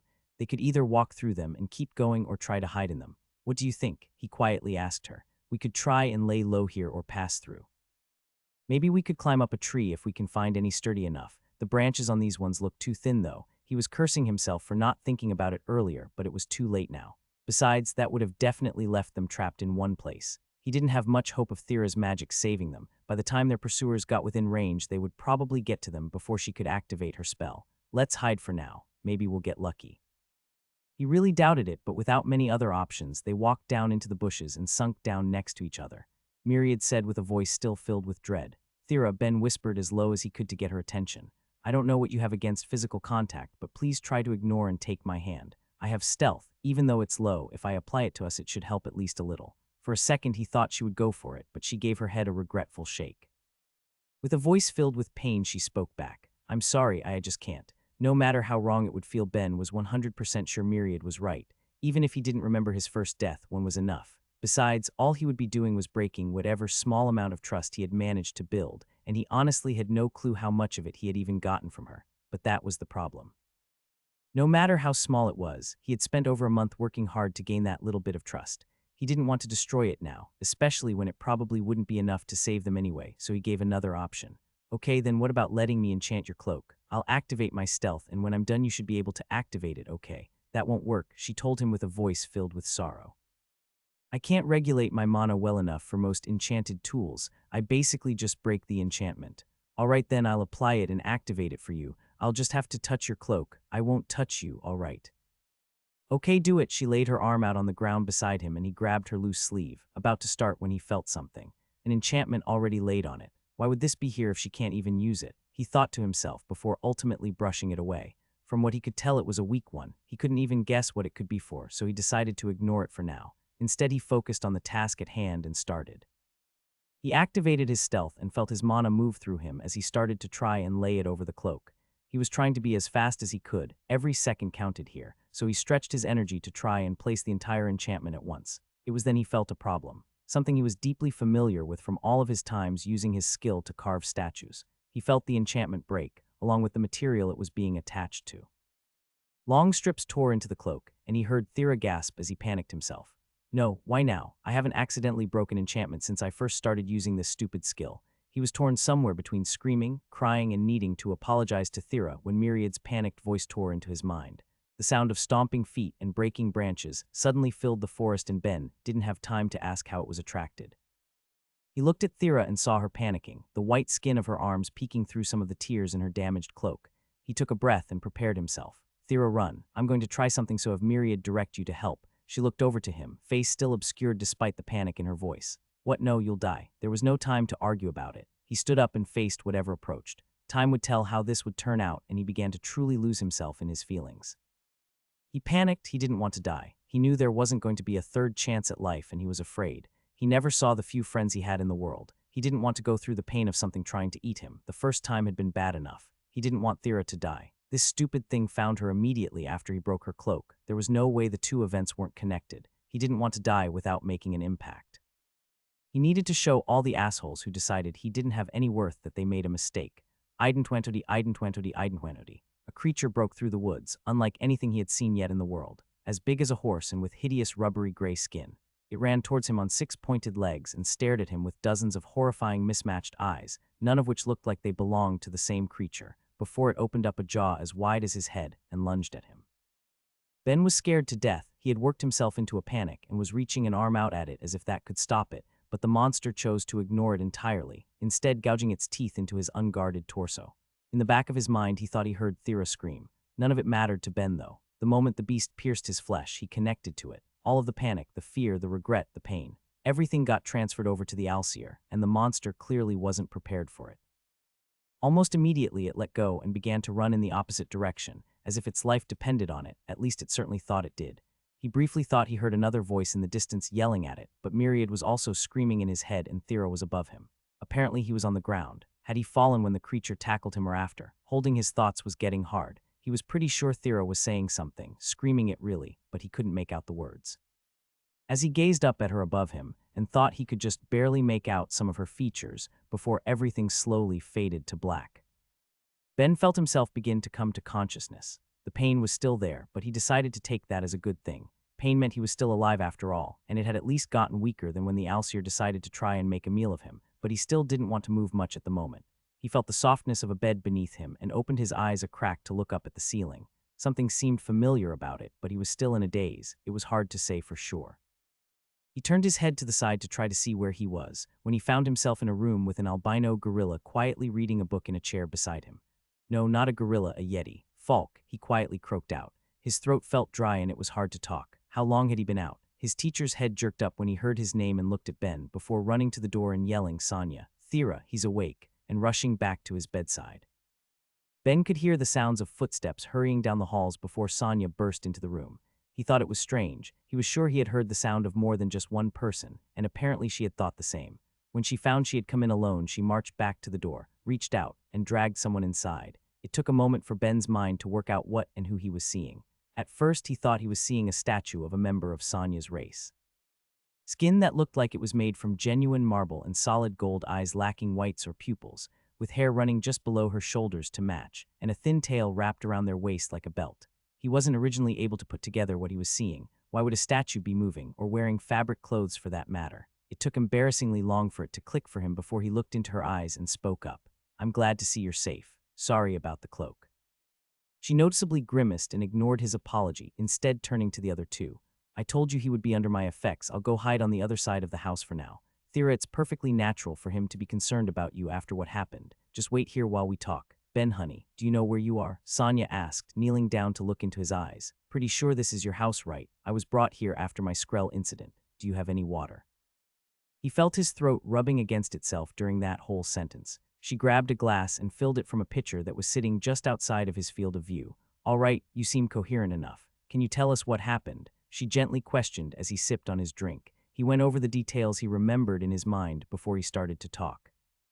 He explained how his god told them they were being followed while they walked by the river, how they had run through the woods, trying to get to some nearby adventurers, but couldn't make it in time so they had to try to hide. After that, trying to enchant Thera's cloak but messing up somehow and destroying it, and the monster, the Alseer seeming to know where Thera was as soon as it happened and charging at them. Finally, he spoke about his desperate attempt to scare it off by working himself into a panic before connecting with the beast. "And after that I blacked out, but I'm alive, which is pretty cool," he said, trying to give a confident smile, though it probably turned out more like a grimace from his general discomfort. Thera spoke up to the other two. "See, he knew it was going for me, but he still stepped in and almost got himself killed. He's obviously being influenced by me. I need to go." "Thera, the boy isn't being influenced by anything," Falk told her. "Can you just talk to him?" "Excuse me," he spoke up. "What am I supposedly being influenced by?" Thera shifted about uncomfortably while everyone looked at her, Falk and Sonia clearly not going to give the explanation for her. Finally, she seemed to gather her resolve and spoke up. "Ben, I'm a half-breed, specifically half-earth spirit and half-succubus. My large mana and earth magic comes from my spirit heritage, but as for my succubus heritage, it gave me charm magic, and because of my large mana pool, it's significantly more effective than what a pure-blooded succubus would have. Without a resistance of at least 30 to it, you'll be taken in by its passive effects just by being around me, 40 if there's any physical contact. Usually this magic would just make people like you more and want to be around you, maybe be more open to answering your requests too, but since I have so much mana, those effects can also leave people mentally unbalanced and lead to an unhealthy obsession with me." Ben had a lot of questions now that she was finally being open with him, but he decided to put most of them to the side and focus on the matter at hand. "Wait, I don't think I'm obsessed with you, but charm magic wasn't even an option on my card. Is that some sort of unique magic or something?" Sonia explained to him. "It's a specialized form of magic, specifically dark magic." He was still not as clear-headed as he would have liked to be, but he thought he saw where this was going. "Wait, so my darkness resistance would apply, right?" He saw nods from the two women before he turned to Falk and asked in a bit of an accusing tone.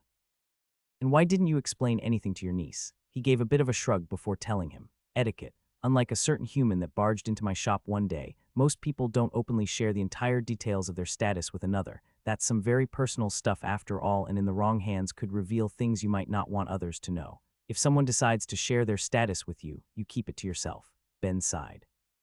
He was pretty sure he had been told the same thing at the church, but he hadn't really cared. "All right, well, can someone tell me where my card is? We can sort this out right now." It seemed that he had been stripped down at some point and was only tastefully covered by a blanket. Even if one of the people around was the healer treating him, he wasn't going to go and bear all at the moment. She scanned it for only a second before reacting to something completely different to what he had been expecting. "You're an apostle," she basically yelled at him. What? Both Falk and Sonya yelled as well before looking over Thera's shoulder at his card. So much for good etiquette. Boy, when in the infinite hells did you become an apostle to a god? I became Myriad's apostle right after you accepted me as an apprentice. What's the big deal? Ben, discovering someone's apostle is about as surprising as learning someone you know is actually royalty. There's only a few thousand of them, Sonya explained. Okay, I see what you're saying, but by that logic, shouldn't the fact I'm one of the 200 people that were summoned last year be more surprising? You're what? Sonya yelled again, though this time it was only her at least, so he tried to put the matter to the side. Okay, why don't we talk about how strange and unlikely I am later and get back to the matter at hand? Thera, if you want to look at the rest later, you can, but for now just go to my resistances. She was still looking at him funny, but did as she was asked and scrolled down to look at his resistances. As soon as she saw them, she let out a small gasp. There's no way, she muttered. How could one person have resistances this high for every affinity? She looked up at him and stared him in the eyes. Is your darkness resistance really 85? Why not test it out for yourself? Is it okay to assume the main reason you don't like touching people is because of your charm magic? That's right. Well then let's see if it has any effect. He held his hand out towards her and waited to see what she would do. She stared at it for a moment before slowly and hesitantly reaching out to him and gently taking his hand. Even though Falk and Sanya believed it would be fine, they still waited with bated breath. Feeling fine so far, he told them. Charm wouldn't be very effective if a person realized they were charmed, she replied with a shake of her head and a thoughtful look on her face. I would need you to do something you wouldn't normally do. She thought on it for a moment, still holding Ben's hand before giving him an instruction. Punch Uncle. Hey, Falk yelled at this, but they both ignored him. Ben looked down at their hands briefly before answering.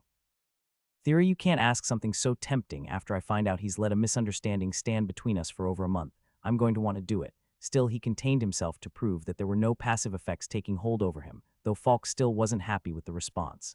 Now what did I do? Even Sonya had to chime in. You could have at least mentioned to your apprentice that he might want to show Thera his card. He certainly doesn't seem to have any privacy concerns. Is it so wrong that I wanted Thera to try and open up a bit herself? He said in a huff. The girl needs to learn to put some trust in others. Well, maybe you're right, Sonya said after some thought, and what's done is done. Hopefully now that they're more aware of each other's circumstances, they'll grow even closer. She smiled and gave them a look as she spoke. Well, not so much them, but the fact that they were still holding hands at the time.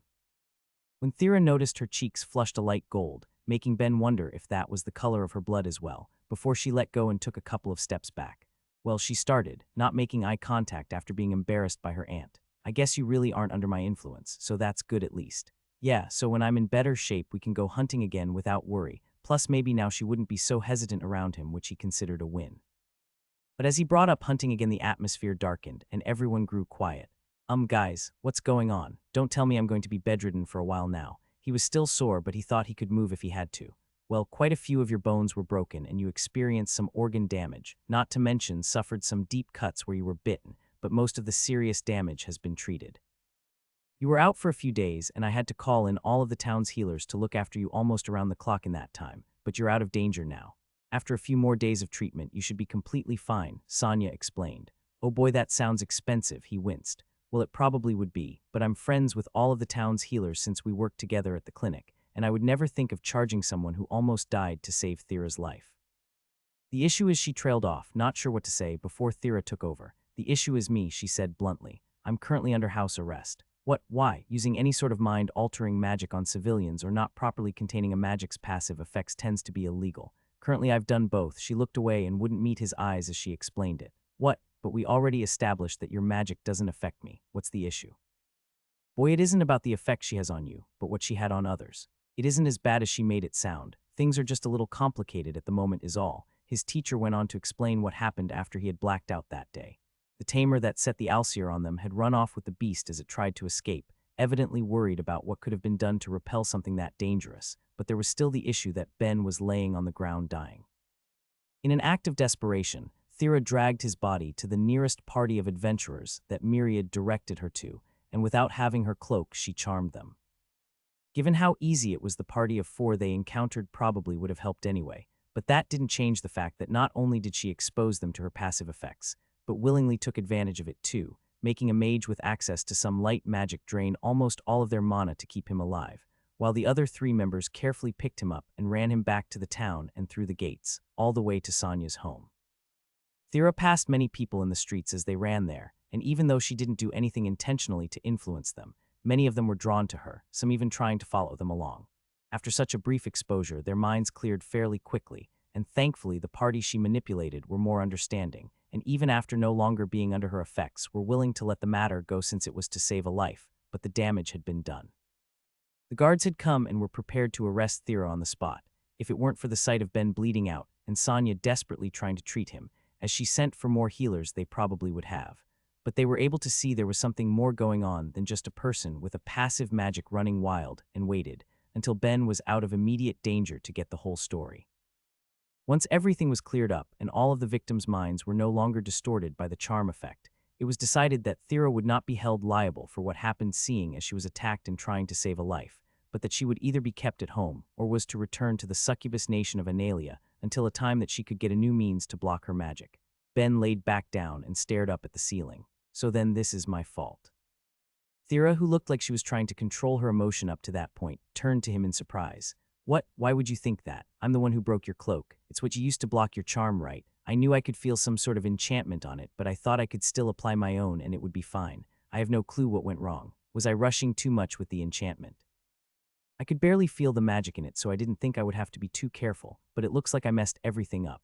You can feel the mana in an enchantment? Sonia asked, surprised. Well, yeah, I'd need to do that to be able to apply them carefully right. Sonia's just surprised cause mana sense is usually developed at higher levels of a magic skill than what you have, but that doesn't matter right now. Don't beat yourself up about the cloak, boy. You didn't do anything wrong. It all comes down to the ways it's made, Falk explained. There aren't many ways to disrupt a passive magic effect. They all end up being either too hard or too expensive to make. In the case of Thera's cloak, it's a bit of both. The technique I used basically involved piling up fragments of skills instead of using the whole thing. Can't really tell you why it works. As far as I know, the person who discovered it did so by accident, but once you manage to pile up enough, it can disrupt passive magics like charm and fear.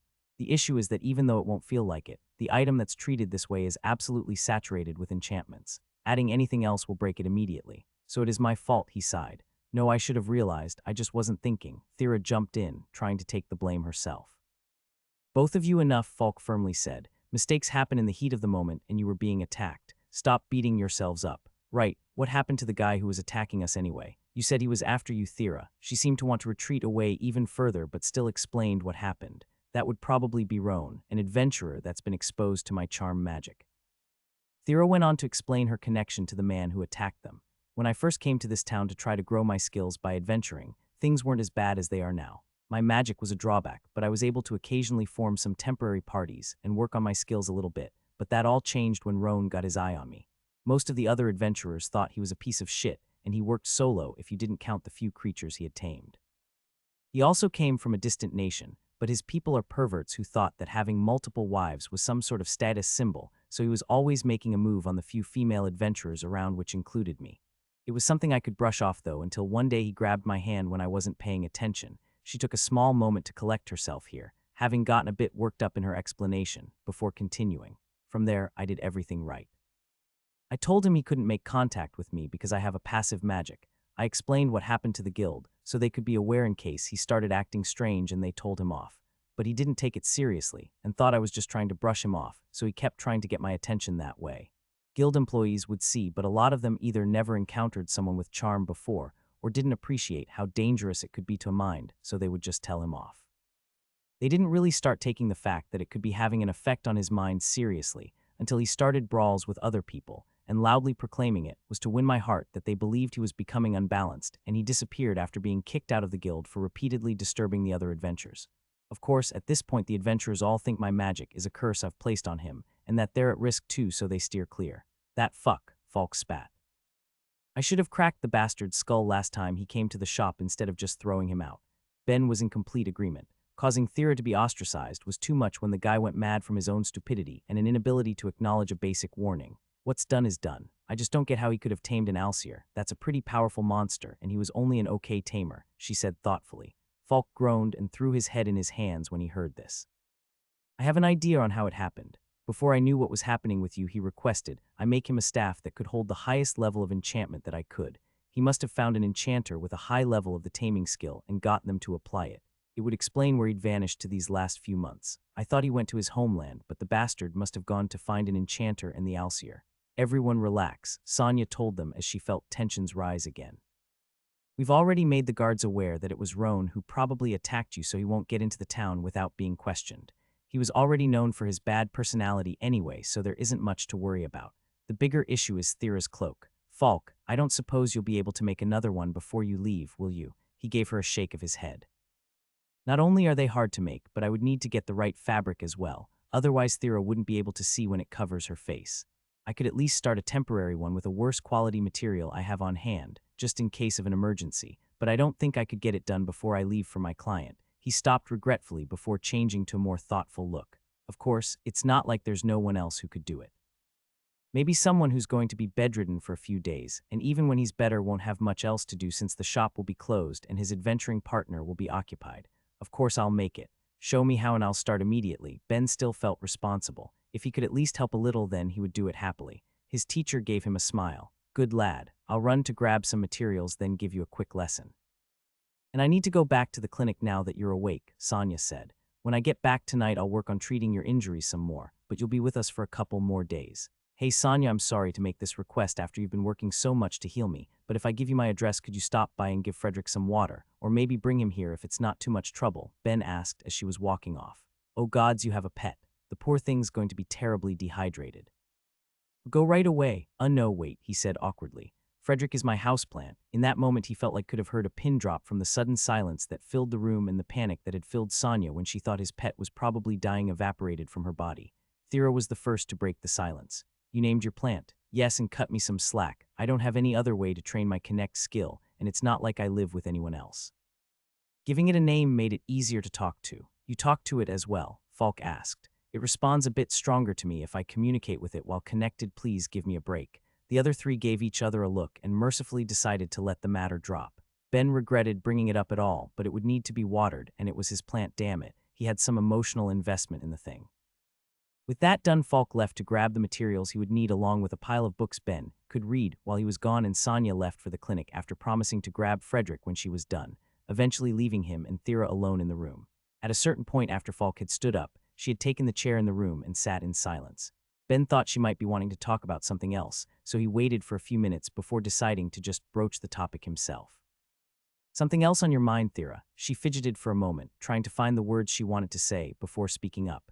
After you're better, I'll talk to Uncle. He shouldn't make you adventure with me anymore with all this going on. She was frowning and wouldn't meet his gaze, but Ben had a pretty good idea of what was going on through her head at the moment. I see, he started. Do you not like working with me? He didn't really believe it was the reason, and she confirmed it a second later with the shake of her head. That's not it, but Roan's a violent guy, and if he gets into the town, you would be putting yourself in danger for no reason by being around me. Not to mention that ever since these curse rumors started to go around, Uncle's lost some business, since it's pretty obvious to people how often I'm there. If you plan on starting your own shop one day, working with me could be a disadvantage to you. Well, first of all, I would never open a shop in this town. That would feel way too ungrateful to Falk for teaching me. Plus, I don't care what other adventurers think. You're the only one I really know in that crowd. As for Roan, well, I feel like you're in more danger than I am. I don't want you to encounter this guy by yourself after all. But more importantly, he paused to gather his courage for a minute. He was about to say something embarrassing and really hoped he wouldn't look as stupid as he felt saying it. I'm still hoping we can become friends. What? She asked, shocked by the unexpected proclamation. His ears were already burning, but he wanted to explain himself. See, it's just like I said before, I don't really know many people in the world, and I think you're nice. Plus, I feel like we already get along, and now you know I'm not going to be affected by your magic, so I would still like to adventure with you if you still want to work with me. He trailed off, his face burning and not even looking at her. After some silence, he was worried that she had run out of the room in disgust and worked up the courage to see her reaction, but she had hid it from him by burying her face in the covers of the bed he was laying in while he made his spiel. Thera, he asked uncomfortably. He honestly felt maybe her running out would have been better than the silence that had fallen. At least that would be an answer. Okay, came a muffled voice from his sheets. Yes, I want to be friends with you too. Gods, how can you comfortably say something so embarrassing? She sounded like she was dying from being so upfront about her feelings. I wouldn't describe how I felt as comfortable by any stretch of the imagination. I just don't know how one's even supposed to make friends with people, okay? Is it just like you spend enough time with someone and slowly get to know each other only to eventually realize you've both become friends? She was quiet but still didn't take her head out of the blankets when she spoke again. Well, I guess from that definition, we're already friends then. It was maybe 15 minutes later that Falk came running back into the room with a crate full of supplies and books, only to see that Ben was still blushing and Thera still had her face buried in the bed. Am I maybe interrupting something? He asked with a raised eyebrow. Nothing, uncle, Thera said as she jerked upwards, her face flushed gold. We were just chatting while we waited, now come on, let's get started. He would have been willing to go up against the Alcir again to dispel the current atmosphere, and thankfully Falk was merciful and let the matter drop. All right, boy, get ready for one of the most grueling tasks I've gotten for you yet. Here's some cloth and just do what I say to make a fantail cloak.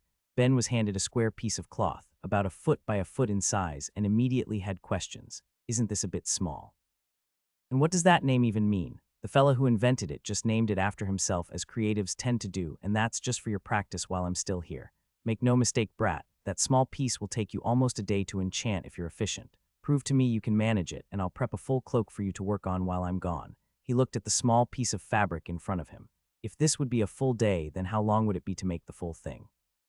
It was a daunting question, but it would be a good challenge, not to mention good experience for his enchanting. At the stage he was at, he wasn't using too many techniques more advanced than just layering them up. So what do I do? As I said before, you're just using fragments of skills. Not a single enchantment you add should actually be able to display its effects. It should feel more like making a sculpture from one grain of sand at a time, and much like sculpting with sand, if you're not careful, the entire enchantment will collapse. This won't break your material, thankfully, but it could still signify a significant loss of time, especially if you mess up toward the end. Now what you're going to do is only use your skills for this. Don't enchant attributes or affinities. If I remember right, you only have 7, which is going to make it harder than what most people who have to make one of these will deal with, but it should be manageable. You're just going to pile up a fragment of skill at a time until the entire thing is saturated, but you have to make sure none of the fragments are touching fragments of the same skill or it will collapse. Do you understand? I think so. He was a little overwhelmed by the sudden stream of information, but also sure he would manage. Good. I'll be in town for a couple more days, so I'll stop by to see how you're doing and if you need any advice. Last thing, unlike the way you currently do your enchanting, where you have to finish the enchantment all at once, this way you can at least take breaks from it, thankfully, since it's building it up from many parts, so you won't need to stay awake for a week. Now good luck and check some of the books if you need to. With that done, Falk went back to his shop to finish up some of the work he was going to show his client and bid both Ben and Thera a good day. After he left, Ben immediately started to focus on how he was going to approach the task while Thera went to prepare lunch. He thought she would be gone for a while, but only a few minutes later, she came back with a small plate of diced vegetables for the both of them. He happily took the plate and began eating, but had to ask, "Are you a vegetarian by any chance?" She looked down sadly at the plate of food in front of her as she picked through it herself, letting out a regretful sigh. "No, it's just that this is all I can manage." "What do you mean? I can't cook all right." He hadn't been expecting that and immediately burst out laughing. "It's not funny," she said in a huff. "You try learning to cook something when your mana will strip the enchantments from the stove." He tried to contain his residual giggles. Admittedly, breaking any enchanted tool you tried to use was a pretty good excuse for not knowing how to cook. Sorry, my bad. Do you mind if I use your kitchen? I should be able to whip us something up." Her eyes seemed to light up. "You can cook, what's there to be so surprised about? I have crafting, it comes with the package. But you're always eating at food stalls. I just like trying different things is all." "Then that would be great," she told him before calming down. "Wait, no. Uncle Falk just said it's going to take you a day to work on this and you're still recovering. I shouldn't waste your time. I feel good enough to move, and if it's already going to take a day, then what's another hour? Come on, show me your kitchen." "All right, let's go." She stood and waited for him to get up, but he didn't move. He cleared his throat and awkwardly told her, Thera, could you wait outside the room? I need to get dressed still." With the problem revealed to her, she quickly ran outside to wait. Another blush spread across her face. Ben idly wondered if she was always blushing under her hood, or if it was just going to be today as she got used to him. After getting up and dressed, Ben came to an important conclusion. When Sonia told him that he was out of danger but would still need a few more days to heal, what that meant was that his organs were probably better, but his ribs were still very much broken, and as soon as he started moving around he could feel the pain from them. Still, it was bearable, and even if he could be satisfied with a plate of vegetables, he wanted something a bit more substantial after being out for a couple days. He made his way out of the room and was shown the way to the kitchen by Thera, before he started rummaging around their cold box for ingredients, making sure to supply it with some mana after he was done so it would keep its power. He diced up some meat and started cooking it on the stove. It was here he had to take some care. With his low fire-based affinity, even using a fire enchantment could have a high mana cost, so he had to just try and keep an eye on it to make sure he would stay conscious. It seemed that since Sonia was the one who did the cooking, and presumably had plenty of mana as a life mage. She didn't feel the need to spring for a stove, with a fire affinity tied to the enchantment to lower the mana cost, and he was feeling it. While he was at the church still, Lehi had warned him about plenty of fools who had accidentally run out of mana while cooking and managed to burn their houses down or get themselves killed, and Ben was in no hurry to join their ranks. He would have to cook it a little longer than he would have liked to, but it worked out for his mana recovery. He just needed to have patience. Supposedly, he could also use his crafting to run mana through the ingredients to make them cook faster the same way he could work with other materials faster by doing the same thing, but he hadn't gotten the hang of that yet, probably because he was so focused on not using up all of his mana while he cooked. Once the meat was almost at the level of doneness, he added the veggies that Thera had cut up to soften them up a bit, while adding just a bit of water to the pan as well as some spices. He would have liked to make a thicker sauce for it, but he wasn't familiar with some of the ingredients they had and they lacked others he usually used, so he couldn't get too creative. But still, it was done. Thera pulled out a couple of bowls, and they dug into the stir-fry Ben had put together. "It's good," she told him as she wolfed it down. "If we don't have leftovers, I'm usually just stuck eating chopped vegetables when my aunt's working late. Sounds good to me," she told him as she continued eating. Ben smiled. It felt good to share a meal with someone. After eating and cleaning up, Ben went back to the room he had been given and started to figure out how he was going to try and approach this. Up to this point, he had never tried applying anything less than the totality of a skill, and he figured that would give him the most trouble, so he carefully attempted that first. He started to use his enchanting and decided he would try focusing on using a fragment of dismantling first and got to work, trying to feel the way the skill was being laid down as he went. Aside from his usual method, or any of the ways he had read about but had only dabbled with, this actually took more concentration. Even if he stopped placing the enchantment, almost immediately, it would create a small area that properly had a significantly weakened version of the skill, much in the same way he would do when he was piling up enchantments to break a material for his statues. He just had to get smaller. The cloth now had 5 small sections enchanted with dismantling, a skill all but useless to have on a piece of fabric, before he finally got it right, creating a grain of skill that couldn't possibly affect anything else in a meaningful way. With that success under his belt, he was ready to start for real, but his practice created another problem he had to deal with first. Having practiced on the same fabric he was meant to enchant, Ben now had 5 sections he would have to remove the enchantment from, an application of his skill he understood in theory but had never tried before. After all the basic means he used to enchant tools with his resistances wasn't complex enough to require correcting as he went, and when he would make statues, the point was for the enchantments to damage the material to get the end product. Freaking great. He thought to himself and got to work, doing his best to remember how the technique was done, and finding it coming back to his mind easier than expected. It essentially came down to activating his enchanting and using raw mana with it to pry it off. It was a tedious task, and the mana cost was higher than it would be to apply a skill or resistance instead, but his teacher only gave him the one sheet, so there was no wasting it. He didn't really think Falk would have any problem with giving him another, but it was a pride thing now. He wanted to get it done with the materials at hand, so he started his slow march towards completing his task. In the early stages, he tried to fail a few times just to see what would happen. He applied the same skill fragments beside each other, curious as to what would happen, and it caused them to combine into a bigger one, destabilizing the fragments around them and erasing the enchantment. It was a curious result. When he layered resistances in the past, it had never happened before, making Ben assume that the skills may be uninclined to exist in a partial state, but once whole would destabilize the rest. It would be worth looking into more in the future, but for now he was content to know what would happen should he mess up, and began focusing on the task in earnest. Even with his focus and a generally patient attitude when it came to working on a task, he had to admit this was a bit too monotonous, but his teacher did say he would be able to take a break while he worked. He would aim for about an 1/8 done and then stop to have a little rest. So maybe he went a little longer than the 1/8 he intended once he got into his groove, having gotten about a 1/4 complete, but he really needed a break now. He had originally been counting the number of skill fragments it would take to make, but he gave up around 300 after he lost count. It was times like this he desperately wished he had access to some sort of portable music player. Supposedly there were some magical music makers, but they were rare and expensive, not something he could manage.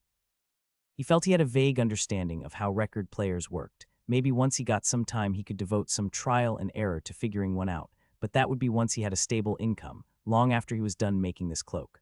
On the other hand, he knew Thera played at least one instrument. Perhaps he could convince her to practice while he worked. He'd at least broach the topic later.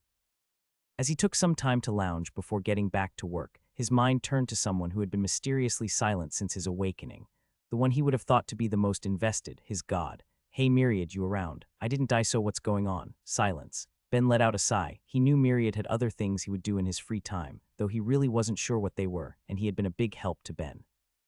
He probably wouldn't have survived without the warning or his gift skill, so he should really do something to show his appreciation.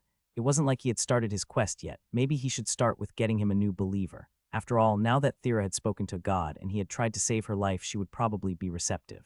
Maybe he should go ask her, came a shout to his mind, startling Ben. "Oh hey Myriad, I was wondering where you went. Go back a bit. Who are you talking about and what are you being punished for? Wait, why was it against any rules? She acknowledged you right. What? We were literally being attacked. Where the hell was her god during all this then? Okay, if you say so, but I'm still not into it. So what's your punishment? So back to having no one in their right mind to ask then. Gotcha. You're right, sorry. Not sure how much you've been watching, but things have been a little stressful. Can't you just see it in my mind or memories?" Ben decided to file that away as something that could be useful later, before getting back to the main matter, and told his god about the events of the last few days while he was unconscious and what happened after he woke up. Ben felt himself blush again as he remembered the embarrassingly honest exchange he had with Thera. Not really the main point here. Can you find this Roan guy? I'll try and figure something out. The connect skill did just save my life, so maybe there's an angle we can work there. Of course, that was a pretty specific situation, and I still almost died. Pretty sure most people would prefer a skill that could save them before they had something sink their teeth into them, but I'll see what I can do. More hours passed and Ben made some significant progress when he noticed it was getting late and decided to go see Thera. He walked around her home to see where she could be before finding her in what seemed to be her bedroom, laying down with a book, so he gave a knock to get her attention. "That would be great," she said and put her book down. "She's usually home in about an hour. Do you want a hand?" With that, they made their way to the kitchen and Ben started to dig around looking at the ingredients before deciding on making a ranunul soup and some stuffed crab, both dishes he learned while cooking at the church. He got Thera to cut all the vegetables they would need while he focused on assembling the ingredients and cooking. As they prepped the meal, they chatted about the day, Thera talking about the book she was enjoying and Ben discussing his progress on his practice and how he was understanding why the cloaks were hard to come by. It was hard to imagine too many enchanters wanting to make these regularly. Eventually, they moved on to talking about other things while they worked on the food and let the time pass until Sonia got back. When she walked into the kitchen, she was surprised to see them both at the stove, Ben powering it and working on a pan while Thera stirred a soup and gave them a greeting.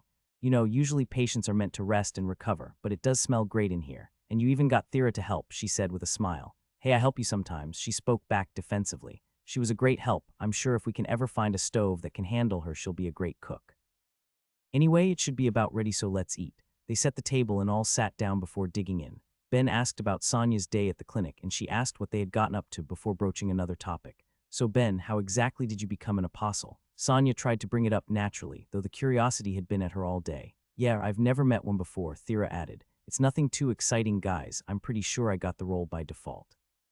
"How could you possibly get such an important position with your god by default?" Thera asked. "I'm the guy's only believer, so there were no other applicants for the job, I guess. As soon as I accepted Myriad as my god, it showed up as my title." "Wait, you're his only believer?" Sonia questioned. "Ben, don't tell me you're involved with a forbidden god."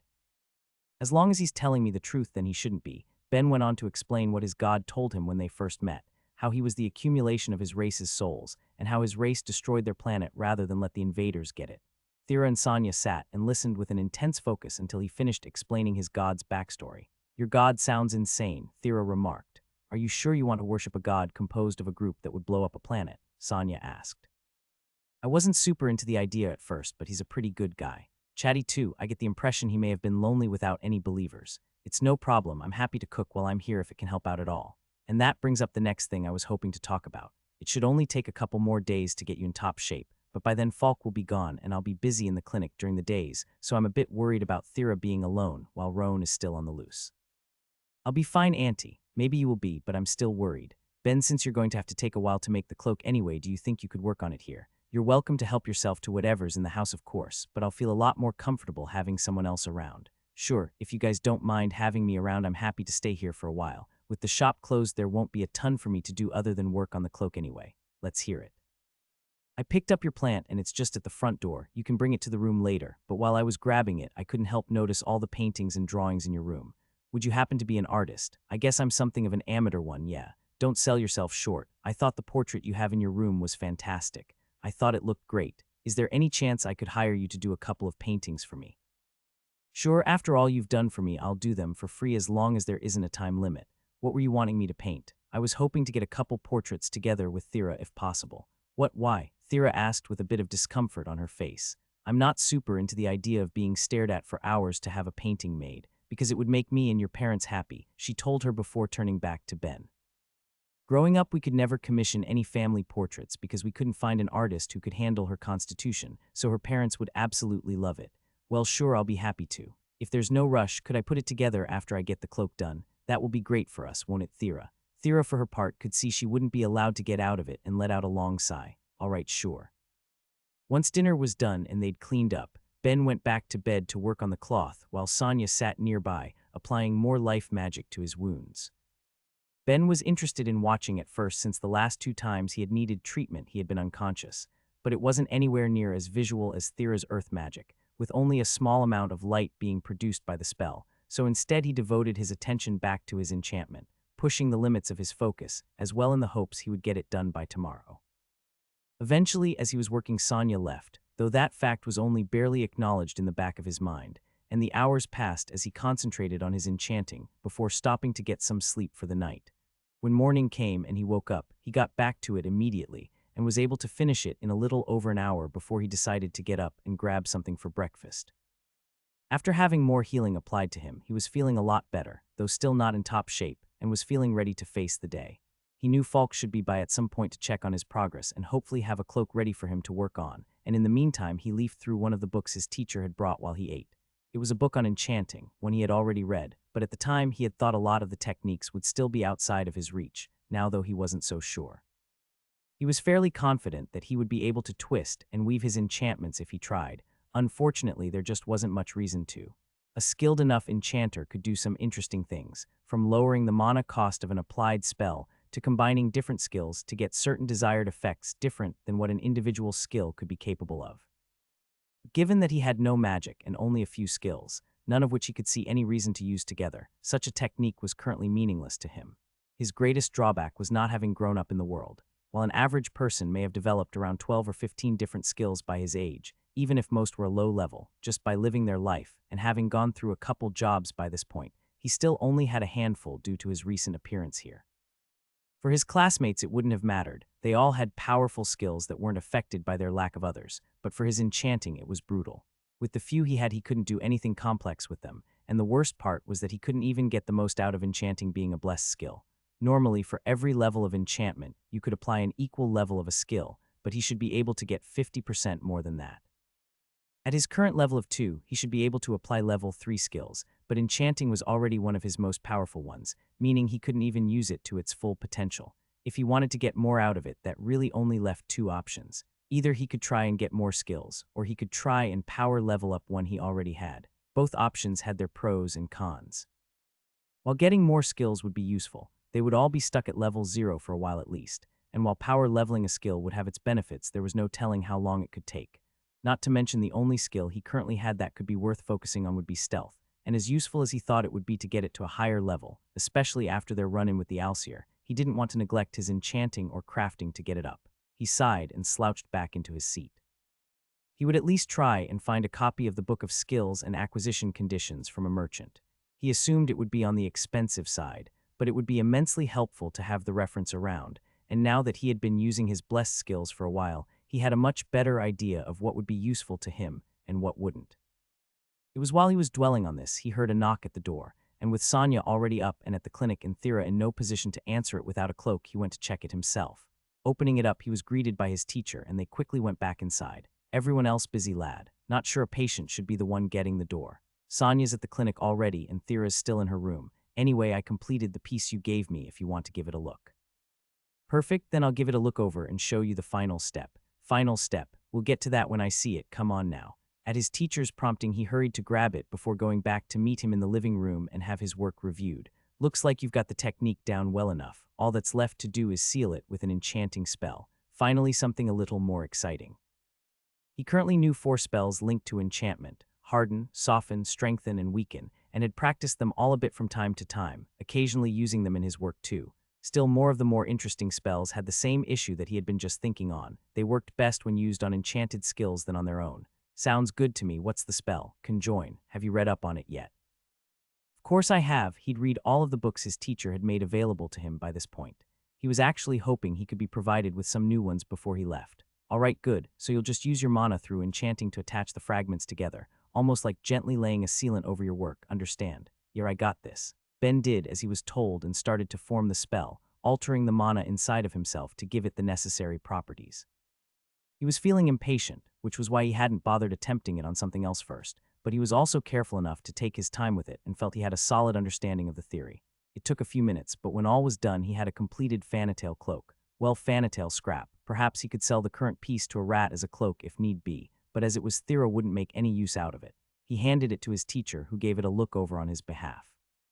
Yep, looks like you managed fine. This should work perfectly. Oh, thank God, the thought of having messed up at the end would have been pretty unbearable, so having the success under his belt was exactly what he needed, though Falk was quick to throw some cold water on his relief. Don't be too happy yet, boy, you're still far from free. His teacher reached into a bag and pulled out a long and heavy green cloak.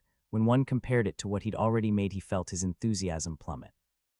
Oh man, this really is going to take a while, huh? Damn straight.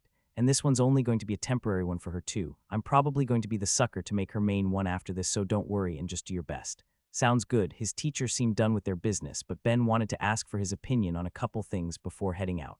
Hey Falk, are there any skills you think I should be learning? Well, since you're adventuring, you could start using a hammer as a weapon to try and get the hammer wielder skill. It will also help you out at the forge after all. But why? It wasn't what he was looking for, but still an interesting piece of information that Ben filed away to consider later. He would at least need to grow his strength a bit more before considering that. I'm more thinking about things I can use for my enchanting. The number of skills I have is pretty limited, and none are great for it. Plus, I'm a little worried that I'm not using my enchanting to its full potential. I see what you're saying, but on the spot not much comes to mind. Magics are the biggest ones, but that's not really in the cards for you unless you learn a non-affinity magic, and those can be tough. Still, I'll think on it and try to have an answer by the time I'm back. Wait, that sounds great and all, but what do you mean by non-affinity magics? Aren't those just powerful, evolved skills? He had read about them a bit in some of the books on magic at the church, but it had sounded to him like it was when a skill turned until a significantly more powerful version of itself with an increased mana cost to go along with it, such as stealth turning into invisibility. Ah no, there's a few others too. Heck, your enchanting technically counts as one of them, though probably the least mana costly one I can think of. The issue with that though is most people don't bother with them at all, and those that do have already gotten a decent skill level in one of their stronger affinities to build up their mana and have a better idea on how to use it. Not to say you couldn't learn one someday, but you're gonna want your mana level a lot higher than it currently is if you do. Ben sighed and felt dumb for getting his hopes up. There still wouldn't be any magic for him in his immediate future, it looked like, though it would be worth looking into more non-affinity skills in the meantime. Just because it wasn't realistic at the moment didn't mean it wasn't worth aiming for after all. Don't let it get you down, boy. You just have to work to your strengths. You got resistance levels most people would only dream of in every affinity. If you were to specialize in enchanting armor and shields, you'd probably make a decent living. That is a fantastic point. Definitely something I could fall back on if I can't manage anything else, but the heart wants what it wants, and I want to make something exciting. Maybe I'll manage something eventually. They chatted for a while longer, and Thera came out of her room after hearing Falk's voice to greet him before he went off, letting them know he would be leaving tomorrow evening as he did. Ben prepared some brunch for them, and then chose to sit in the living room and work on the cloak rather than be cooped up in the room he was using. When she saw this, Thera decided to grab her book and join him while he worked, and it was like this the hours passed. His speed was a bit faster than it had been yesterday, with him feeling more confident with his technique than when he first attempted this, but progress was still slow, especially with how much more material he now had to work with. Still, he focused heavily on the task, not letting any distraction get in his way until he noticed he was starting to get hungry and stopped to see the time. Deciding it was as good a time as any to start dinner, he grabbed Thera again to help and they chatted while they prepared the food. Thera again discussing her book, a bit of historical fiction involving a political tension between two races and the forbidden romance that sprang between the prince of one nation and the princess of the other.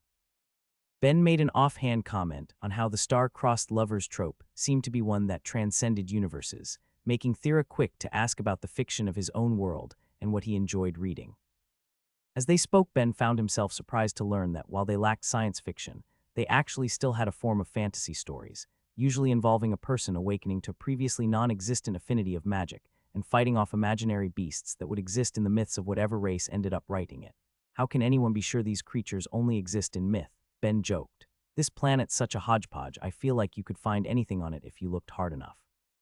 Even if he meant it as just a casual bit of fun, Thera took the question seriously. That's actually a good question. It's not like the gods brought over entire ecosystems with them, but so many things ended up coming along and running off that it's hard to say what's living in the untamed lands. That's not even considering the fact that some of these creatures could actually exist in their race's original homeworld. There's a story from I think about 100 years ago where a writer from some race created an incredibly popular play that used a legendary beast, and their god stepped in to mention that they got the way it looked completely wrong, shocking everyone to learn that it had actually existed in their mother world. Who knows how many other legends are like that too.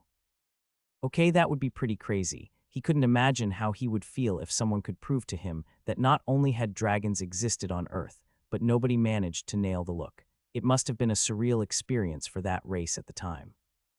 After that, Ben started to talk about different stories he had read and remembered well, then tried to explain video to her, a medium he felt this world was sorely lacking. When they finished preparing food and Ben felt a notification going off in his head.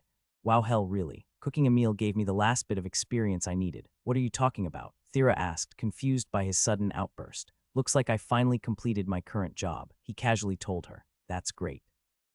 Why aren't you more excited? It is exciting and all, I'm just keeping my expectations in check for now.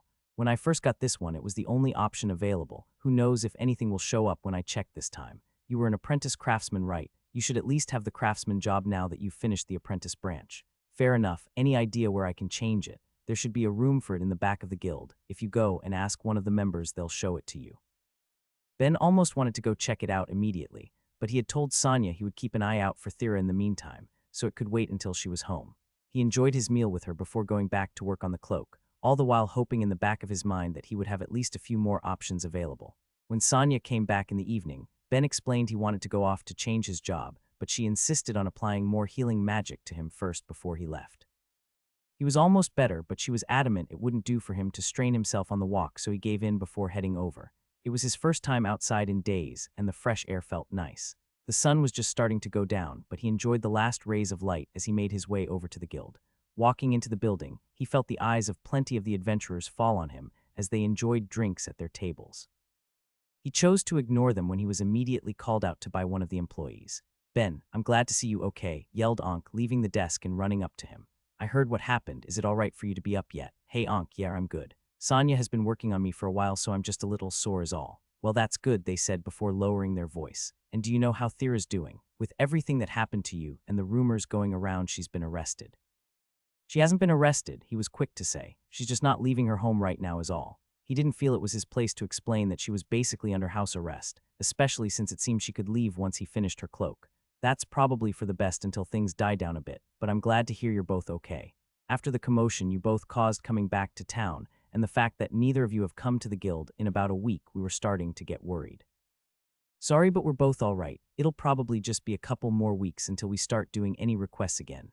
Anyway, I actually came here because I heard you had a job change room somewhere. Oh yes, it's not very grand, but we do have a crystal in the back. Come along and I'll show you. He followed Ankh to a back room, far more shabby than the one at the church where he acquired his first job, and walked up to the crystal, placing his hand on top of it.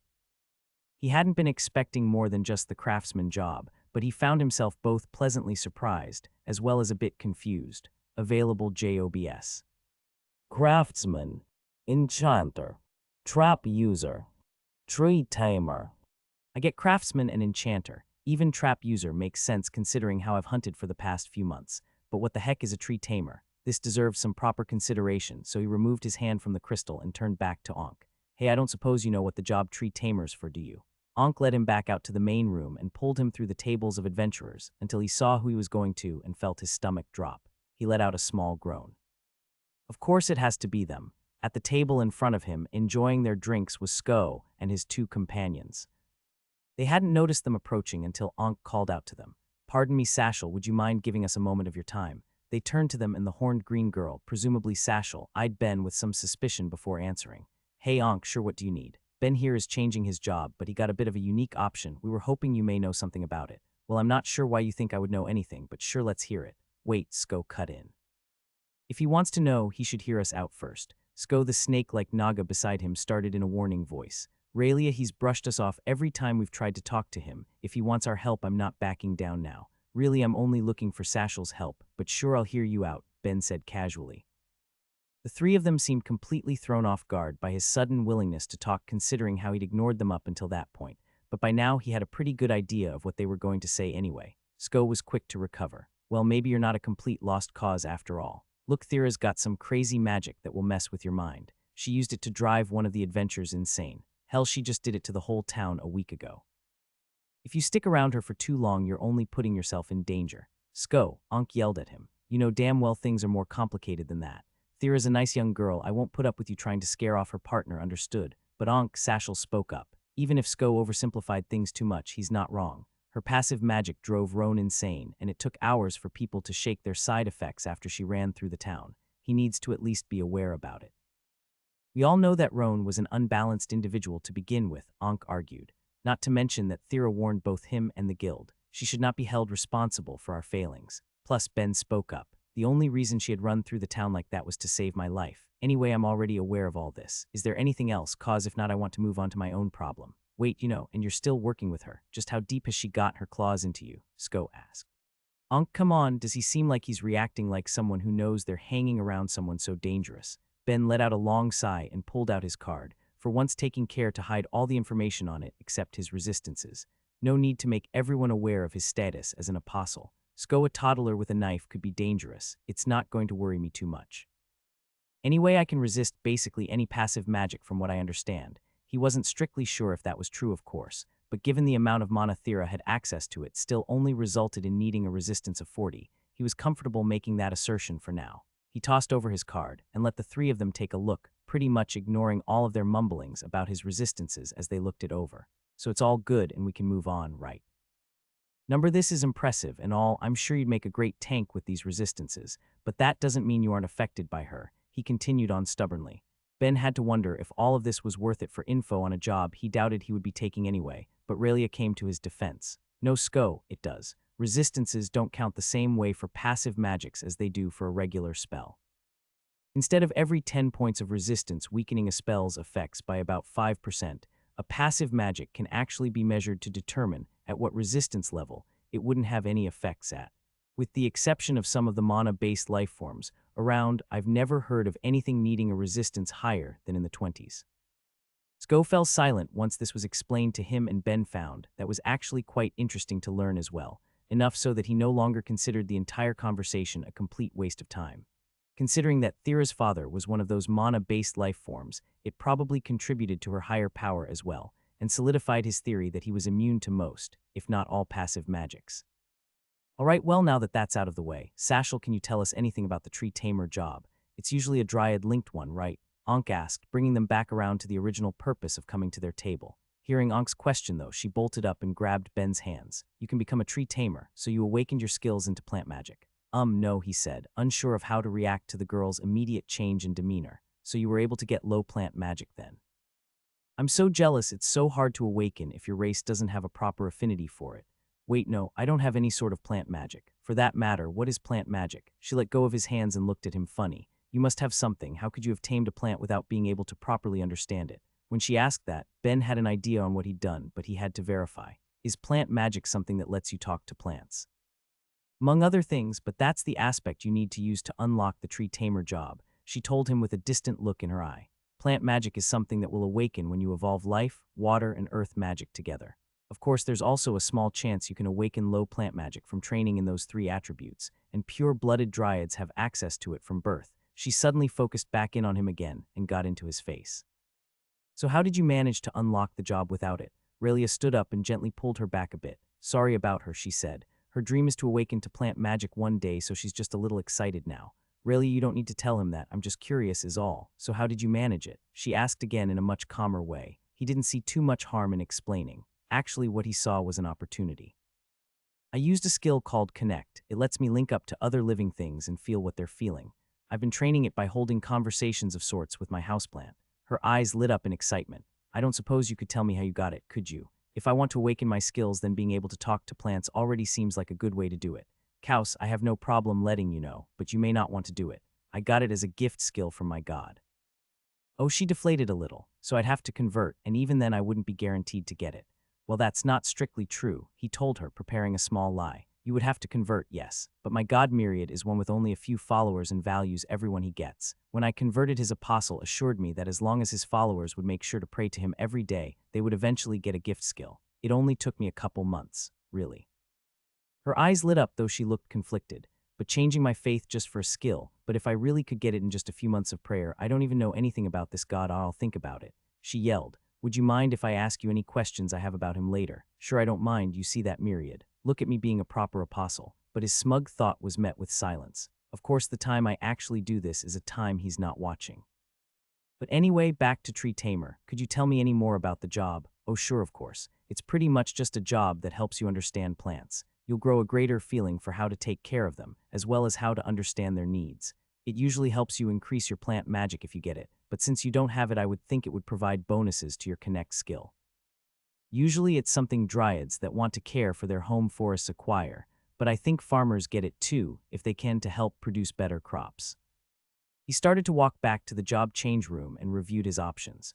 Trap user could be fun, and he did hunt a lot, but if it just made him more successful at hunting, he didn't care too much. As much as he enjoyed adventuring with Thera at the moment and gathering his own materials, he wasn't sure he wanted to spend who knows how long leveling it up, not to mention that without combat skills it could still take an even longer time to complete. Tree Tamer was another interesting one if what Sashel had said was correct, but maybe one he would leave for later in the future, in case the main two he was interested in were dead ends after he completed them. Yes, the only options he was going to take seriously were Craftsman and Enchanter. Both had their positives and negatives as far as he could see. For Craftsman, he may be able to figure out a way to make better staves for Thera beyond just making them resist her magic more. The prospect of being able to make more complex things in general was appealing to him as well, so he was sorely tempted by it. On the other hand, it was an advanced version of the apprentice job he just had, so it would probably take longer to level up. Enchanter seemed like it could help him in the immediate future. He might be able to finish Thera's cloak quicker with the benefits it would give him, and maybe he'd be able to level up his skill faster, so he would be able to make a staff that could resist her magic more strongly. The issue was how useful it would be for anything else. Sure, he could just keep applying heavy resistances onto items to sell as his teacher suggested, but it wouldn't be good for much else. With no magic and no high-level skills, he just couldn't feel too much point in it. After minutes of agonizing over it and flip-flopping, he returned to the room and placed his hand back on the crystal, knowing his decision was made. The world spoke out to him, and it was remembering what it had said when he first picked the apprentice job that helped finalize his decision. It had said the same thing now. All crafting-related skills would receive a growth bonus, so presumably it was any skill that would result in a final product or be used with crafting. In that case, wouldn't enchanting count as a crafting-related skill? Sure, it wasn't a part of his craftsman skill already, but he couldn't help but think it was related enough that it might apply. Aside from that, he had been able to level it up just as much as his crafting skill while he was an apprentice craftsman, so even if this was just a theory, he felt it was worth taking the job anyway. With that finally done, he went back to the house for the night. When he got back, both Thera and Sonia were curious about what he had ended up choosing, so he told them he was now a craftsman and explained the other options he had available. They were especially curious about his potential to be a tree tamer, given that ordinarily one would need an uncommon magic variant to use it. But eventually the conversation died down and he went back to working on the cloak before turning in for the night. "Oh Ben, it's wonderful," yelled a floating cube that appeared in front of him shortly after he had gone to sleep. "I received a prayer. It was just a greeting, but other than you and Thera, I don't know how long it's been. Sashel prayed to you already, huh? Well, that's good. Look at me being a proper apostle and everything. Yes, she mentioned she had heard about me from you. I was busy with another god, so I didn't see, but tell me everything." Once again, Ben recounted the events of the day, talking about his job change and the options available for Myriad's benefit. "So I was thinking we could advertise the fact that your gift skill may help lead to awakening to plant magic. That is, of course, if you think it's possible. I'm not going to go around lying for you. It's possible, but it's not a guarantee. From what I know, the more you come to understand the combined magic you're attempting to gain, the more you increase your chances of getting it. Having access to an ability and job that is closely tied to it could only improve your chances, so it wouldn't be lying. But it would probably be best to be upfront about the fact that it's not a sure thing. I wouldn't want any of my future believers to turn spiteful on me after all. Of course, the chances of awakening a skill are slim enough as it is that it probably wouldn't be a huge concern anyway. Okay, cool. Now I just need to figure out how to find people who want that magic. Who knows how I'll manage that? Oh well, I'll figure that out after I get this cloak done. When I do, you won't take too long to give any new believers the skill, will you? I told Sashel I got it in a couple months. I'd feel like a dick if I got it that fast since I'm your apostle, and it will actually end up taking years or something. You don't need to worry about that. It's a bit hard to put in mortal terms, but I essentially have the blueprint for the skill now. Unlike when I was preparing it for you, I had to make it from scratch. A couple months should be a reasonable time frame so long as they pray regularly. Of course, I'll end up pretty busy for a while if we get a whole lot of believers trying to get the skill all at once. Well, I doubt we'll have to worry about that problem. A god can dream. The next week was a dull blur for Ben. Falk left, and Sonia finished his treatment, and Ben spent most of every day he had working on the cloak and preparing meals with Thera. While doing both things, he was constantly looking at his card, waiting to catch his level going up to see if there was only any growth while he cooked, or if he would improve his job by working on enchantment as well. Didn't take long to confirm his suspicions and convince himself that the craftsman job considered enchanting a crafting skill. Other than that, passing the time wasn't too bad. Eventually, Thera found herself bored of her books as well and started to come and chat with him while he worked, but it was still tedious. The days were blending together, and since he wasn't leaving the house, he had all but lost his sense of time. Surely there had to be a better way than this. His teacher had mentioned there were others, but he hadn't told Ben about them at all. Of course, if there was a better option available, he was sure that Falk would have done that instead of spending over a week making one of these stupid cloaks. Ben, Thera spoke up as these thoughts ran through his head. Everything okay? You're grimacing pretty hard. He took a break and felt his cheeks. He hadn't realized how tensed up he had been. This must have been getting to him more than he thought. I'm fine, sorry. Just understanding why these things aren't more common. There's no way an average person could afford the amount of time and effort that goes into one of them after all. Any enchanter that would want to make one of these would probably make a lot more money just producing a bunch of smaller, simpler things. I'm sorry to put you through all this work. Don't apologize, it's my fault I broke yours anyway. I'm just going to have to do something a lot more fun after this is done to blow off some steam. Oh yeah. What are you going to do then? She asked with a raised eyebrow. He thought about it for a moment before his stomach gurgles, alerting him it was time to cook something, but also giving him his answer. Let's go to every restaurant and food stall in town. I have to come too, she asked with a hint of surprise. Of course, you'll have your cloak then, so let's eat till we puke. A small laugh escaped her while she considered his suggestion. Okay, sure, I'm getting pretty bored being cramped up in here myself, but need I remind you I won't be able to see through the hood of this one. He gave a little shrug, then I'll guide you. Anyway, speaking of food, I'm getting pretty hungry. Let's cook something up. What are you feeling? How about the salad you made the other day? The Seto one. Sure, we should still have the ingredients for it. Of course it happened now, he said with a sigh. What's wrong? Thera asked, looking up from a game she was playing with Sonia. Nothing, just thinking out loud. Anyway, it's done. Hearing his words, they put their game on hold to rush over and give it a look. The appearance isn't going to change from how it's looked the last 2 weeks, guys. It was a nice forest green, and all in all a good quality cloak, but the appearance hadn't changed much at all. He wasn't sure how good their mana sense was, but he could only barely tell the particular technique he had used because he knew what to look for. To an average person with any mana sense, it would probably appear as if he had just laid a random skill on top of it without having any clue the amount of work it took. Still, its appearance didn't dissuade Sonia at all. That's wonderful, Ben. Let's see, it's a little late, but it should be okay if I grab a couple of the guards to verify it works. Wait here and I'll be right back, Sonia told him with cheer before running off.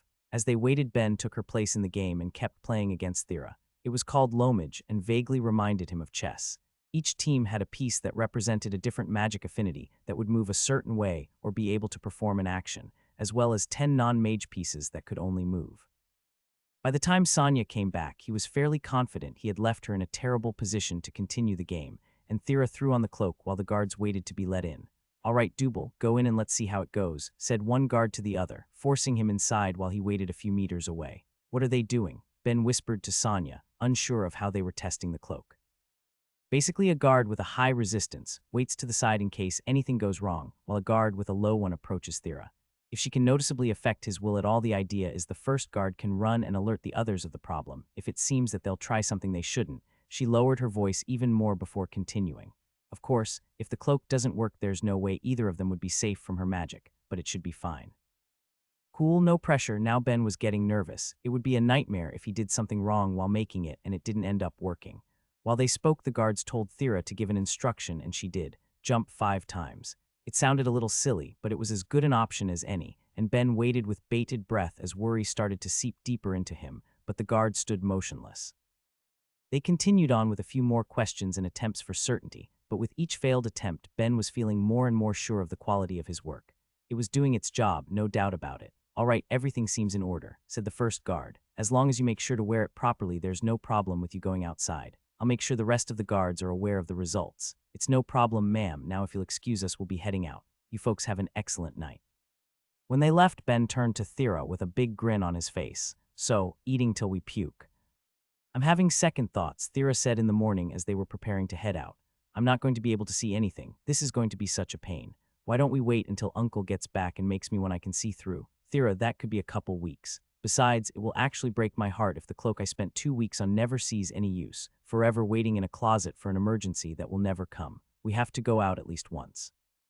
Okay, fine, just don't let me fall or bump into anyone. Let's just grab our food and come back here. Sure sounds good to me. They linked arms and started to make their way through the town, Ben making sure to keep a slow but comfortable pace for Thera to keep up with, and went on their way. They hit each stall they walked by, trying to take a loop that would bring them across all the ones he knew of to the biggest restaurant in the town, before making their way back to the house. Unfortunately, things typically went better in his head than in practice. Is something wrong? Thera asked him after the first few stops. She had felt his arm slowly tense up throughout the stroll, but with her vision obstructed, had no way to see what was going on. No, everything's good, he lied. On the first few stops, he noticed they were getting some strange looks, but he didn't think much of it. Now, though, some of the people were looking a lot more angry, and he had to remember that even if she was covered up, she was probably easily identifiable to the majority of people living in the town as the person always in a cloak, with various scary rumors surrounding her. Given that some of these people may have even been taken in by her magic those few weeks ago, he had to wonder if she would actually be able to work in the town again once Falk was back and Roan was caught, so he decided to cut their walk short. Hey, I think we actually have enough food that we're going to be sick by now. 5 stalls is more than I thought. Oh, I was kind of looking forward to the takeout from the restaurant. Their food's really good. Oh yeah, why don't we go when you get your new cloak then? You'll probably like it a lot more if you aren't stuffed while eating.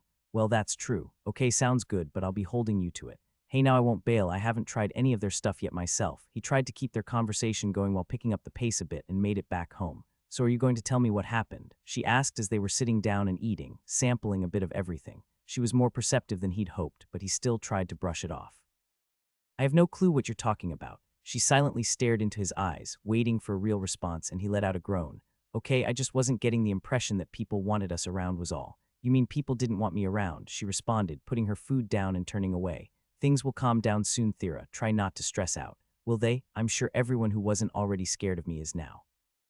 And now I'm going to be stuck here alone until Falk gets back and sorts out my cloak. Hell, even when he's back, people still won't want me in this town. But aside from Analia, this is the only place I have any close family. Even in Analia, I'll still be by myself. What about any friends in your homeland? My charm is so strong it beats the darkness resistance of the majority of succubi. I'm just lucky Auntie Sonia's levels of resistance are high enough that she isn't affected, and Uncle Falk got a high-quality resistance amulet made. A resistance amulet, he asked despite himself, only to immediately tell himself off. Clearly the time to ask that, Ben, you big dumb idiot. Thankfully, she didn't seem bothered by it. It basically just covers you in a layer of whatever the resistance level is on the amulet. It's usually hidden behind his fur. Still, it's not like everyone can have one of those things. She teared up a little and hid her face in her arms on the table. I never asked for any of this, you know. It's not like I want to have this effect on people. I know, without any thought, he slid his chair over and gave her head a gentle pat, the same way he used to do to calm down his little brother when he got upset. I just want to be normal, she said in a much smaller voice. He didn't know what he could say to help the sad girl at his side, so he tried to reassure her the only way he could. Well, either way, you won't be alone here until Falk gets back. I'm still around, right? Didn't you agree to only stay here until you finish the cloak? She asked, peeking up at him. I'm sure Sonia won't mind me staying another week, or whenever it is Falk gets back. Besides, I still have to paint those pictures I promised her, and anyway people are quick to forget. I'm sure in another week or 2 things will calm down. We'll see. Still, even if she didn't seem confident about it, she rubbed her eyes and sat up. I have confidence. Now come on, let's finish up here and do something. I still have to redeem myself in Lomage. She gave a small laugh. I don't think you could possibly manage that, but I'd like to see you try. That's 4 wins and 0 losses for me, she said, adding another tally to a sheet of paper. Thera, please, I'm asking you to have a little mercy on me and hold back a bit. No can do, you'll never get better that way. This is also only my 10th time playing ever. I need to work on getting my strategy down is all. Well then, work away, until a merchant passes through with some new books. There isn't much else to do currently. All right, fine, just you wait until I make a chessboard or something. You'll be begging for mercy. He was terrible at chess too, but hopefully she would be worse. His proclamation only made her eyes light up, though. Is that a game from your world? Yeah, it was a pretty popular one, too. Honestly, not my first pick for games I would make, though. I just said that one because it's hard. All right, you should definitely make some then. Will do, but if you want to do something different, aren't there other games from this world we could play? Surely, with all the different races around there, has to be a good variety. There is, but boards and pieces and whatever else you need have to be made, and if the craftsman you get doesn't understand the rules, they may make it wrong if you commission it. Sometimes merchants bring some to town, but this place pretty much exists because it's on the way to a gate. Board games aren't a priority when every town is going to have access to at least a couple ones around. So chances of me getting rich off selling Earth games, slim, but I'm sure any you try to sell at the next market will do well if you make some. Cool, I'll keep that in mind. As they were talking, a knock came from the door, and Ben went to check it while Thera went to throw on her cloak. When he opened the door, there were 2 guards present. Hello there, would Miss Thera be home at the moment? Oh God, what now? And if she is, he asked, a bit more defensively than he meant to. The second guard spoke up. You don't need to be so worried. There's just a problem we were hoping we could get her help with. It's rather important, unfortunately. Thera had heard what they were saying as she donned her cloak and slid up behind Ben. What could I possibly help you with? She asked in genuine confusion. We need you to come to the guard's room. Roan's been caught. I don't like this, Thera. We should head back. At least talk to Sonia before we go in there. Ben told her with apprehension filling his voice as they stood outside the guard's room. She responded with a shake of her head. Ben, if what he's saying is right, then I need to do this. I can't risk people dying just to avoid dealing with the guy. Besides, the guards will be in the room. Well, I will be too, for all the good it will do. Hey, Myriad, what's the word? Fuck. As the guards walked them to where Roan was being kept, they explained the situation. The man had simply walked up to the gate and demanded to be allowed to go through so he could see Thera. The guards were aware of him, of course, and not going to answer to the demands of a dangerous madman, so they had brought him in for questioning. He was happy to talk, even owning up to attacking them in the woods and running away once he failed, only to come back for his main plan, the one that would win the heart of the woman he thought he loved. They entered the main room and found Roan standing, chains around his arms and legs binding him to the floor. It was Ben's first chance to see the man, and he was taken aback.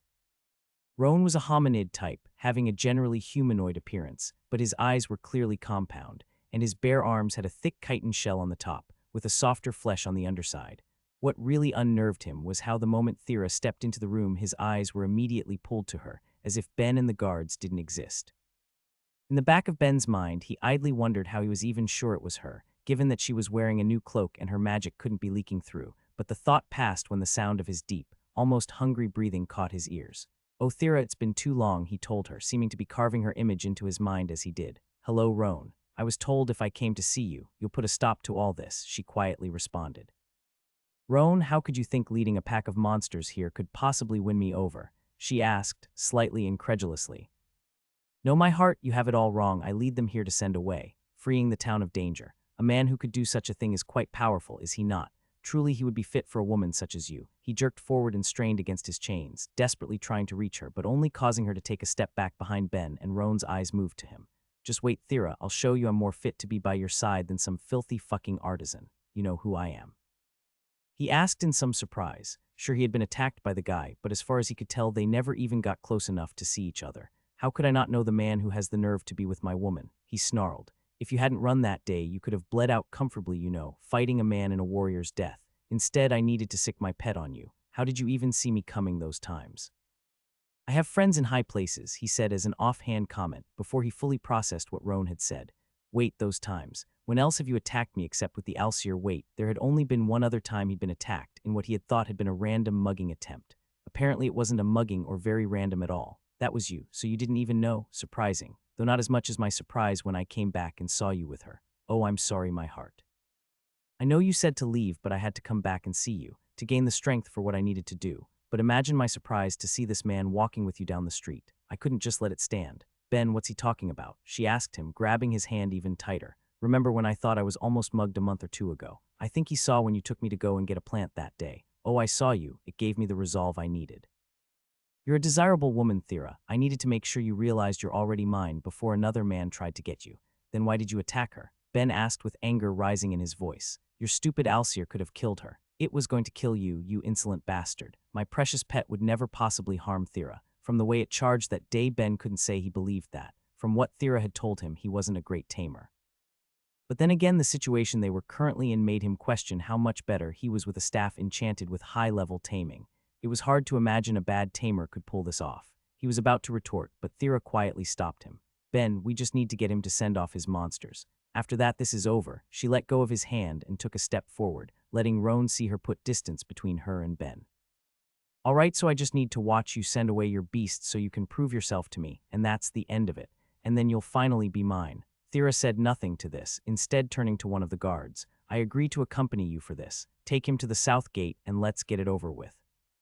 One guard left to call more into the room, removing the chains binding him to the floor while adding more to ensure he couldn't move freely, and walked him out, with Thera and Ben following a little ways behind to ensure he couldn't see Ben leading her by the hand. It wasn't too late in the day. There were still people up and around to see a group of guards moving to the south wall, pulling along a man raving like a lunatic. Thera. "I don't even need another woman once I have you if that's what it will take to make you happy. I'll go through any shame, nothing is too great." On and on he went as more eyes were drawn to them all, and Thera shrank down even closer to Ben. Even without being able to see the stares of everyone around, hearing his screams and declarations were enough to make anyone uncomfortable, but she suffered through it in silence, just wanting to get this over with so she could go back home. As they finally approached the gate, a number of the town's adventurers were already there, waiting and glaring at them. "What's going on?" Ben asked the nearest guard. "With as many monsters as he said he's lured here, we need to play it safe in case he decides to attack the town after all. All of the available adventurers have been summoned here while we were bringing him over." When Roan saw the crowd of his former peers, he stopped his ravings and his face changed to one of rapture. Yes, this is the way it should be. Truly great heroic deeds and heartfelt proposals both need audiences. Thera, after the town is saved, everyone here really will know you're mine. No other fool will dare try something against the wife of the hero of Stonewall. Many of the nearby adventurers could hear Roan's deranged shouts and were making disgusted, angry faces. Most at him, but still a few found their way towards Thera, no doubt thinking she made him like this. For her part, she tried to remain calm as she spoke. "All right, Roan, send away the monsters and save the town for me then. Of course, my heart, bear witness to me." He took his staff from one of the guards and approached the southern gate, with Thera, Ben, and plenty of the guards following behind him. As Ben stared out into the field towards the forest, he didn't see any monsters, but Roan was quick to change that. "Come out, my pets," he screamed into the night, as 5 swords wielded by a variety of guards were quickly pulled on him. "What the hell do you think you're doing?" the leading one screamed. "Ah, my poor fool. Can it really be said I saved the town from danger if no one can even see the danger? As soon as they come out, I'll send them away, not to worry." Though as his pets started to pour out, worry they did. Myriad had been right. There were at least 30 different monsters, all of them different species, and many of which Ben had never seen before, while most of them looked half-starved. There was no way to easily keep a herd that big fed by one person after all. Why? But before he could get an answer, Roan continued on with his performance.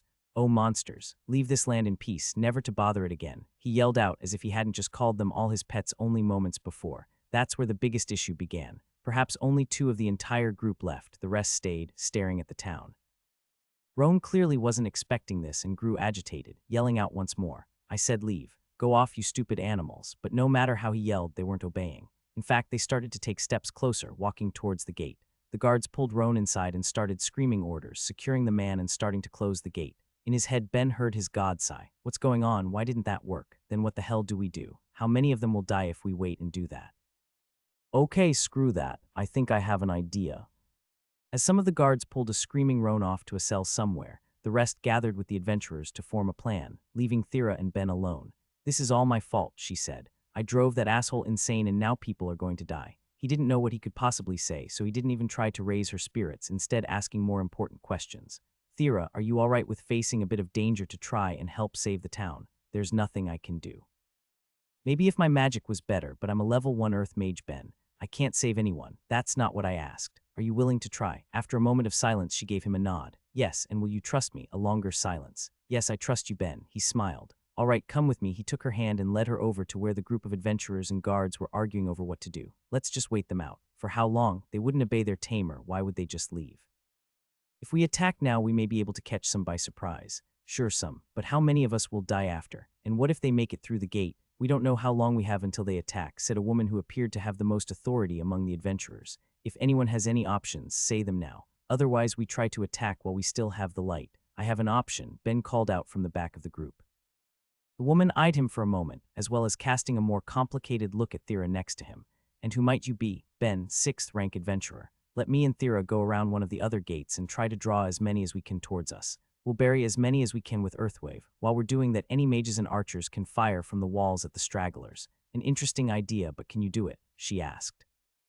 The young woman is known to have poor control over her magic, unless you're also a competent earth mage. Nope, just a humble craftsman. But unless you have any other viable options better than just attacking, you have nothing to lose from letting us try. The woman let out a sigh and rubbed her head. Does anyone have a better idea than letting these two idiots get themselves killed? Let them die, yelled one of the adventurers. It's the girl's fault we're in this mess anyway. The moment the words left his lips, the man was on the ground, a large rock having struck his chest and knocking him over. Ben had been looking at the woman the entire time, but was barely able to see her throw it. Listen up and listen well. The guild has already admitted responsibility for what happened with Roan. It's our fault for not taking the passive magic effects Thera warned us about seriously. As guildmaster of this branch, if you have a problem with that decision, you have a problem with me. Do I make myself clear? A variety of yeses, yes ma'ams, and other confirmation of her statement echoed from the surrounding adventurers. Good. Now, as I was saying, does anyone else have a better option? Silence fell amongst the crowd and the guildmaster let out a sigh. That's what I thought. All right, then try your plan. When it fails, hightail it back to the gate. Hopefully you won't die in the process. Not to worry, ma'am, we got this. Ben, what in the infinite hells did you mean we've got this? Thera yelled as they made their way through the western gate and headed south where the monsters were prowling. There's no way we can do this. Then why didn't you speak up? You were talking with the guildmaster. I couldn't just say anything in a situation like that. Well, it doesn't matter. Thera, I asked you to trust me. Can you still do it? I will. I just really hope we both don't end up dead for it, especially since Earthwave is a high-level spell. You know, there's no possible way I can cast it right. Ben shook his head. Wrong. The only reason Earthwave is a high-level spell is because of its mana cost, an issue you don't personally have. How can you possibly know that? I've read up a bit on the 10 basic magics at least. Okay, but regular earth bullets break my staves. There's no way it can survive an Earthwave. They break the staves I can make. The last one Falk gave you hasn't suffered anywhere in tier yet, and as much as I hate to admit it, it's the only reason this is an option. You should be able to manage, I'll just need to help. You focus on preparing the spell, I'll focus on making sure the staff won't break. There's just one more thing. Oh gods, what else could there be? I'll have to connect with you, she could only sigh. Fine, compared to everything else it's not like that matters much. Well, we'll see, he said awkwardly. This will be my first time using the skill on a person since it leveled up, so it may feel a little weird. If it will keep us alive, I'll deal with it. They got within view of the monsters, but it didn't look like they had been noticed yet. Many of them had gotten fairly close to the main gate, though. Should here be good, do you think? Yeah, I think it will be good. Let's get ready, and once you're about to start the spell, pull off your hood to attract them, okay? All right, let's do this. Gods, this is crazy. She held her staff forwards, and Ben wrapped one hand around the staff and the other around Thera's hand. He took a deep breath and connected. The feeling was intense, like he was about to be blown away. The moment he connected to her, he felt a more extreme pressure than he had ever felt in his life, like he was trying to push off a car that was driving into him, and he realized he was feeling the force of her mana. He couldn't let it distract him, though, and he pushed his focus skill to the limits to keep his attention on everything. Thera's mana, which was nearly overwhelming, her emotional state, which was horribly scared from the situation she found herself in, as well as just enough trust in him to go through with his crazy plan, and something else, moving out of her and into her staff. Her earth magic skill. Ben felt it pass through the staff he was holding, more aware of the enchantments Falk had laid on it than he had ever been before, and knew that if he tried to lay a single strengthening spell on it that it would probably break. That was how many enchantments he'd forced into it to help make it manageable for her magic, so instead he didn't use his enchanting. He used his crafting, passing mana through it at the same time as Thera, and doing the opposite of what he would usually do as he forged something. Instead of making it easier to work with using his mana, he made it harder, selectively strengthening areas he felt becoming more fragile as Thera prepared her own spell, and draining his mana in a way that his low-intensity skills normally never would.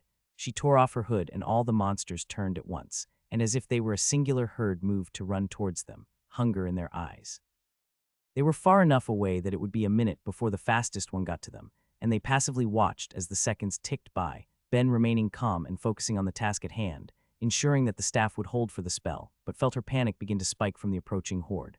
Thera, he told her with as much confidence as he could convey. You can do this. Her panic dropped slowly, and the burden on him to hold the staff together eased up as she got a bit more control of her magic. When the nearest of them was a short 15 feet away, she finished activating her spell. The earth rose up.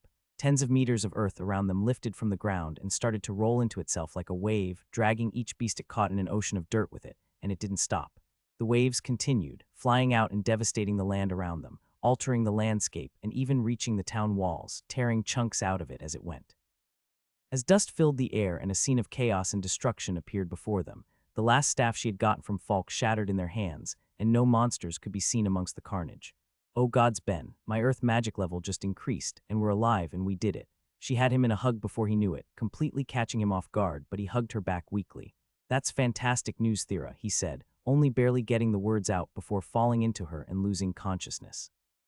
Ben cracked open his eyes to find himself in a familiar bed. He turned to the woman sitting in a chair to his side and spoke up. We really should stop meeting like this. I agree completely, Sonia told him. If only a certain patient would stop getting so injured all of the time. So what's wrong with me this time? He actually felt fine now that he was awake and figured she had already done whatever treatment he needed, but he got an unexpected answer. Nothing was really wrong. You were just suffering from mana exhaustion. We just needed to wait for your mana levels to fill up and eventually wake up. Wait, how could I possibly be mana exhausted? I would personally like to know the same thing. I've heard it was possible to happen to people with no magic skills if they happen to use multiple other skills at the same time, but I've never actually seen a case in person.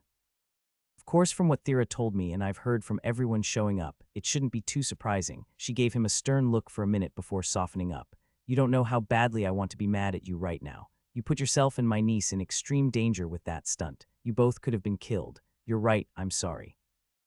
I don't know what I was thinking. He didn't personally consider himself to be someone who would rush into danger. He felt like he'd been swept up in the moment, not wanting anyone in his new home to have to die. Sonia let out a long sigh. You know, I was expecting you to fight me a little, not just immediately give up like that. With everything else, how am I supposed to stay mad? Everything else. After the guildmaster identified you as being mana exhausted, she carried you back to the house with Thera in tow before she had someone run to get me. Since you've been asleep, a lot of the adventurers who had seen you both fight came to convey their respects, as well as apologize to Thera about how they've treated her. It wasn't everyone, of course. Many people get stuck in their ways and opinions, but it looks like she has more people on her side now than when Roan started this whole situation to begin with. That's fantastic, he cheered before regaining his calm.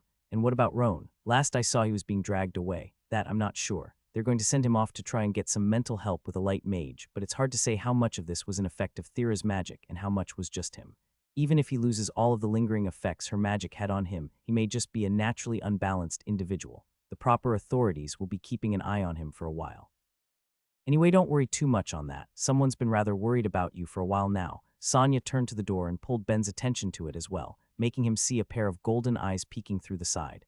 I need to go prepare dinner. Why don't you two chat till it's ready? As she left, she ushered Thera in, and it ended with the two of them alone. Thankfully, Ben hadn't needed to be undressed this time, so he still had the dignity that came with wearing pants when he sat up. How are you feeling?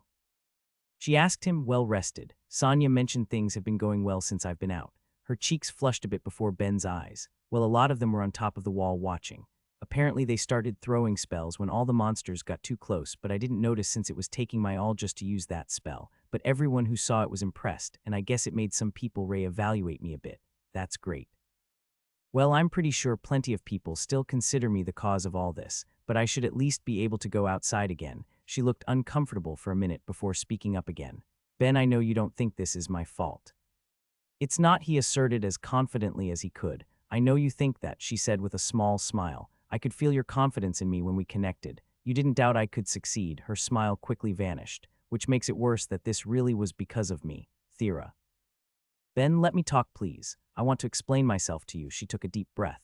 After Roan was kicked out of the guild, I intentionally used my charm on him. All right, he didn't see the issue. Is that really all you have to say? I mean, I'm sure you had a reason, right? Well, after he was kicked out of the guild, he approached me on an empty street. I was scared and I took off my hood, then specifically used my charm while yelling for him to go away. He immediately ran for his life. It had been so long since I'd seen him, I was wondering if he never stopped, that maybe he died running, but it looks like all it did was push him completely over the edge. Oh, that's pretty neat. I knew dark magic had a lot of mental aspects to it, but does charm include mind control? He asked with more curiosity than anything else, which bothered Thera in itself, but she still gave him a negative. Not exactly mind control, but it will depend a lot on the target's resistance and personal willpower. Roan's dark resistance seemed pretty terrible, and he was already mentally weak from being exposed to my magic repeatedly. I did this. Really, it sounds to me like a dangerous man approached you while you were alone and you defended yourself. I personally don't see any problem with that. She looked away from him while he spoke. Sometimes I wonder if you aren't really under my magic's effect, you know. Why else would you keep defending me? Because you're my friend, he told her with all the seriousness he could muster. I don't know what friendship means to you, but to me it means I'm in your corner and I'll have your back. If you do something I really think is wrong, I'll tell you. Hell, I'll give you a real earful if you need it, but otherwise I'm on your side. No problem. Now before we get up, mind if I try something? I guess not. What? I want to try connecting again. She seemed to hesitate a little, but decided to give in and reached out her hand. Okay, but I don't know how you can be so comfortable with this. I feel so exposed. He could only shrug. I've done it a lot, I guess, with a houseplant. A very nice houseplant. Now anyway, let's just try this quick. He grabbed her hand and connected, using his focus to its new and improved full potential while also enjoying the growth of the connect skill. When they were connected before a couple potential ideas had occurred to him, and as excited as he was to test the first two, the third one was the most immediately important. He could instantly feel the extent of her mana again, but it wasn't as violent as it was before. His skill leveling up seemed to make it easier to bear. He also thought he could hear a small muttering coming from her, and realized it must be the main purpose of the skill starting to show itself. Well, what should have been the main? As interesting as mind reading could be, it wasn't super useful to him at the moment, even less so if the other party could hear his thoughts as well, so he pushed it to the side for the time being, another thing to look into later. No, instead what he did was activate his enchantment. He didn't have anything he could apply it to, but Thera was wearing a plain shirt instead of her cloak at the time, so he just started to apply it to that, first trying to lay the entire enchantment down as he regularly did, but finding it wouldn't work. The size needed to be too big, which made the enchantment flimsy, so instead he stretched it out, forming a string with it as he went, and it was working. He felt it behaving as he wanted it to, felt the mana bending to his will, before his eyes widened and he pulled his hand away, leaving the enchantment unfinished and connection broken. What's wrong? You seemed so interested in whatever you were doing, she asked in surprise after having the connection cut off so abruptly. Thera, this is a little awkward to say, but I need you to change shirts and bring this one back here. She put her arms over herself and gave him the sternest, least impressed look he'd yet seen from her. And why exactly is that? I need a little time before I explain exactly why, but I was applying an enchantment to it. The thing is, the enchantment ended up being huge, and your shirt definitely isn't a material that can handle it, so I'll need to remove it before it breaks. She quickly looked down at herself before letting out a sigh of relief. Well, at least you stopped before anything unfortunate happened, but I like this shirt. Since you went and used your skills on it without even asking, you better make sure it's fine when you take it off. Yeah, sorry Thera, my bad. Well, as long as you understand. Anyway, I'll go change. You can worry about taking off the enchantment after we eat. Come on and get ready, she told him with a smile, brushing away the minor unhappiness she just felt, and he smiled back. Good food and company sound great right about now. Ben sat down in the library, waiting for Lehi to show up for their day of lessons. It had been a week since they started, and Ben found himself positively shocked at how boring it could be to learn about a new world. Lehi was trying to teach him what she thought would be the most useful for him, and aside from basic common knowledge, that meant focusing on the things he would need to know if he intended to pursue a career as a craftsman and enchanter. A part of him considered looking into a different job path than either of those, but he had to be honest with himself that without access to magic, this was the only path he could see himself wanting, even if it meant no one else in the world would need him. His friends had been right, these skills suited him to a T. Besides, it was also a bit too negative to say that no one else would need him. As long as he found a teacher in one of the nearby towns or villages, he could train up his skills a bit, and hopefully find a small, quiet place that could use someone with his talents. He would never make it rich that way, and it wouldn't be glamorous, but Ben could see a peaceful life of quietly improving himself to have plenty of personal merits. Well, at least for as long as the world wasn't conquered, and given the track record of every race and god stuck here, Ben wasn't feeling too great about those odds. It was horrifying to think that hundreds of worlds had already been taken over, so he simply didn't, instead getting up to browse some of the different titles around. Exploring the library had quickly become one of Ben's favorite things to do. With a little over 2,000 books in it, about a third were dedicated to the various gods. Lehi had told him on an earlier day that they mainly had books focusing on the smaller gods, who may be harder to find information on than any of the more famous ones in the world, and with some of them not getting their own dedicated books at all, but instead being lumped together with the pantheons they originally ruled with. After that, there were histories of the various races from before they were brought here, or at least what was remembered.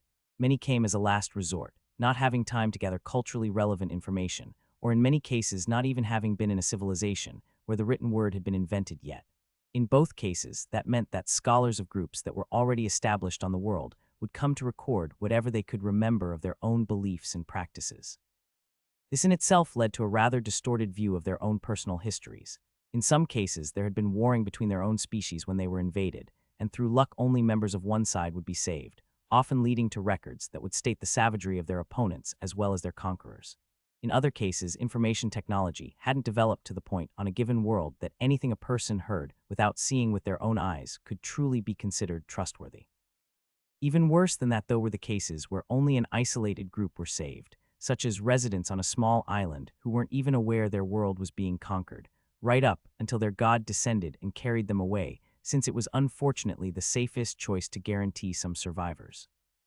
Of course, with the gods around, they could clear up some of this information, but Lehi had quickly informed him that the gods weren't all-knowing either, and many of them had originally kept a much looser eye on their worlds, coming to guide occasionally and responding to large enough prayers, but ultimately letting their peoples develop at their own pace.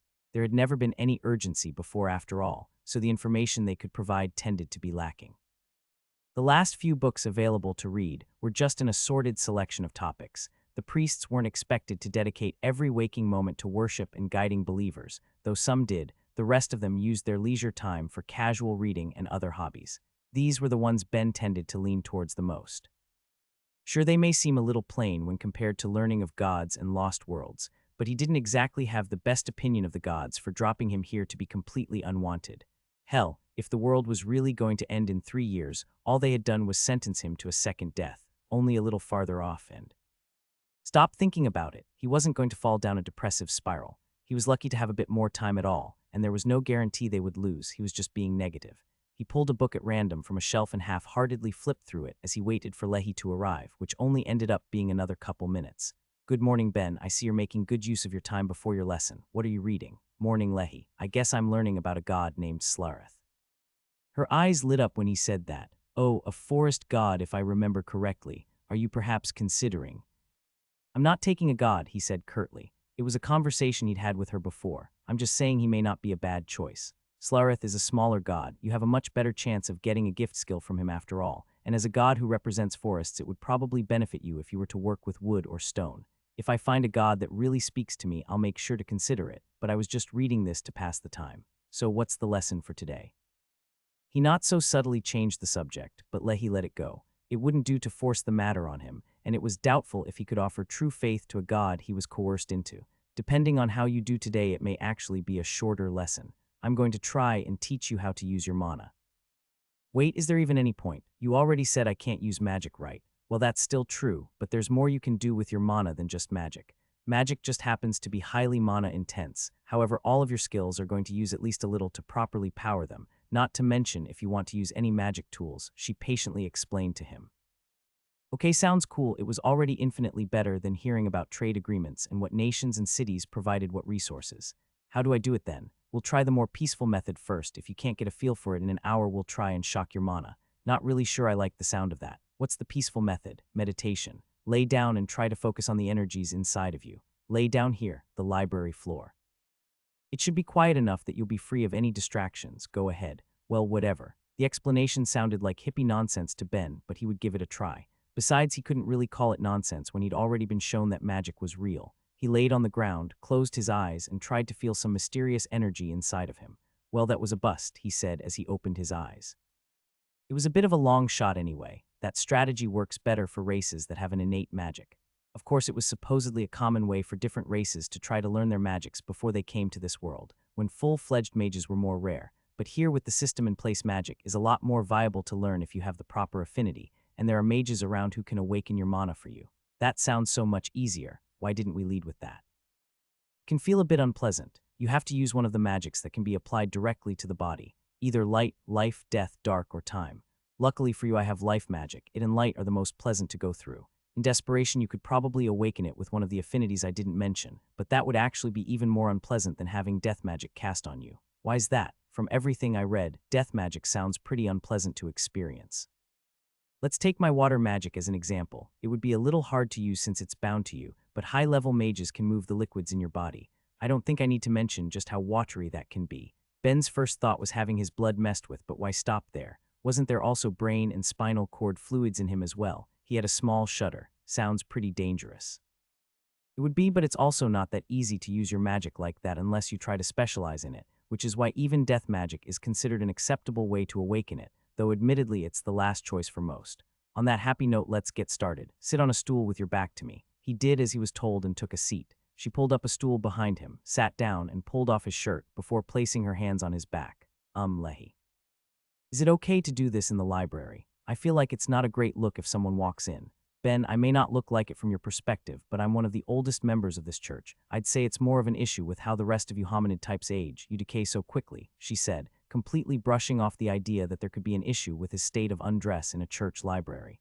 Hominid types, he asked out of curiosity. Oh, that's just how similar builds are lumped together, races that look like you or me, although Father Yan would qualify too. There's not much of a strict definition, it's mostly a case of you'll know it when you see it. Anyway, are you feeling it? Feeling what? She sighed. I swear, why did you need to have such high life resistance? It's really going to cause any healer you meet some trouble. All right, I just need to up my mana flow. Let me know when you start to feel something. Ben continued to sit in silence, not perceiving anything with certainty no matter how much he tried, until Lehi grew impatient. Okay, you're going to feel this one. Sorry in advance. Wait, wah-ah. His body fell from the chair and collapsed to the ground. Everything had pins and needles and he had to talk between gasps of breath. What was that? Lehi herself seemed exhausted, as she was unsteady on her chair and slid down next to him, also out of breath. Sorry I had to supercharge you with mana used up most. Of my reserves, can you feel it? He concentrated and thought he understood what he was looking for. The tingling throughout his limbs was her mana. He just needed to keep the feeling as it dissipated to get a better understanding of what his own might feel like. He focused, not wanting to miss a thing, as the door opened. Another of the priests came in, one Ben wasn't familiar with, and after seeing them both panting on the floor and Ben without his shirt on, closed the door and left without a word. Oh, I am definitely going to be hearing something about this, aren't I? Now Lehi, while I am aware of your actual age, you do know that not every priest is correct. Yes, Father Yan, she said, an awkward blush covering her face and reaching the tips of her long ears. And Ben, did you not think to mention that finding a more appropriate place may be in order? I actually did. Yan let out a long sigh. I see. It seems young Ben isn't the one who needs lessons on the common sense of the world. Ben, for now retire to your room for the day. I'm going to need to have a long talk with your caretaker. Lehi shot him a pleading look which he pretended not to see. Of course, sounds good. You both have an excellent day, and with that he walked off, picked up a book, and enjoyed the rest of his day. After a couple weeks of talking to his client, having the item inspected and requests for improvements to be made, not to mention being given a variety of materials he deemed necessary to ensure it would succeed, Falk was finally on his way home. He left Craftsman Tower through the gate, coming out at the nearest city to Stonewall, and thought he would spend a little time shopping around before he found a cart he could take back home. After looking at some shops, he stopped in a cafe, got himself a drink and a snack, and made some small talk with the owner. So you heading out or coming back? Inquired a friendly mass of limbs of a species Falk wasn't able to place a name to. Coming back, I have a client I had to see, but gods am I happy to be on my way home. I'll tell you, some people are impossible to work with, no matter how well they pay. Ah, don't I know it. We get all sorts of interesting folks coming through. So are you from the city? Now I'm out in Stonewall. The hustle and bustle of the city ain't really for me. As Falk spoke, a few of the shop owner's limbs started twisting and shaking. Falk was no master of body language, especially when it came to other races, but he was fairly sure something was wrong. Hey, you okay? Don't need me to run and find a healer, do you? It was better to be safe and ask when you weren't sure about these things. No, I'm fine. So you only just got back today. That's right. So you haven't heard what happened then? He felt a lump form in the pit of his stomach. What are you talking about? Seeing that Falk didn't know anything, the owner explained what he'd heard had happened in the town about a week ago. Supposedly a tamer went insane and attacked the place, bringing dozens of monsters to destroy it in a fit of madness. They hadn't heard anything about a number of casualties, but in events like that there was an expectation that there would be some dead when he got back. The more he heard, the more he panicked. It must have been that bastard Roan, but what happened to Thera, Sonya, the boy? He couldn't take his sweet time anymore and thanked the owner for letting him know before finding the fastest cart he could and paying a premium to get back to his home. Usually it was a 5-day trip to the town for a more reasonable fare, but after waving some money around, Falk got back in 3 by the evening. He was let off by a gate far closer to his shop than Sonya's home, so he stopped there first, throwing open the door and calling out. It looked like Ben had grabbed some materials at some point, but that could have been weeks ago. Who knew where he could be now? Damn it all, I should have at least learned his address in case anything ever came up. All right, don't panic. Thera or Sonya should know where he is. He tried his best to suppress the thought that that would only be if they were okay themselves. He ran to their home and banged on the door, only waiting a few seconds for Sonya to open it. Falk, you're finally back. It's before she could get the words out he had her wrapped in a powerful hug, though being mindful to not injure her with his strength. Sonya, I'm so glad you're all right. Is Thera okay? Is Ben? Huh, what? Yes, of course. They're just in the living room. Falk rushed past her, not noticing the tips of his old friend's ears flushing as he did. He burst into the living room and felt his whole body begin to relax upon finding Thera sitting down with a book, and Ben laying face first on the ground, seemingly mumbling to himself. No, there's no way to make the enchantment smaller. I already took some of the most appropriate materials in the shop. Of course I tried that. Who do you think I am? Maybe need to wait for a level up. As the boy continued to mutter, Thera looked up from her book and, realizing her uncle had returned, got up to see him. Uncle, welcome back. Your trip was a pretty long one this time. As she walked by Ben, she gave him a small kick to try and get his attention. Ben, stop talking to your god, your teacher's back. If that's what he's doing, I think it's okay to put a god above me, he thought, a mild worry of some divine retribution crossing his mind before he pushed it to the side. I'm just glad to see you're all okay. I heard the town was attacked and rushed back as quick as I could. Oh hey Falk, Ben said as he ended his conversation with his god and lifted his face from the floor. Good to see you. Sorry to worry you, but everything's fine. Sonia came into the room and he turned to her, not wanting to make either of the young folk too uncomfortable with what he was going to ask. And what about casualties? I haven't seen it myself yet, but I heard the southern wall was destroyed. He'd verified the safety of the people he was most worried for, but he had other friends and acquaintances around as well. It would be best if Sonia could tell him who had died so he wouldn't have to go house to house checking in on people. Instead, she shocked him. Nobody's dead and the south wall wasn't destroyed. It just saw a bit of damage when these two took on a herd of monsters. I'm sorry, I think I misheard. She couldn't be talking about the boy and his niece, but she just gave him a smile. Why don't we all have a seat and some drinks to catch Falk up on what's happened? As they sat around and caught him up, he became more and more shocked as the conversation went on. Roan was caught after almost destroying the town, and after a decision from his apprentice, he wasn't sure if he should call it bold or insane. The town was saved and nobody died. That wasn't even considering the fact that his plan had raised Thera's standing in the town considerably. Sure, some people thought worse of her, but pretty much any adventurer who had seen her use Earthwave had been talking about her powerful attack. Ben was basically forgotten about when people talked about the events of the day. And now here he was, only half listening to them talk about it as he scribbled and made notes in a notebook.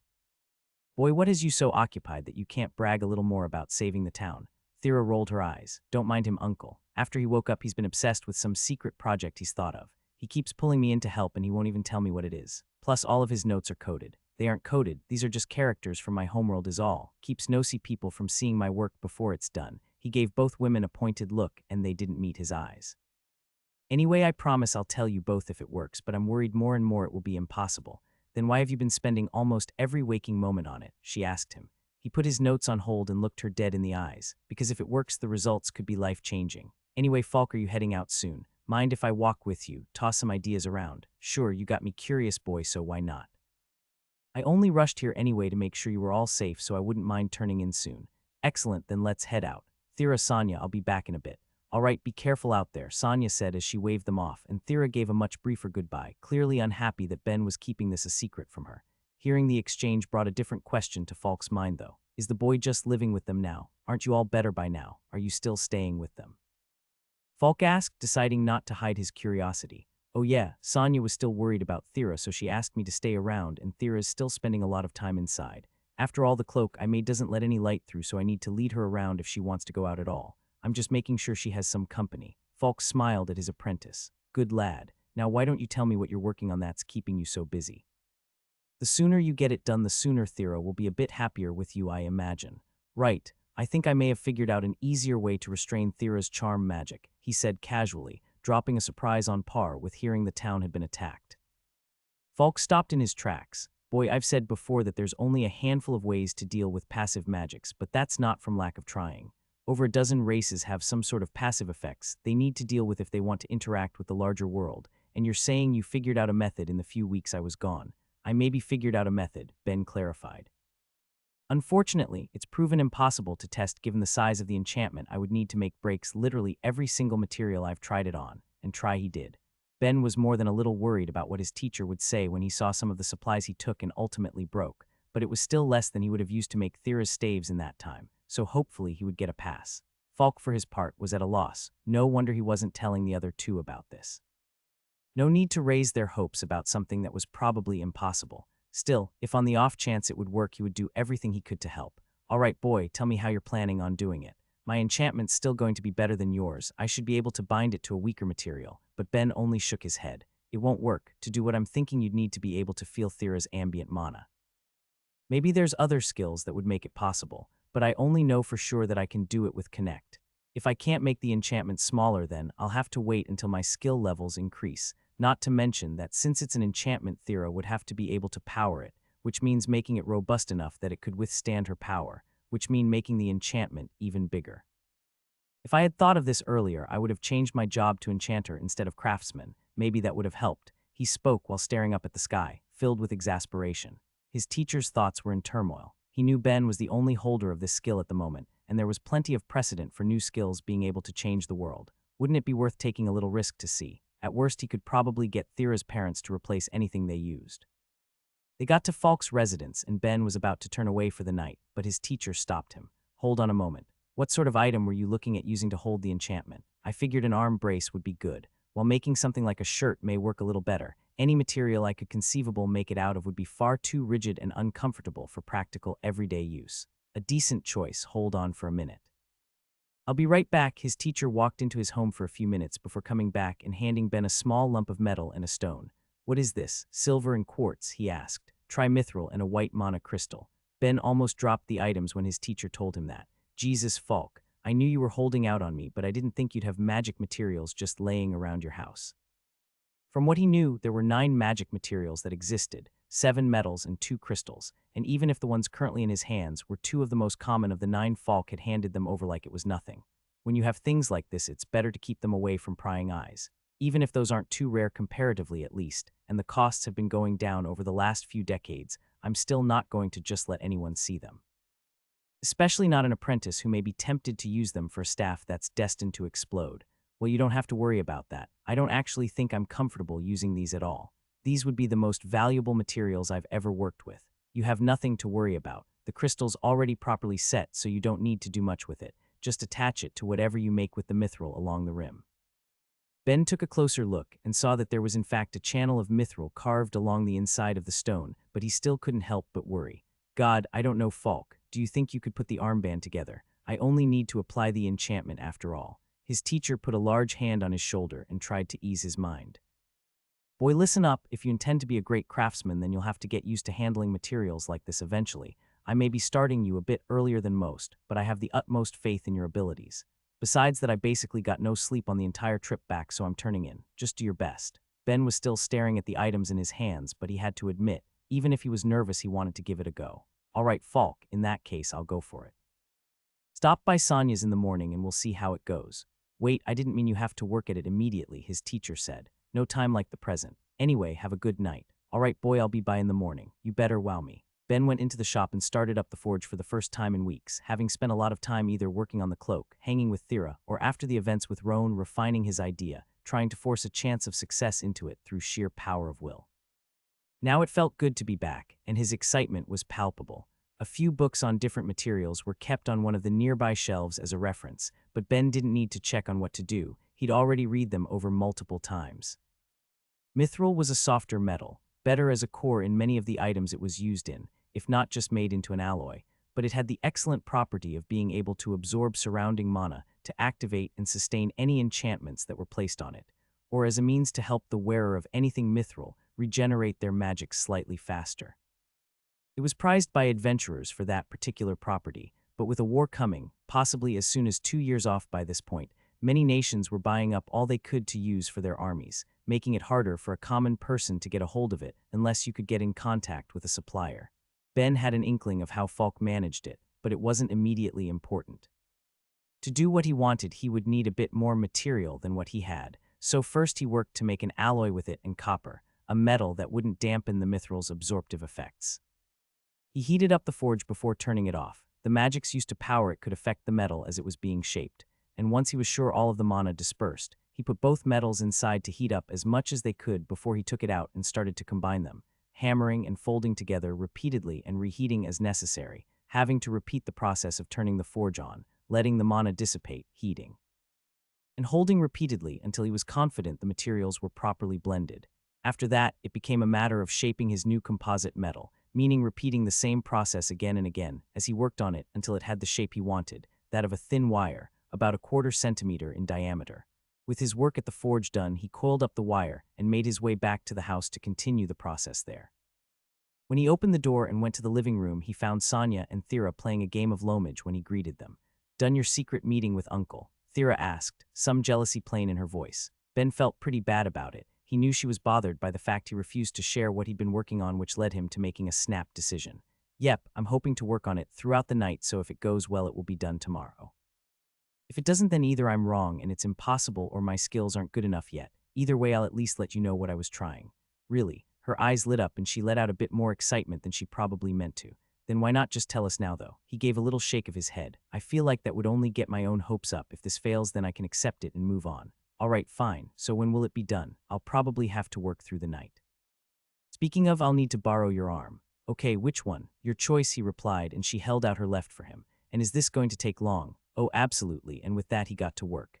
He was going to make her an arm brace with a technique known as wire wrapping, which involved cutting lengths of the wire and through a process of wrapping, tying, bending, and braiding, produced an intricate piece that would hold itself together. The main thing was shaping it in a way that would both hold comfortably to her arm, as well as being something she could slide on and off with enough ease should the need arise. Of course, aside from that, it was going to be something she would have to wear all of the time. It would also have to be aesthetic, so he did his best to find a good balance between form and function. He took all the measurements he needed to as he went, used some wire cutters he brought from the shop, and let his artistic vision take over, moving every wire as he thought would be the most aesthetically pleasing, losing himself in the act of assembly. He hadn't paid much mind to the time itself, and before he knew it, it was time to add the mana crystal. He had left a spot open in the top center, where the wires would be able to wrap around the mithril inlay to anchor it in place, and finally, he was done. A part of him actually wished it had taken a bit longer. It was a more enjoyable art form than he had expected, but he could always dabble with it more in the future, and it seemed that Thera was getting tired. She'd stopped supporting her arm long ago, instead just resting it on him as he worked. When he let go, she turned to him. "Are you finally done?" "Well, at least the first part. I'll have to harden the metal later so it holds its shape, but I should be able to enchant it first." "So what do you think?" She stretched her arm out in front of her to give herself and Sonia a look. "It's beautiful," she admitted, "though I'd still really like to know what it's for." Sonia could only gasp at first, though. "Ben, is that what I think it is?" "That depends," he said with a cheeky grin. "Are you talking about the mana crystal in the center or the mithril wire?" They both put on a stunned look when he said that. "Well, I just meant the crystal, but you used mithril as well." "There's so much, what could you possibly be using this for?" "Well, it's a 50% mithril alloy, so it's not quite as much as it looks, but if I can't make my enchantment work on this, then it's going to be impossible." "Ben, what could you possibly be trying to enchant on this?" "I'm pretty sure fractions of the quantity you used are added to most weapons or armors to enhance their magical effects. Again, I'll tell you in the morning. Anyway, now all that's left to do is enchant it. Is it going to take long?" Thera asked. "I would really like to get to bed soon. It will probably be a while, but I think you can sleep while I do it. You don't need to connect to me for it." "Then what were you doing on all of your previous attempts?" "No, I'll definitely need to be connected, but I'm pretty sure you can be asleep for it. It shouldn't cause any issue." "Wait now, hold on," she spoke with surprise. "That means you'd be in my room watching me sleep for how long?" "Honestly, probably a while, but it's not like I'll be watching you sleep or anything. I'll be focusing on my enchantment." Thera looked back and forth between Ben and Sonia, Ben showing a serious face and Sonia trying not to giggle too hard from the exchange. "Ah, Thera, your mother and I always wondered what sort of man you'd first spend the night with. Please wonder something else," she responded with a shout before turning back to Ben. "Okay, fine, just don't do anything weird or stare at me too much. Or break any of my clothing with your enchantments, or do anything other than work on your project. Also, my door's staying open." "Yes, ma'am, no worries. I'm a picture of responsibility." Thera gave him a doubtful look but didn't argue, instead getting up. "Fine, I'm going to change. I guess come in whenever you want to start." He got up to follow her, but she yelled back. "I meant after I'm done changing." "My bad," so he sat back down with Sonia, who was still stifling her giggles. "I have to say, Ben, Thera's been a lot more expressive with you around." Is that a good thing?" He wasn't really sure where this was going. "It is," she quickly affirmed. Because of her constitution, even other succubi children often didn't have the necessary resistances to stay around her, so it warms my heart to see her have a proper friend, even luckier that it happens to be a nice man around her own age. Her smile seemed to be carrying certain implications behind it, which Ben elected to ignore. "And I'm happy to have made a friend my age in this world as well. The first few months in this town, my only conversation partners were Falk and Myriad, so it's nice to have her company. It's still downright strange that you could consider a god a casual conversation partner, but I guess if you'll put her on the same level, then you're at least valuing her properly," she mused. "Anyway, I'm sure she's all sorted. You should go in while she's awake. It wouldn't be a good look to sneak in while she's sleeping." "Right?" He thankfully wasn't that dense. "Well, I'll see you in the morning then, Sonia." With good nights exchanged, he grabbed a stool and headed over to Thera's room. The door was open, so he let himself in. Thera was laying in bed, her blanket covering most of her face, so only her eyes were peeking out, with a bit of a flush barely visible beneath them. She left her arm with the brace out over her sheets, and now Ben had to admit to himself that, yeah, this was definitely a weird situation to be in. Still, he tried to calm his thoughts, focusing on the task at hand, trying to steady his mind so it wouldn't disturb her rest. He put the stool down beside her and took her hand in his own while placing his other one on the brace. All right, just try and relax, Thera. I'll try and make sure my thoughts and emotions don't distract you while you sleep. I'm perfectly relaxed. You just make sure you don't do anything weird. Promise. And with that, he connected. He could immediately tell that Thera was suffering through a range of emotions at the moment. Awkwardness, shyness, general embarrassment, and other emotional discomfort. He guessed it made sense. Just because they were friends didn't mean that she would be comfortable with a man sitting by her bedside throughout the night, so he tried to be as relaxed as possible to hopefully help her calm down, then got to work. The first thing he did was secure his enchantment to the armband, then he began to pull and stretch it out. He was trying to apply two different techniques he was aware of, braiding his enchantments, to make it sturdier and ultimately easier to make than trying to form a giant layer all at once, as well as another he'd only learned the practical use for recently, which caused the enchantment to cling to a person, much in the way Falk protected himself from Thera's magic with a powerful dark resistance necklace. Ben, however, wouldn't be making it cling to her body though, he would be attaching it to her mana itself. Ideally, the high level of resistance would act as a sort of filter for her mana, stripping it of the affinity that was mixed in, but he'd first need to overcome the greatest obstacle, the near overwhelming size of Thera's mana. It was so large that he had to be careful with his own mana as he worked, making sure to work at a slow enough pace that his mana recovery could keep up. With that, a night full of patient working began. With great care, he wrapped his mana around her own, making the thinnest strand of enchantment he thought he could get away with, and after who could say how long started to thread it through itself. One of the biggest hurdles to the entire endeavor was figuring out how exactly he was going to braid it. He'd thought of a couple interesting solutions, but had to dismiss them out of hand, just from the size of her mana alone. After weeks of deliberation and discussing options with Myriad, they had chosen to settle on something that would resemble a monkey's fist knot. He'd made a couple for fun when he was younger and practiced with string to be sure he still knew the proper technique for it. It just so happened that the scale was on a whole other level. As the hours ticked by, he soldiered on, correcting any minor mistake he made along the way with a level of patience he could only muster when using his focus skill, and eventually he finished. Now all that mattered was if it would work. Finally, he quietly sighed and prepared to slink off for the night. He most certainly wasn't expecting a reply to his casual thought, but one came anyway. That's what I want to say, Thera spoke, laying down still but eyes clearly open. Oh, sorry, Thera, did I keep you up? No, I went to sleep fine eventually. I've been awake for over an hour. It's morning, Ben. He looked to her window and found that though the curtains were closed, there was indeed light leaking through them, gently filling the room. Wow, that took a lot longer than I thought it would, he said offhandedly. I'll say, at least you were lost in your own little world. I was stuck doing nothing the entire time, dealing with those two peering in on occasion and laughing. She sat up and Ben did his best to not pay too close attention to the pajamas she wore, something resembling a cotton nightgown, as she gestured to the doorway with her head. He turned to look and found both Falk and Sanya grinning. So how did that go, lad? His teacher asked him. I applied the enchantment. All that's left to do is see if it works. Should we be asking a guard again? No need, I whipped something up quick before coming here. I'll just need you to apply the enchantments. He pulled out a stick with 10 different pegs in it. When Sanya saw it, her eyes widened and she spoke out. Wait, Falk, isn't that? Why don't we let the boy save the reveal? Gotta see if it works first anyway, his teacher interrupted her. Now boy, let's leave the house for a minute and I'll tell you how to finish this, okay? Sure, can do, he said, not really understanding the point but obeying his teacher anyway. They went outside and walked for a minute away from the house when Falk handed the stick to him. So what is this anyway? Ben asked. A simple way to measure passive magics. The only issue is you need someone with high enough resistances to set it up. Now link your dark resistance with the bind spell and attach each peg to the base, increasing each time. Start at 4 and end at 40. Ben followed his instructions and did as he was told, quickly applying the enchantments, and then started to head back to the house and Thera's room. One by one, the pegs began to fall as they got closer, making him realize how it worked while at the same time crushing his spirit. Falk, however, was staring at it intensely as they moved back to the waiting Thera and Sanya, eventually making it back to the room. Sorry to have wasted your night, Thera. It looks like this was a bust, he told them, filled with disappointment. She was going to ask what it was supposed to do anyway since she still wasn't in the loop when his teacher stopped him. Not so fast, boy. Hand Thera that and let's see what happens. There was no harm, so he did as he was told and walked across the room to hand it to her. Of the remaining 4 standing pegs, one fell as he got closer, leaving only 3 remaining upright as Thera took the device. As she grabbed onto it, 2 more fell, leaving only 1 remaining. See, waste of time. Ben's thoughts turned to how good it would feel to waste some money on a street stall for some food right now when Falk grabbed him to get his attention. Boy, this is important. Did you only make the last peg reach 40? Yeah, of course, I wouldn't mess up on the only practical thing I can enchant, given that his max darkness resistance was 85, and taking into account that he'd leveled up, he could now enchant up to 51. His teacher's eyes light up hearing that.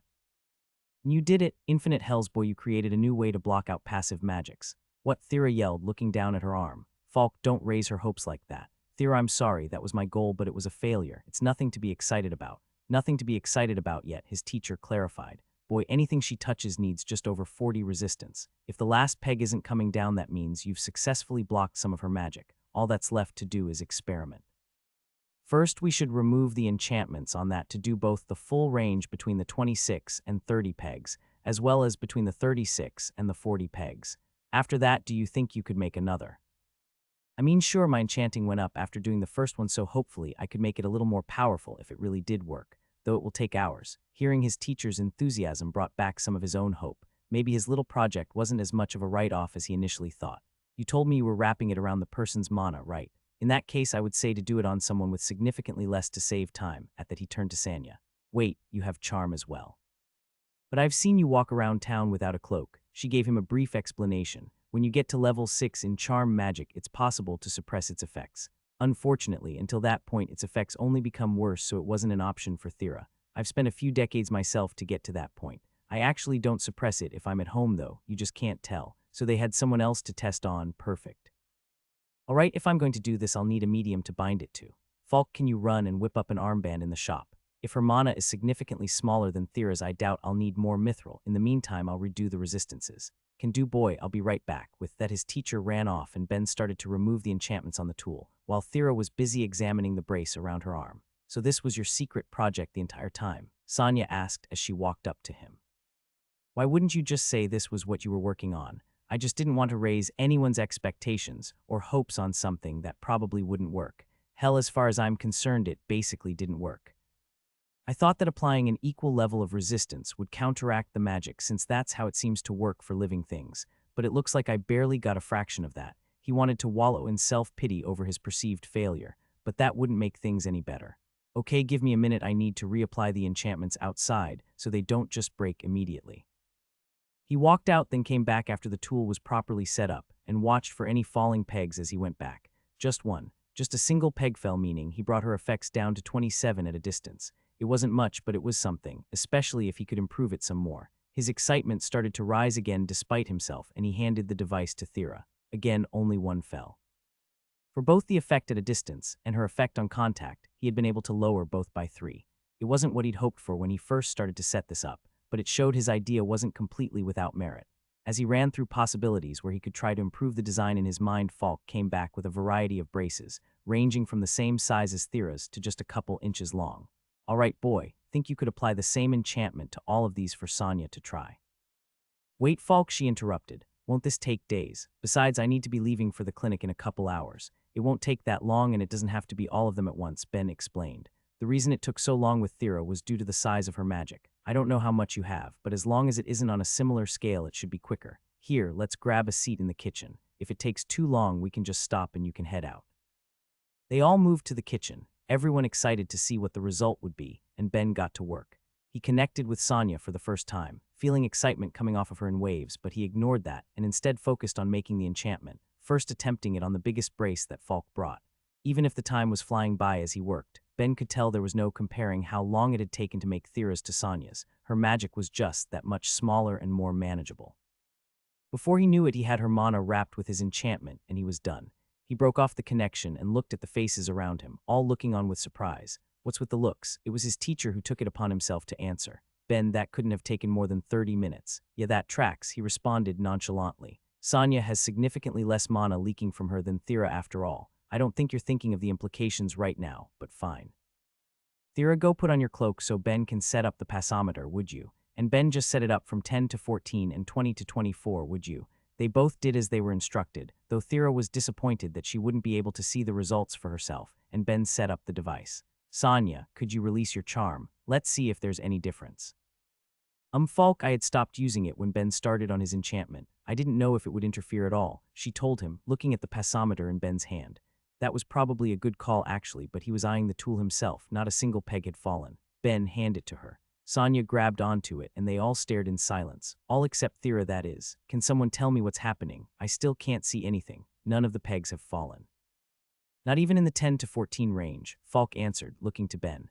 Boy, Sonia's charm is in the upper middle range of what succubi have, and you've completely blocked it. Okay, that's cool and all, but why won't it work for Thera then? That was the main reason he tried to make it after all. He wanted it to work out as well, though hearing this only made Falk sigh.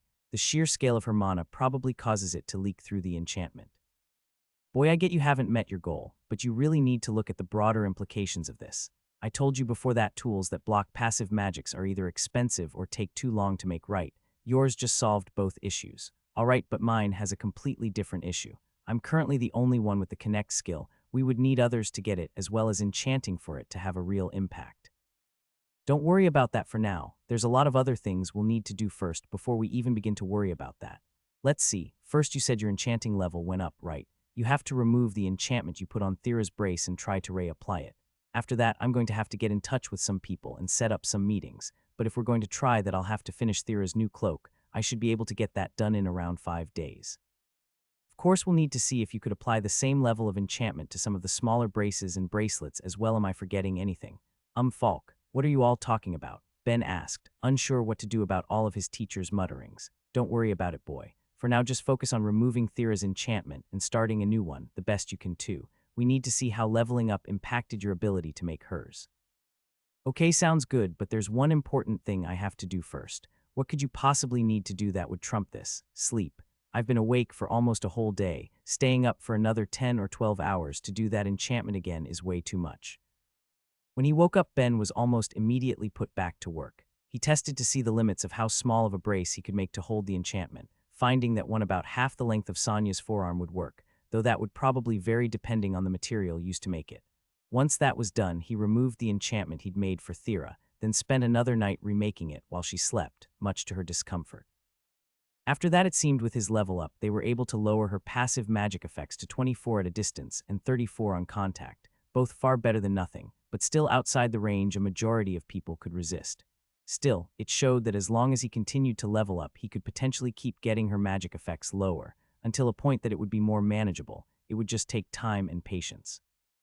After all of that was done, he thought he could finally get some rest for the day and went back to sleep, only for Falk to shake him awake around noon. Ah, Falk, not so close. Seeing what looked like a large gorilla right in front of him as he opened his eyes wasn't the nicest way for anyone to wake up, but the adrenaline flowing through him meant he wasn't getting back to sleep. What do you want? I got us an emergency appointment set up, his teacher said without elaboration. Get dressed and come with me. He didn't fight his teacher on it and got himself sorted, but when they left the house and said goodbye to Thera, he wanted a couple answers. So what's so important that you couldn't let me sleep? Boy, you really need to think about the magnitude of your discovery here. We're going to send an official patent with the Craftsman's Guild. We have one of those in town. He was sure he had a pretty good idea of what was around at this point, and he felt like he would have noticed something so relevant to his occupation. Not a dedicated one, it's at the Adventurers Guild. In smaller towns, there's usually just one building for the 4 main guilds, and since smaller towns are likely on the fringes with a lot of adventurers and only a few craftsmen, merchant, or mages that would need guild services, that means they typically end up as adventurers guilds first and foremost. Of course, now we'll be getting you registered as an official craftsman, but that's not the main point of the visit. Before Ben could ask more about the main point, though, they had arrived and were welcomed by his favorite guild employee. Good afternoon, Ben. Oh, and Falk's with you. It's been a while, Ankh said with cheer to them. A greeting his teacher returned. Afternoon, Ankh. Is Cecily available? I set up an appointment the other day. Absolutely, she's just upstairs. Go on ahead. Falk dragged Ben along, not giving him any time to ask any of the questions floating through his mind, bringing him upstairs and walking into a room to find someone Ben recognized behind a desk. The guild master. You could at least knock, she said, looking up from some papers to see who had barged in. Bah, you knew I was coming, it's fine. Sides, this is important. It better be if you're making me act in an official capacity for the Craftsman's Guild. When you insisted on this meeting, I had to review a ton of procedural documents on how I'm actually supposed to fill the role. You're not filling me with a bunch of confidence here, Cecily, his teacher told her, but she waved off his concerns. It's fine, but there's only about a dozen registered members in the town. They've never needed to use the guild for more than ordering supplies and books through. Hell, I got the job for my qualifications as an adventurer. Well, I'm sure you'll be able to help me out. I hear you met my apprentice. Ben gave a friendly nod, not sure what he was supposed to be doing at the moment, as Cecily gave him an appraising look. Indeed, the boy that faced a horde of monsters and has apparently been hunting solo since he joined the guild. He stayed silent. He knew that if he wasn't around and Thera tried to do what they had accomplished alone, her staff probably would have broken, but he didn't want to talk up his own involvement in the event. He really felt he had only provided some help. The guild master looked at him a little longer before turning back to Falk. So what was so important you set up an emergency meeting, Falk? If it was any of the other craftsmen in town, I wouldn't have cleared my schedule. We need to get my apprentice registered. He's discovered something big and I want to get the patent for it in his name as soon as possible. A patent? She asked with a raise of an eyebrow. Don't get me wrong, it's impressive that a young guy like him could manage it, but why would that be so important? He's found a cheap and easy way to inhibit passive magics. She took a second to process what was said, but when she did, her eyes widened. Oh fuck, this is going to be a lot of paperwork for me, isn't it? Yes, Falk confirmed. Have a pen ready. Boy outlined to her exactly how you went about this. Don't spare any detail, no matter how insignificant. Ben did as his teacher asked, explaining his entire process in as much detail as he could, including his levels in each skill he used at the time to make it possible, as well as the fact that one of the skills needed to be granted by a particular god. Once that was done, Cecily addressed another matter. All right, I'll have this sent off as fast as possible. Give me your card for now and I'll register you as a member of the Craftsman's Guild. There are some fees, but they're small and will be removed automatically, so it isn't much to worry about as long as you have a steady stream of income, but we can worry about that later. For now, what's most important is if you want to register your name on the public documents as the creator of the technique, or if you want to remain anonymous. Well, what difference does it make? The biggest difference is just the sheer fame. If the world is aware you've made this, then a lot of countries are going to try and recruit you. Of course, this has positives and negatives in itself. If a country recruits you, then on the plus side, they'll start to offer you things like supplies, a fully funded shop, maybe even staff to work under, not to mention a large and stable source of pay. On the negative, though, anything you create that you'd want to patent, they would get a large cut of all the profits for funding your work. As well, you would most likely have to prioritize their work over any other. On the other hand, though, if you were to stay anonymous, your life wouldn't change in any noticeable way, except of course for any money you would make through your patents, which would be deposited in your card automatically by the guild. And how exactly do I make money from any of this anyway? Anytime a craftsman wants to make what you've patented to sell, they'd have to give 10 of their profit from the sale to you. This leaves the sell price of the item itself up to the individual craftsman, of course, but nobody wants to earn less money. You can be reasonably sure you'll be getting a good deal. There is, of course, the potential for people to simply give away items they've made, but as long as they aren't profiting, that is completely legal. As well, if a kingdom or nation were to have any commission from their personal craftsmen, then they would still have to pay a set amount towards you for the designs. This seems a lot more complicated than I expected. The gods who rule over crafting are very strict on the idea that people should be properly compensated for their works. As such, the head branch of the guild is quick to shut down anyone breaking the rules and profiting off of others' inventions and discoveries. Of course, this protection only lasts for 100 years, so depending on your race's lifespan, it may not seem like enough, but it's important to eventually let other craftsmen get their hands on them without having to worry about losses. Okay, cool. And if I choose to remain anonymous, can I change that at any time? Maybe not any time. You'd have to set up a meeting with a proper branch head, but it's not too difficult of a process. All right then, I'll remain anonymous for now. As much as he wanted to show himself off to the various countries of the world and have them wither with regret over not taking him when they had the chance, if they started to show up now to offer him deals, it would honestly just sound like a pain in the ass. Not something he currently wanted, though maybe a bit farther in the future when he had a better idea of what to do in the world. A decent choice for now. Of course, if you're going to start selling them, then people will be able to figure out who the person making them is pretty quickly if they want to. No need to worry about that, his teacher interrupted. I've got a solution for him, so it should be fine. All right if you say so, she said a bit dubiously. In the meantime, it would be best to research all of the limits you can figure out to the enchantment and file a detailed report. As promising as this looks, the findings are still pretty initial, and it doesn't sound like this skill comes from a very popular god. Until any researchers figure out how to properly awaken it without converting, the number of people who will be able to make use of it will be pretty small. Why? You're going to Analia. The next few days passed in a blur. Ben focused on figuring out what else he should test for his enchantment. as well as taking Falk's recommendations as his teacher rushed to finish a proper cloak for Thera. Apparently he was being sent off to her homeland, and since she had no real responsibilities as an adventurer, she was able to pack up and leave without worry, having been asked to go with him by Falk to look after him in the foreign nation. Not that she had any problem with it. After being cooped up for so long, it felt nice to be able to leave on a trip and get the chance to visit her parents. Ben didn't know how long he would be gone, though Falk said to expect it to take a month or two, so he left the place he was renting and asked Sonia to store his few possessions while he was away to save some money. All that was left were goodbyes before heading off. It's going to be all right. Sure, I may be gone for a couple of months, but you have nothing to worry about. Ben spoke calmly, though he couldn't hide the sadness in his voice. Hey, now I'm going to miss you too, but you know you can't come with me. It would be too difficult. Sonia's here for you at least. I know you two don't really talk, but she'll take good care of you. I promise I'll spend all sorts of time with you when I'm back, so try not to be too lonely, okay, buddy? Ben, stop talking to your plant and let's go already, Thera said to him as she watched his overly dramatic exchange with his houseplant Frederick. I'm just trying to calm him down. He's already feeling lonely. Has been ever since I told him I was leaving. Thera let out a long sigh. With Ben having lived with her for a few weeks at this point, she was used to the sight of the young man talking with it to practice his connect skill, but it still didn't paint a very emotional picture. Thankfully, as he prepared for another extended goodbye with it, Sonia stepped in. I promise I'll take good care of Frederick for you, Ben. Now in the meantime, do you have everything? One of you packed the painting, right? I have it, Thera said. In the time they had waited for Falk to return, Ben lived up to his promise to paint a couple portraits of them together, and one was being sent off as a gift to her parents. All right, excellent. Your mother's going to be so jealous that your first painting was with me. I can't imagine how many she'll try to commission from Ben. Thera slipped her head into her hands. I don't want to think about it. Both of you be good, Falk spoke up. Thera, send my regards to your folks, and boy, don't let her parents rope you into anything crazy. Remember what I told you. How will I know if it's crazy or not? He wasn't exactly super familiar with succubus customs. His teacher gave it a moment's thought before giving up. Good point. Thera, don't let him be roped into anything crazy. I'll try my best. With their goodbyes done, they headed to a wagon on its way out to Van Essel, the closest city to Stonewall with a gate. Sonia turned to Falk as they watched the wagon go off with her niece and Ben inside, so he never ended up asking. Color me shocked. The boy was probably too busy to give it any thought. It's a shame, though. I can't wait to see what his reaction will be when he comes back and asks. She looked down at the armband she was currently wearing with appreciation. Still, a plain copper armband should be lower common, right? Could an enchantment really bring it up to lower uncommon? Absolutely, for a good enough one, but that's nothing, Falk said while he received a questioning look.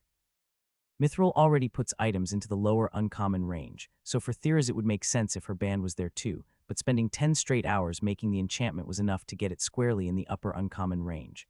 Falk grinned at Sonia's visible shock. He always thought taking an apprentice would be boring, but it looked like there was a lot more excitement to it than he would have guessed. Wow, there's a lot more than I expected, Ben said when they arrived in the city.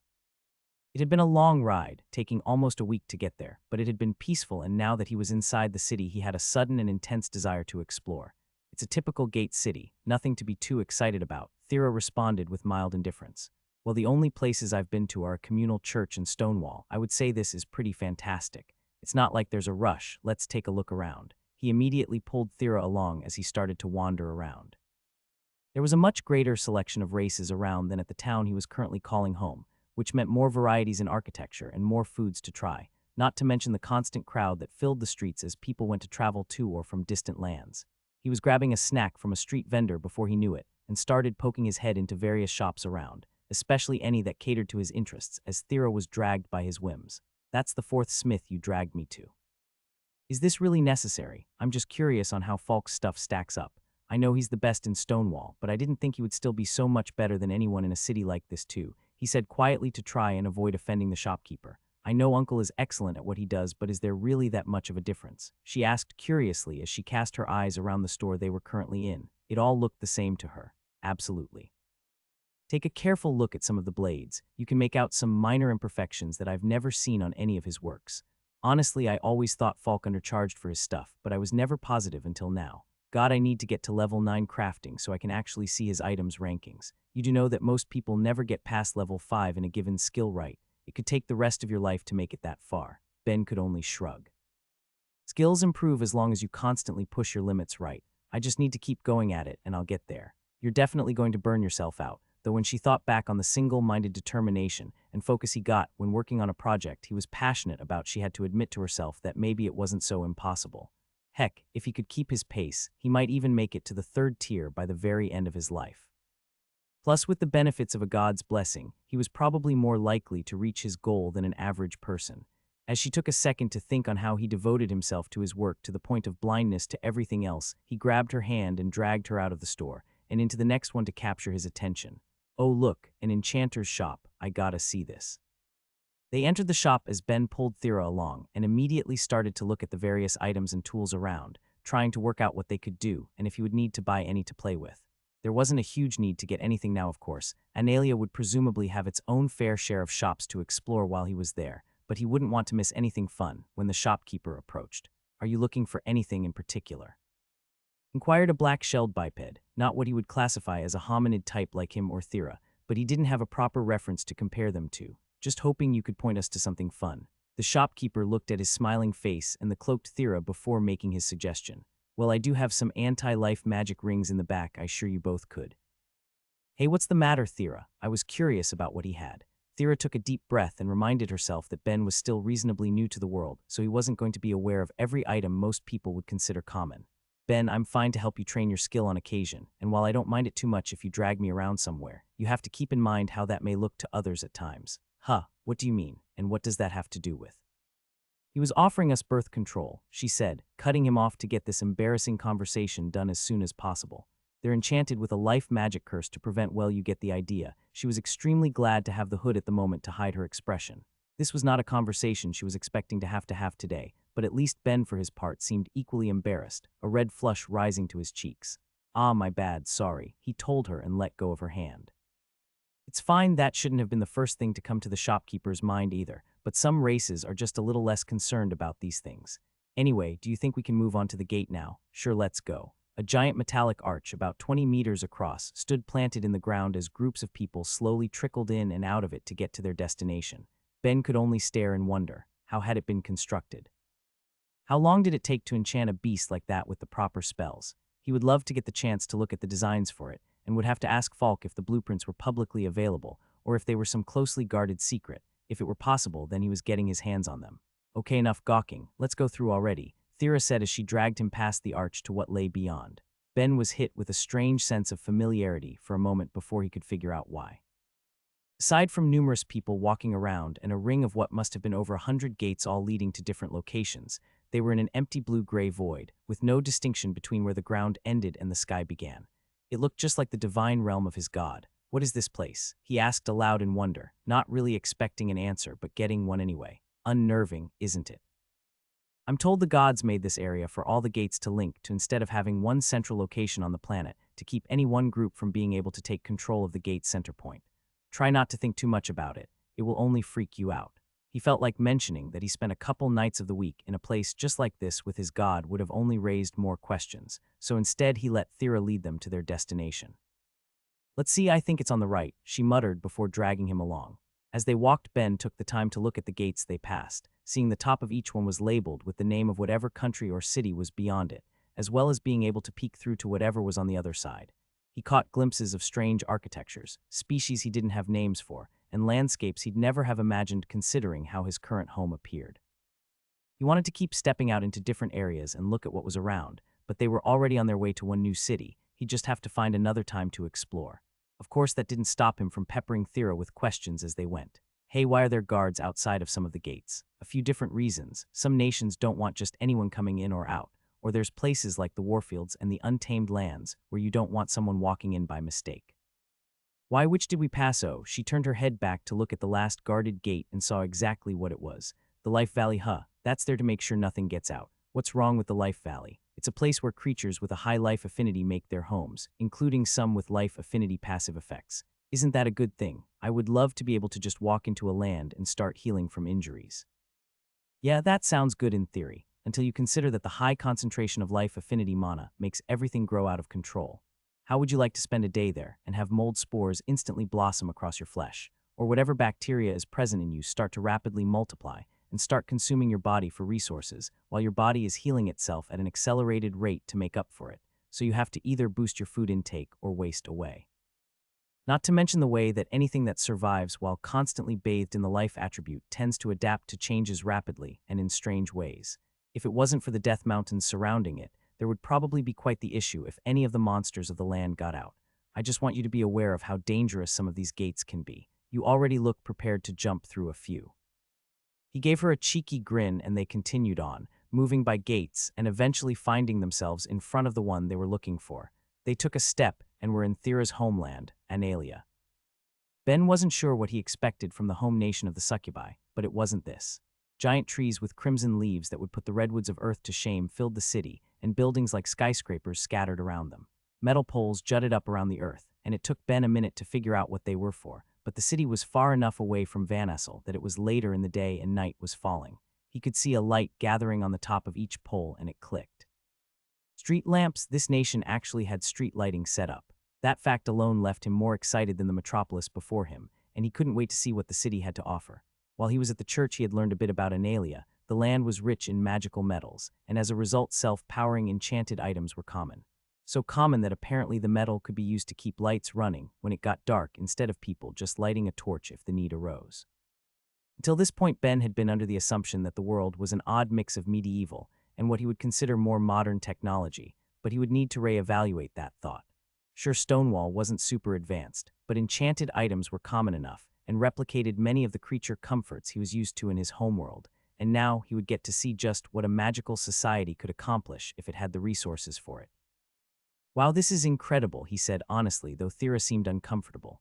"Yeah, it's been a while since I've been home." She shifted about awkwardly for a moment before walking off. "Anyway, it's getting late. Let's meet my parents, and if you want, we can explore a bit tomorrow." "Sounds good. I'm going to be jet-lagged for a few days from the looks of it." "You're going to be what?" Thera asked, confused. "It means tired. Don't worry about it."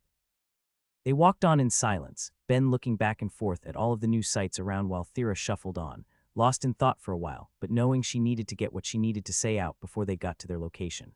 Unfortunately, she put it off for far too long, and they were now standing in front of a large, gated building, constructed around one of the giant trees. Ben, before we head inside, there's something I should probably mention," she said while fidgeting about, not meeting his eyes. Curiously and anticipation filled his face. "I'm sure, what's up?" he asked, trying to sound casual, but the excitement of the day was making it hard. "It's about my parents," she started, before a voice cut her off. Lady Thera, a succubus guard who was standing by the building, called out to them. "We've been expecting you, please right this way." Having been spotted before she could get a word out, she couldn't help but deflate. "Oh, I really should have mentioned this earlier. Just try to relax." "Don't worry, everything will be great," Ben told her with a level of confidence she envied. "I really doubt that, but come on." The two of them followed the guard through the building, passing numerous rooms and hallways as they went, before entering two large, ornate doors and finding an expansive, well-decorated room within, and a single woman sitting on a throne at the other end. "Approach," she said in a firm voice, and as they got closer, Ben couldn't help but see her resemblance to Sonya, while Thera muttered under her breath, "God, she's really doing this." "Greetings, Thera, you seem well," the woman said with an air of dignity and command, which Thera greeted with a neutral, though slightly exasperated tone. "Hello, mother, as do you." The woman turned to Ben and spoke up, "Greetings, Ben. May the spirit of Analia ever guide you." Thera quickly turned to Ben to try and whisper at him. "I'm sorry, I didn't think she would do this. Just repeat after me." But instead of listening to her, he took 2 steps forward, got on one knee, and placed one fist on the ground and the other over his heart before speaking up. "Greeting to Pelenia, queen of the succubi. May Analia's warmth fill you and her love protect you. I am humbled to be in your presence." If Thera's face was visible, everyone would have seen her mouth hanging open in shock. Queen Pelenia, for her part, maintained her dignified air for another moment before slouching down and pouting.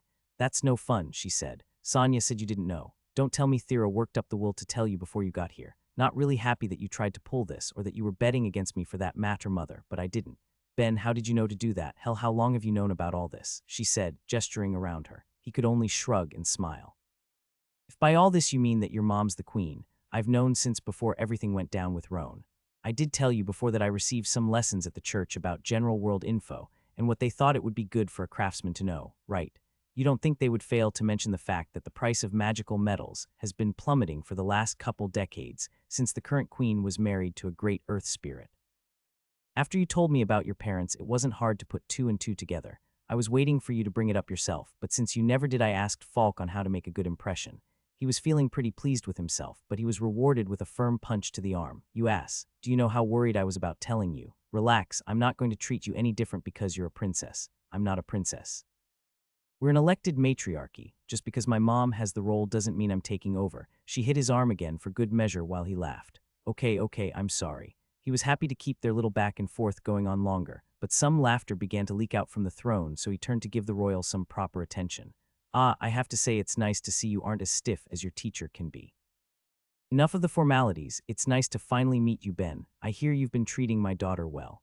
Oh, he treats me very well. He felt bare arms wrap themselves around to his front and scratch at his chest, while Thera's head placed itself on his shoulders in a display he'd never expected from her.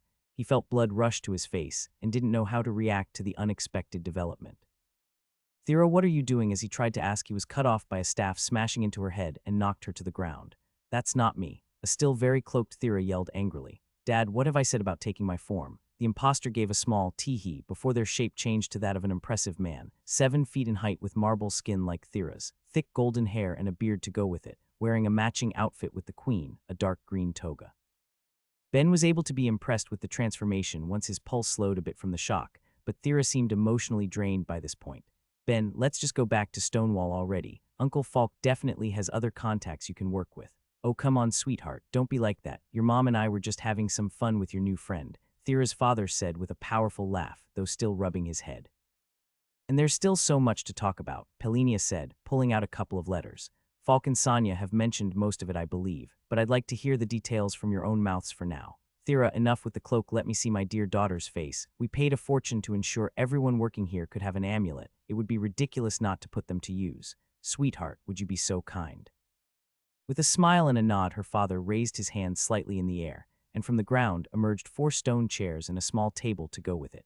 Penelia and her husband both moved to take seats, so Ben and Thera did the same, though Thera still seemed reluctant, and together they gave her parents a rundown on the past couple months.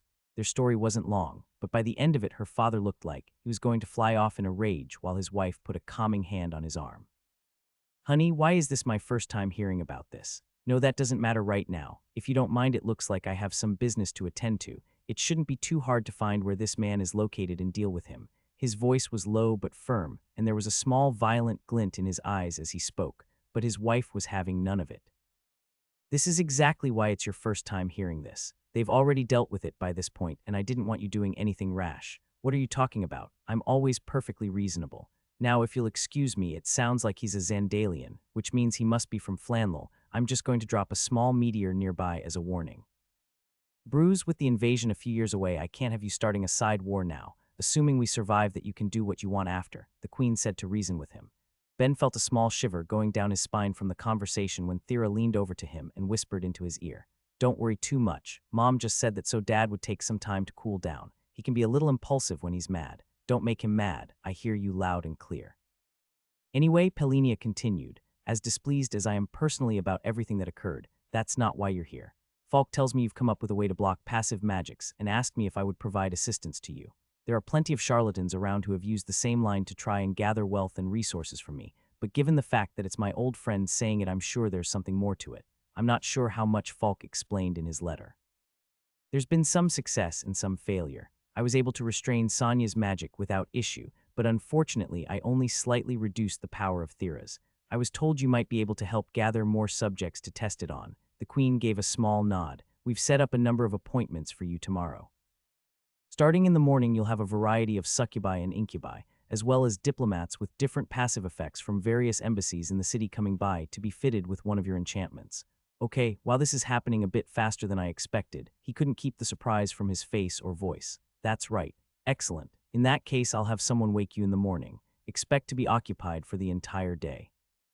After we see the results, of course, we'll figure out where to go from there. In the meantime, let's have dinner brought in. A bruise be a dear and make the table a little bigger for when the other two come in, and let's move on to a more interesting topic of conversation. How long have you two been dating? Ben felt himself choke while Thera faced her mom's smile with an unimpressed look. He's just a friend, mother. Don't make things weird. What a boring answer, but fine for now. In that case, has anything developed between Falk and Sonia yet? Also no. Penelia gave a long, exaggerated sigh. Master and apprentice both have such beautiful women in their lives and neither do anything about it. Ben, I take back what I said about you not being as stiff as Falk. Ask out my daughter immediately. I want grandchildren. Infinite hell's mom, are you trying to make things as weird as you can? Thera asked with her head in her hands. Oh, is the issue you don't like him? He seems to be a nice young man. Maybe a little plain-faced, but he has some nice muscles at least. The way Penelia looked him up and down, as if appraising a piece of meat put him a little on edge, and he was getting the distinct impression that he wasn't going to have much luck dealing with either of Thira's parents' antics. That's not, I mean look, we're just friends. You know why I'm not looking for any romance, she said in a huff, already tired of being home. He could feel Thira getting more and more frustrated and decided to try to help her out, partially because he didn't know what to do in this conversation himself. Excuse me, don't mind me bluntly changing the topic and all, but is something going on between Falk and Sonia? Oh, you didn't know? Penelia almost screamed in delight. Falk saved my sister's life years ago, and she's been smitten with him ever since. It's a shame he's so focused on work and can't even notice the beautiful woman by his side. Maybe I'll visit in a year or so and finally beat some sense into him. Is Falk even aware of her feelings? Ben had to ask. I know he considers her a good friend, but I've never really gotten the vibe from him. I don't think Uncle's ever been one for that sort of thing, Thira answered. I've never seen him with any partners around at least, though plenty of people aren't interested in other races if the resemblance between species is weak, and well, you know how his people look. Yeah, if the women of Falk's race look as gorilla-like as himself, Sonia probably has quite the hurdle to face, he quietly thought to himself. He had been taking it for granted since he currently made his home in a nation founded by mixed breeds, but the majority of people tended to reproduce within their own species. He's been single for as long as I've known him as well, Abruz interjected. Of course I'm not one to judge. Romance wasn't even a part of my culture until I met my sweet Penelia. Oh, Abruz, you gentleman, you picked it up quite well, his wife told him, staring into his eyes as they got lost in their own little world. You know, every time I come home I'm reminded of how nice it is to no longer live here, Thira said when seeing their display. I think it's nice you have parents who still love each other after years of being together. It's sweet. Maybe, but it would be sweeter if they toned it down a little when other people are around. Sorry about all this. Don't sweat it. I'm a little shocked to see your personalities are so different, though. We aren't that different, Penelia said once she was done flirting with her husband. It's just that she takes after Sonia a bit more. You and my sister are both so reserved all the time. That's why Falk hasn't noticed her yet. You need to be careful not to follow in her footsteps and take what you want in life. Well, I have plenty of time to figure out what it is I want, so there's no rush, Thira said dismissively, trying to keep the topic from returning to her own love life. You may be surprised. It seemed like the queen wanted to say more, but a knock came from the door. Oh, that must be the other two. Please come in. What other two? Ben asked Thira, but she only shrugged. The doors opened and two figures walked in. One he recognized immediately as his former classmate Carly, but he couldn't help but ignore her as he stared at the other person to walk in. You're fucking kidding me, he unintentionally spoke aloud. Yeah, I reacted pretty similarly too. Nice to see you, Ben, Carly said when she came in. Unsure of what was going on, Thira turned to him. What's the matter, Ben? Is everything okay? She seemed mildly concerned, but he needed a second to put his thoughts in order and process what he was seeing. He'd seen plenty of different races in this world, some that seemed familiar to various myths, and some that seemed completely foreign to him, but he never expected this. Standing at maybe 4.5 feet tall, with a small body and large head, with giant black eyes but a tiny nose and mouth, and its most distinctive feature of all, completely gray flesh, the alien, what conspiracy blogs across the earth would call a gray, stood before him. What are you staring at, low-worlder? Was the first thing to come out of the creature's mouth, making Ben realize he'd been a bit rude. Sorry about that, your appearance caught me a little off guard was all. You ain't too pretty yourself, it said while looking Ben up and down. Globblegork, stop being a dick. You know exactly why he's staring. Maybe if your people didn't suck so much he wouldn't have reacted like that, Carly told the gray, apparently Globblegork off. These are both of our nation's summoned heroes, I assume, Mother, Thira asked. What exactly did his people do? Wait, he was summoned as well. So does that mean Ben trailed off, but Carly knew exactly what he was asking. Well, it's a little more complicated, but basically yes. He's actually one of the aliens people would see on Earth, instead of the language system making appropriate connections between a race and a pre-existing concept like the succubi, his former classmate explained to him. God, for all I know they really were right. Ben, come on, what's wrong? Thira asked again, looking for an answer from someone. Remember we once spoke about a race who discovered that one of the creatures from their legends actually existed. I'm currently going through that. She still seemed confused, so Carly took over the explanation. You're Thira right, I'm his old classmate. Anyway, he's probably just a little uncomfortable about the fact that this asshole's people occasionally stop by Earth to play pranks on rednecks and military pilots instead of actually making contact. At least that's what bothered me when I found out, Carly explained, shooting the little alien beside her dirty looks. As an answer, it gave a very human-like shrug. What's the point in making contact with a bunch of low-worlders? Not like you lot have anything to offer but entertainment. Thira's parents didn't seem to pay any attention to the little alien on the floor and immediately started to talk with Carly about how the day's been while Thira and Ben could only watch the exchange. So his race exists in your world then? Thera asked Ben. I guess. I mean, not my world, but looks like we share a universe. Still wrong, Globblegork yelled as he pulled himself up. My people exist in a much higher plane of reality. We aren't stuck in some pathetic lower level of existence. Thera turned to Ben. I'm pretty sure he's insulting you, but Ben couldn't give much of a response. This was a lot to process. Oh well, he's stuck in this universe too. Wait, he turned to the alien he decided should be referred to as Glob for the sake of convenience. Does that mean your race can travel across universes? Could you bring us home? The room fell silent when he asked it, but he had to know. Unfortunately, he got the answer he was expecting. Every one of you asked the same thing. No, do you think I'd still be on this doomed garbage planet if that was an option? Our bodies were remade from the materials of this universe, the small alien said dismissively. Even if the language system makes connections to materials from your universe when naming it, the finer properties like boiling point, melting point, atomic mass, and a bunch of other things are going to be slightly different. Not to mention my people don't travel across universes. We manipulate energies to create illusions to make people see us while peering into other realities ourselves. I see, of course there was no going home. If there was, why would Glob still be here if he could get out? He felt a hand squeeze his under the table and looked to Thera and gave her a small smile, before turning back to Glob. So why do your people do that anyway then? If not establish contact, then what's the point? Glob gave him a look, as if the answer was the most obvious thing in the world. It's fun to fuck with low-worlders, obviously. Ben looked at him incredulously before turning to Carly, who could only give a shake of her head. I wanted to be sure this prick wasn't just messing with me, so I asked for this to be confirmed with some of the others he was summoned with. Unfortunately, it looks like the answer to why we haven't heard from other intelligent life is because it sucks. Cool, cool, cool. Don't mind me just going to use my favorite strategy to avoid an existential crisis, namely doing his best to not think too hard about it. Carly, how have you been? How's working with the Succubus Kingdom? It's not too bad. Being teamed up with this guy sucks, but it's pretty exciting in its own way and the money's good. Training every day can be exhausting, but it's nice to keep busy. Other than that, not much I can say. How about you? What have you been up to since well? I've been working as an apprentice craftsman, he said, trying to move past the awkward conversation of him being left behind as fast as possible. I do a bit of adventuring on the side too with Thera. The last few months actually ended up being pretty fun minus a few hiccups. I'll bet. So you find yourself a job and end up friends with a princess. Not too shabby, she said with a grin that he returned. I'll say maybe the universe felt it owed me a little luck or something. When he thought about it, the few connections he had in the world were apparently a bit more powerful than he had initially thought. Thera and Sonya being related to royalty, even if they technically weren't royal themselves, was pretty cool. It also meant his teacher probably had some interesting things going on in his past to be close enough to an earth spirit and queen that their daughter thinks of him as an uncle. He was definitely going to have to probe him for information at some point. So you're one of the folks that decided not to take a kingdom's offer? Glob asked curiously. Thought you could make it on your own, huh? No nation made me any offers, Ben awkwardly explained, causing Glob to immediately break into laughter. Wait, you're the forgotten one. Oh man, it sucks to be you. Carly went to punch him, but a small force field seemed to materialize in front of her fist before it could reach his face. Though the queen's death glare couldn't be stopped, Globblegork enough. Ben is currently a guest, and if what he's created works, he'll have done a far greater service to the people of this world than you could have a chance to until the invasion starts. Mind your manners. What did you make? Carly asked out of curiosity. Does the system let you cause psychic damage with your paintings now? It's private, but no. Why is that the first thing your mind goes to? Ben asked her. Because I've seen some of your art in school.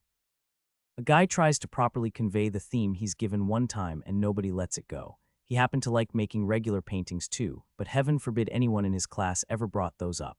Actually, speaking of paintings, Thera interjected and dug through her bag, pulling out the painting they brought as a gift and handing it over to her parents. Sonya got Ben to paint this. She wanted us to bring it to you. The picture was of Thera and Sonya seated in their living room, looking like they were in the middle of a conversation, and Ben was pretty proud of how it turned out. He hadn't had access to a large range of colors, but he'd made perfect use of what he did have available, and clearly Thera's mom thought so as well, as small tears began forming in her eyes as soon as she saw the painting. Thera, this is absolutely wonderful. And Ben, you're the one who painted this. It's gorgeous. Oh, I'm going to need you to do some paintings for me. I'll make sure you're fairly compensated, of course. Yeah, sure, that's no problem, he told them, but a question arose in his mind. But couldn't you have gotten an artist to just wear a darkness resistance amulet? It seems like you have plenty around. Perhaps now I could, the queen said after giving it a moment's thought. But as Thera grew up, there simply wasn't an enchanter we could find with the skill level or darkness resistance to make one. You've spent a considerable amount of our own funds raising up an enchanter who came close to the necessary resistance once Thera was born, but even now those amulets can only get to a resistance of 24, so we have to ensure anyone working around her will still have a particularly strong will. It's good enough that any effects she has will be manageable for those around her at least, but still not perfect. This explanation only left Ben more confused though. Wait, that doesn't make sense. How could you only find an enchanter that could get up to 24 for its resistance? And what about Falk's amulet? Hasn't he used it to interact with Thera since she was a kid? From what my sister has told me, I'm aware your resistance levels make you quite the outlier, but the vast majority of people only have resistances up to 15.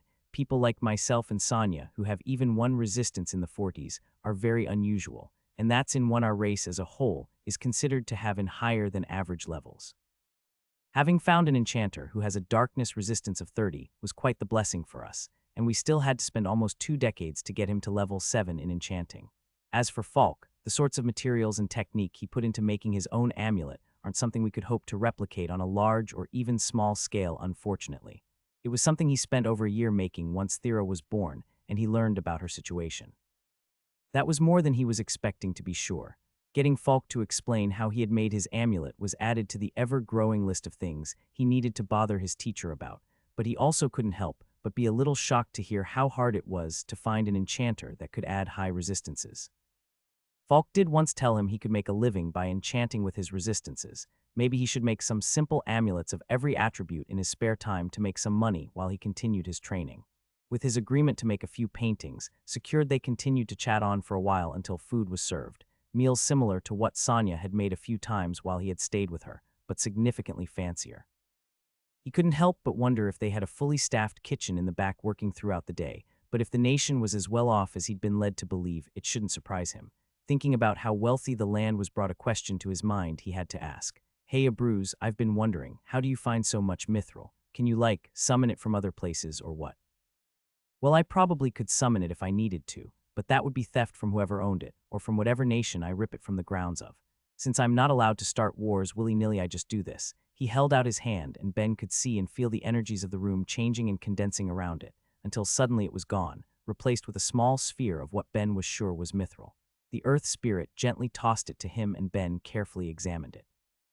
Here, keep it as payment for your future paintings, was that he began, and Thera answered his question. Materialization, Dad's way of making the nation prosper. Materialization, directly changing mana into something else. It was considered the highest form of earth and water magic, and the mana cost was astronomical. Even if a person had the necessary skill level to pull it off, they frequently wouldn't have enough mana to truly make it worthwhile to use, perhaps managing to produce some pebbles or a mouthful of water. Wait, you're just making it out of nothing. That's insane. So you could make infinite magic materials with your level of power then. Ben knew spirits had access to some ridiculous mana pools and mana regeneration, so he couldn't help but view the person in front of him as an infinite material dispenser briefly before he was shot down. No, that would most certainly kill me, Abruz casually said. Thera went on to explain for her father. When mana-based life forms like my father used magic, they're using their actual bodies to cast their spells. Use too much magic and they'll cease to exist. Ben was interested for about a second until he found himself gripped with panic. Wait, does that mean when I got you to use an earthwave I almost killed you? He felt his heart pounding, and it must have shown on his face since she placed a calming hand on his arm before answering. No, you don't have to worry. While I have a high mana level because of my heritage, I'm carbon-based like you. Well, presumably carbon-based. The point is I have a true physical body that isn't made of mana. The form you see my dad with is just a construct he chooses to use. Ordinarily, he would be nothing more than a mass of earth mana. He felt himself sigh in relief. He knew he had put them both in danger when they faced Roan's monster group, but he thought he had understood it. If she could have died from casting her spell, he wasn't sure what he would do. So does that mean you can't shapeshift like your dad? Of course not, she said, sounding almost offended by the idea. This is just me. After watching Ben panic for a bit and quietly laughing to herself, the queen spoke up. All right, this is as good a time to end dinner as any. Thera, take Ben to the spare room in your hallway. Abruz will pick him up in the morning to lead him to the volunteers. Carly and Glob, it's almost time for your appointments. You don't want to be late. Off to do something fun, Ben asked his old classmate. I was hoping to chat a bit more. I haven't seen another human in almost a year. Yeah, sorry, we'll have to meet up while you're here. I just have to go to, well. Therapy, Glob stated. Being trapped in a world with a bunch of low-worlders would drive anyone insane. She couldn't help but roll her eyes at the small alien. Okay, yes, Therapy. but not for Glob's stupid racist reasons. A lot of otherworlders need a bit of help adjusting, okay? She looked at Ben, almost daring him to say something about it, but he had other thoughts on his mind and a quick flickering of emotions across his face that only Thera noticed. No worries, I get it. This is all still pretty crazy. Let's meet sometime later. Carly became a bit less defensive and gave him a parting smile. Sounds good. Later then. With everything sorted for the day, they all parted. Thera led Ben to his room as he was lost in his thoughts. And this is your room. I'll be just down the hall if you need anything, but for now I'll show you around, Thera said after bringing him where he would be staying. The room he entered was far larger than it needed to be, but when he considered the size of the building they were in, that was supposedly for her family, and the occasional political event, he shouldn't have been too taken aback.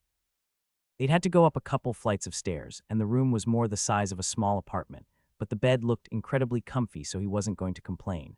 That and large windows that looked out into the city, he was sure it would be a comfortable stay, at least once he got his mind in order. He laid there, preparing to sink into his thoughts, but he didn't hear the sound of footsteps leaving and raised his head to see her still standing there. Something on your mind? He asked, ignoring the siren song of the bed. That's what I want to know. Are you doing okay? Of course, why wouldn't I be? She didn't say a word, just quietly stared at him and waited. He could see she wasn't planning on giving up, so he did. Fine, I don't know, jealous I guess. Self-pitying maybe. Just generally unhappy to learn that on top of everything else all the other summoned are getting, they're getting access to some actual mental help while I'm stuck sorting myself out. It's dumb and petty and I'll get over it. It wasn't something he liked saying out loud. It made him feel silly and small, but those were the feelings he was currently trying to deal with. Meeting Carly again just brought to mind how much better off everyone from his class was than him. It wasn't how he wanted to feel, but he couldn't escape it either. Thera looked like she didn't know what to say. Asking what was wrong was easy enough, but actually helping was a whole other issue, though she wanted to try anyway. Is that something you want? To work as a country's summoned hero, I mean. I know you're hiding that you're the one who made these braces, but if you reveal yourself as the creator to the world, I'm sure a lot of nations that ignored you before will be fighting over who would get you. Heck, my mom would probably be the first to make you an offer. I wouldn't be surprised if she does anyway. It hurt to say Thera didn't really want Ben leaving Stonewall when he was her only friend and adventuring companion there, but if it would make him happier, not to mention help him deal with living in this world, how could she stop him? Much to her relief, though, he shook his head. No. Honestly, if this had come up in my first couple months I'd been here, maybe I would have, but I have a life now. I like learning from Falk and working with you. I like Stonewall too. It's a nice place to live. All of which makes how I'm feeling even dumber. You don't need to worry about me, Thera. I'll feel better once I get some sleep. All right, if you're sure. I am, he said, giving her his most confident smile. Anyway, come grab me and show me around town a bit tomorrow, okay? I need to see as much as I can while I'm here. Okay, I'll find you when you're done. Good night, Ben. Night, Thera. As she walked out of his room and closed his door, Ben continued to lay down, staring at the ceiling and trying to push away his thoughts for the night. As he opened his eyes and found himself in Myriad's divine realm, he couldn't help but notice his god looking slightly more radiant than usual. What's up, Myriad? You're looking brighter, I guess. Ho ho, some good fortune has finally come my way, Ben. Sashel has finally accepted me as her god, not to mention that she's been giving me some prayers here and there ever since you told her about me. Now I finally have a second believer. Ever since he'd first told her about his god, Ben had met up with her a couple more times to talk him up and sing his praise, and it looked like it had just paid off. It was genuinely exciting stuff, though his first instinct was to point out that only 2 believers still probably put him at the least amount of any other god, barring forbidden ones of course, but he resisted to not ruin Myriad's mood. Though just by having the thought go through his head his god was able to hear it and noticeably shrank. Oops. Trying to quickly rebuild some of the positivity that was just lost, Ben cheered him on. That's fantastic. Man, who would have guessed you would get another this soon? Ben certainly thought it would never actually happen, so this was quite the win. Myriad seemed to shake in exasperation, showing more emotion than what Ben would have expected from a sentient floating cube at least. You could stand to put a bit more effort in, you know. Now you only need to find me 4 more believers. It took a minute for Ben to figure out what his god was talking about. Right, the quest. Yeah, I guess I just need a few more, huh? You forgot about it, Myriad said, deadpan and staring into him. No point in trying to hide it from someone who can hear your thoughts. It just slipped my mind is all. Can you blame me? I thought it was impossible. You could at least be a little more invested. I'll be raising your job level by 6 if you can do this for me. That honestly doesn't feel like much for the amount of effort it will take. That's more than a level per person. Plus, you're already pretty high into your craftsman job. If you can get this done before you complete it, you could be saving a bunch of time. Well, that's true. I should probably expect it for the one following this at the earliest, though. I'm pretty sure I'll be done this one in a couple months. That's a whole other issue. Aren't you feeling burnt out at all? No, why? You've been working too hard. Your level will rise with the amount of effort you put in, but yours has been going up surprisingly fast. I don't know what to tell you, Myriad. I'm having fun. Why wouldn't I work hard on something I enjoy? His god let out a long sigh. Easy to say, but not something many can truly put into practice. Okay, if you say it's nothing, then it's fine. In that case, what about your more emotional issues? It's nothing, just a little jealousy like I told Thera. I'll deal with it. If Myriad had a body, he'd be rubbing his head. The event of Ben's summoning nearly a year ago still weighed on the boy, but he didn't know how he could help. He had no experience leading hominid types, let alone humans. He didn't want his apostle to work himself to death to avoid confronting his feelings, but as far as he could see, the boy genuinely loved what he did, instead of just using it as a coping mechanism. So he put the matter on hold. Fine, just remember you can come to me for advice. Part of my role is guiding my followers after all. When she'd woken up for the day, the sun had already risen from the looks of it. It had been for a few hours. She had been feeling emotionally drained by the time she got to her room in the night, so she had promptly fallen asleep.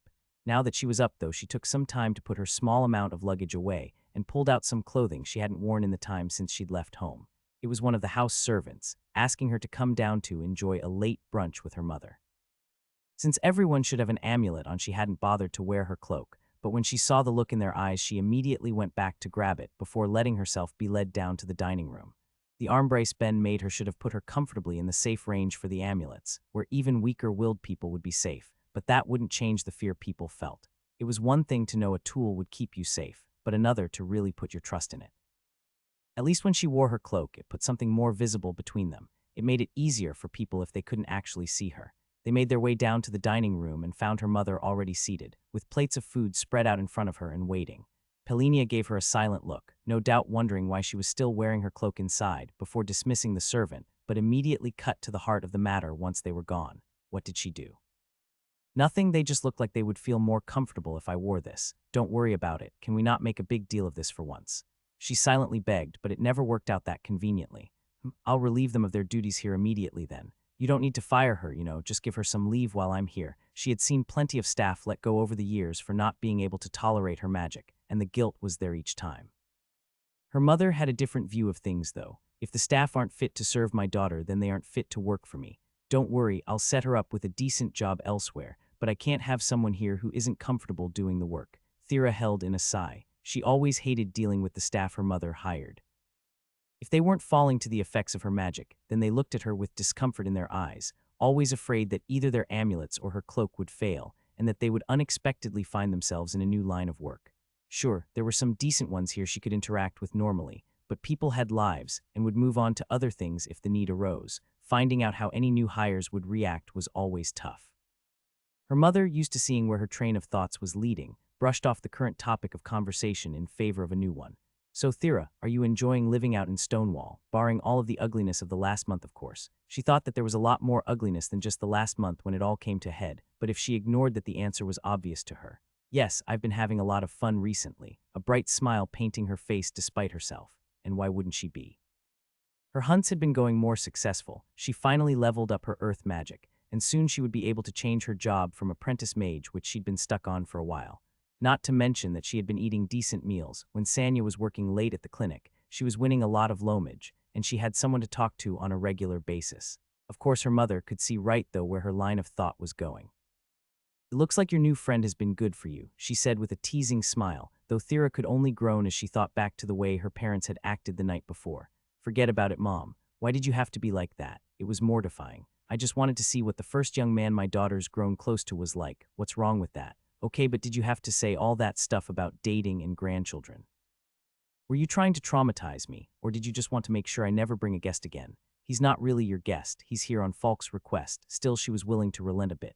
Though I admit I may have gone a bit overboard, I just wanted to get a feel for the boy my daughter may be spending her life with. Gods, you call that relenting? Why are you insisting that that's going to happen? I'm just happy having someone who isn't going to go insane around me.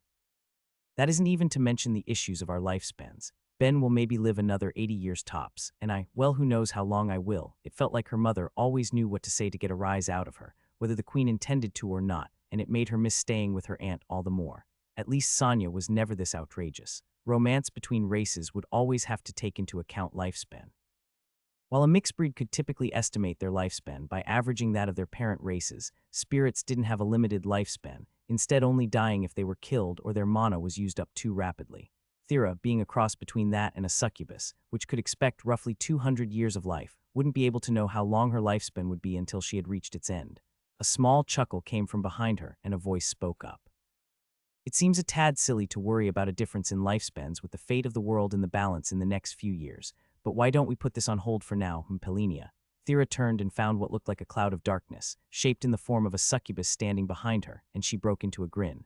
Auntie Funa, I didn't realize you were here. Funa opened her shadowy arms and invited Thera in for a hug.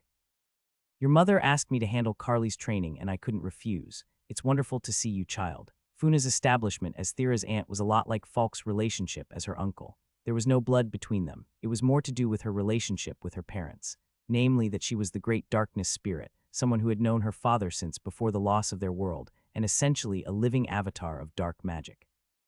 Well, we'll at least put the conversation on hold for now, Pelenia relented. Now come have a seat so we can enjoy breakfast. They all sat down to chat and catch each other up on life. Thera once again talking about the events of the last few months while Funa discussed how Carly's training had been progressing. She was essentially her first apprentice, and she was quite proud of the work her student was putting in. Of course, the offer to help train you is always open as well, you know, Funa said, not for the first time, but Thera politely declined. Perhaps one day she would want to take the time to train up her charm magic to get it to a level where she could control it, but for now, it would only make her life more difficult if its power increased before it could get to that point. She was lucky her aunt was nowhere near as pushy as her mother and was willing to gracefully drop the topic without a fight. They continued on for a while longer before everyone finished eating, and Pelenia decided she wanted to move on to her next task of the day. Thera, I'm going to check on how things are going for your friend. Would you care to join me? You're of course welcome to join as well, Funa. I'll have to pass this time, Funa told them. I'll need to meet with Carly soon for her lessons. I'll join you. I told Ben I would show him around the town for a bit when he was done today, so it would be good to see how far off he is. Her mother could only laugh. Well, I think that will have to be moved to tomorrow, sorry. I scheduled enough appointments for the boy that he probably won't finish them until late into the night if he doesn't need to stop to rest. I just thought I would challenge him a little. She was about to tell her mom off, but the way Ben treated his work passed through her mind, and she decided that it would probably be fine. All right, well, let's go. Her lack of reaction left Pelenia confused for a moment before she brushed it off and they walked out to where Ben was working. A small guest building had been constructed around back, she suspected by her father, and it was apparently where Ben was working to enchant all of the braces. As they neared it, though, her mother seemed to be confused. Did they wander off while they wait? Maybe just taking a break? Pelenia muttered to herself. Something wrong, Mom? Oh no, just thinking out loud. Come on, let's see how things are going. They stepped into the room to find Ben and her father alone in the room and on the ground talking, with a long tube of metal between them. Myriad, do you seriously not have any idea what it might be? How do you destroy an entire planet without any technology? Ben let out a sigh. He says he doesn't know a bruise. Are you sure you've never heard of it? I could easily have encountered it in my life, just not by that name. Or it could be as Globalgork said yesterday about names being translated to match equivalents. Perhaps there simply isn't something similar enough that it would be called that name, or maybe its makeup is different enough that even if it does the same thing it wouldn't be recognized as such. God, what a pain, Ben said dejectedly. Looks like that's one dream down the drain, and today was going so well too. As he sat down and stared at the tube in front of him, someone took a seat to his side. What's the matter? Thera asked as she looked at what he and her father were staring at. Oh hey, since we finished up with all the braces I thought I would try and get your dad to help me with something since he was here watching anyway, but it looks like it was a bust. You already finished? Penelia's surprised voice came from behind him before moving to her husband's side. I had 40 people waiting for you. From what Sonia said, I thought it would take you a couple days. It seemed she wasn't even going to try and hide that she had given him an unreasonable amount of work, but it didn't much matter to Ben. They all had significantly less mana than Sonia, so it wasn't too hard. Plus my skill leveled up from being in contact with all of those different minds, so it got a little faster too. He had the chance to interact with 25 succubi and incubi, as well as around 15 members of a variety of other races with passive magics in the city. It really showed him the importance of practicing in a variety of ways instead of just interacting with the same people over and over again. You gotta level up. Lucky, Thera said with a small hint of envy. He knew she struggled getting her own skills up, at least when it came to her magics, but he wasn't going to be keeping any secrets when it came to his skills around her if they were going to be working together. Who knew what could be necessary to save their lives when they were hunting one day, which was why he also included his other bit of good news. Actually, I also got a new skill called Hidden Mind. It looks like trying to keep my thoughts and feelings from leaking into 40 people paid off. The name seemed self-explanatory enough. It was a skill that hid his mind from others. He had just been trying to keep any of his lingering feelings from bothering anyone he dealt with today, but it looked like it worked out for him. Not that he was sure how many skills had mind-reading aspects to them like his own, but it didn't hurt to have at least. So now when you practice, you'll be able to hear my thoughts, but I won't be able to hear yours. That's not fair, she told him with a pout. It's not that different yet here. He grabbed her hand and connected with her. Since his level went up again, it no longer felt like mutterings from her. Instead, right away, he could tell she was embarrassed about having her hand held in front of her parents after the scene they made yesterday, and he let go. How was that from your perspective? She gave him a complicated look for a moment before answering.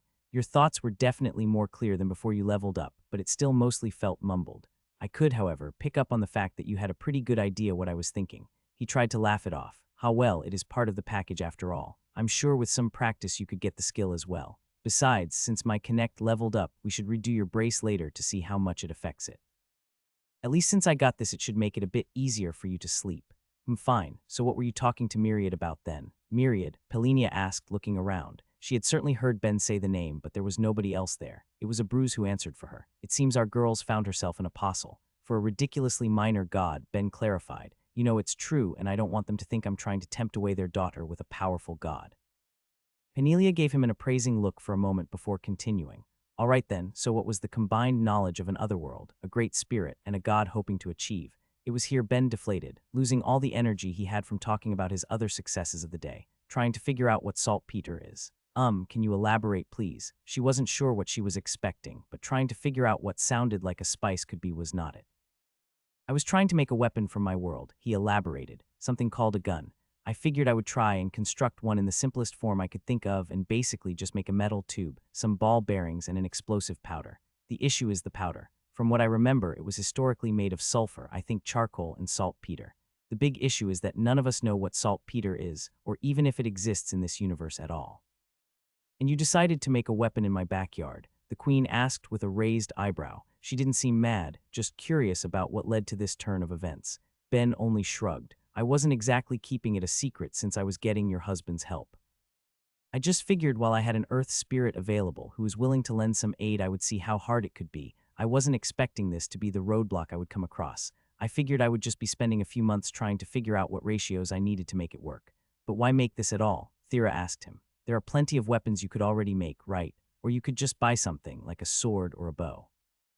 I'm trying to cut out as much of the learning curve I can.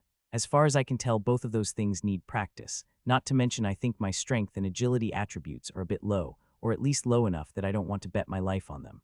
I'm sure guns have some learning curve, but they seem lighter and more straightforward. Plus, when they were introduced in my world, swords seemed to be tossed to the wayside. Of course, since my world doesn't have magic or skills, I guess it's a bit hard to compare. So you're giving up? Thera asked him. Not sure what else I can do. I don't have much interest in being a fighter anyway. I just figured it would be good for a bit of extra protection in case things ever look bad while we're out. Not so fast, Pelinia spoke up. Thera dear, you said you were planning on showing Ben around the city, yes? Since he's done so early, why not take him out now and visit the crafting guild after? It's a real branch unlike what you'd have in Stonewall, which means there's going to be a proper guild library. You may be able to find some info there. Really, that's great. Ben almost cheered, life returning to his face. He grabbed Thera's hand and started to drag her along. Let's go right away, we have hours of sunlight left after all. Fine, no need to pull. I guess we'll be back for dinner later, Mom. Of course, you both have fun now. She watched them go off with a smile. The whole time the gears in her mind turned as plans were formed and changed. Ben, I know you're excited, but can we take a bit of a break? Thera couldn't help but ask. They had decided to look around the city for a couple hours before getting to the guild, but Ben had been rushing around like he wouldn't get the chance to see the city again once they were done. He had to go into any shop that caught his interest and got more food than he would ever possibly need from any cart that smelled tempting enough to him. It was getting ridiculous. We can go out again tomorrow, so let's take things a little slower for a bit. My bad, sorry. It's just all so exciting, you know, and why wouldn't it be? Analia was basically a fully modern city, skyscrapers and all, situated within a giant forest. It wasn't like anything he'd ever seen before. The people dressed in brightly colored togas, going about their daily lives, and there was street art to pass and monuments to see. He couldn't help but go full tourist from it all.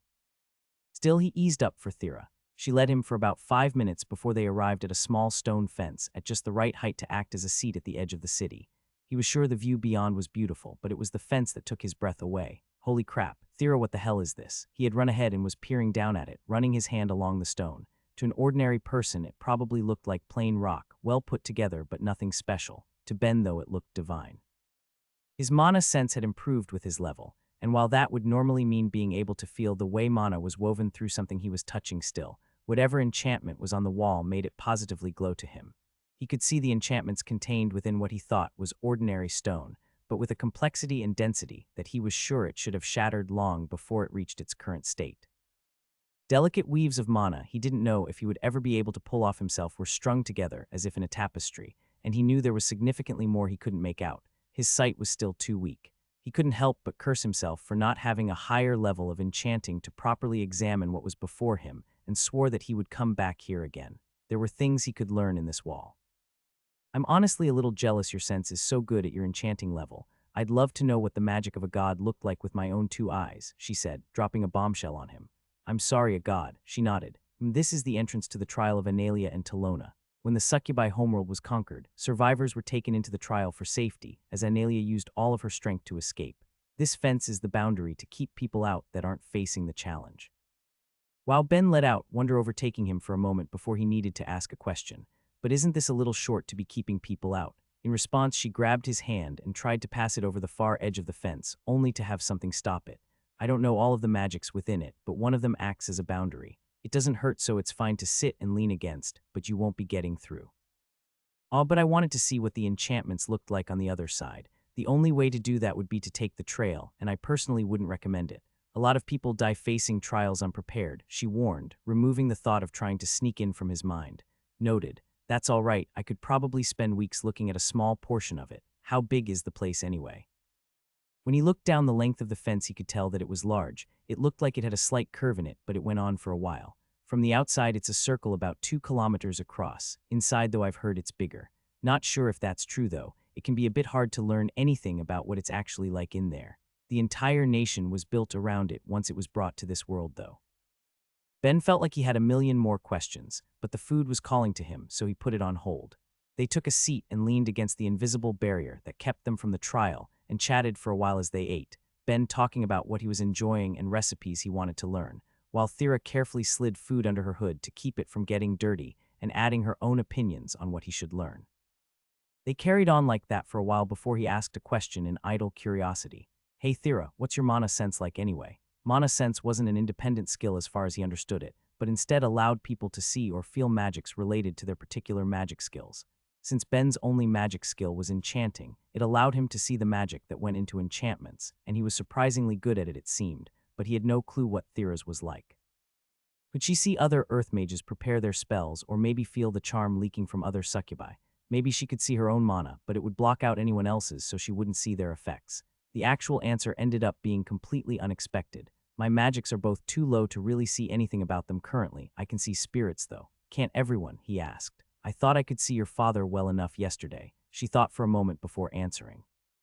Ben, what do you know about spirits? Not too much, he admitted. There are spirits for every element of mana, right? And they're all incredibly powerful. Seeing your dad materialize mana was awesome. Well, you're sort of correct. My dad isn't a spirit, he's a great spirit. When the last great earth spirit died on his homeworld, a bunch of regular spirits you can't normally see merged to form a higher being. These regular spirits are not really everywhere. Dad says in his original world the planet was dense with them, but not many were saved. Since their lifespan is infinite, they don't really reproduce much, but I'll typically see 1 or 2 floating around a day. Okay, that's actually really cool. I can't believe there's an entire race hidden on the planet. So what are spirits like? Can you talk to them? Ben's eyes were shining with curiosity, so Thera was happy enough to tell him a bit, as long as the topic didn't focus on the other great spirits. While she got along with a couple of them like her father and aunt, some of them were a bit harder to deal with.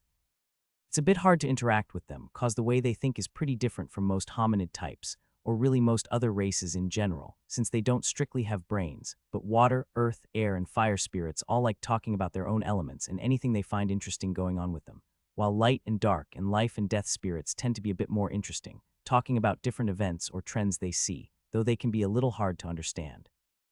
Occasionally trying to discuss topics I don't think actually have proper ways to define as far as our language goes.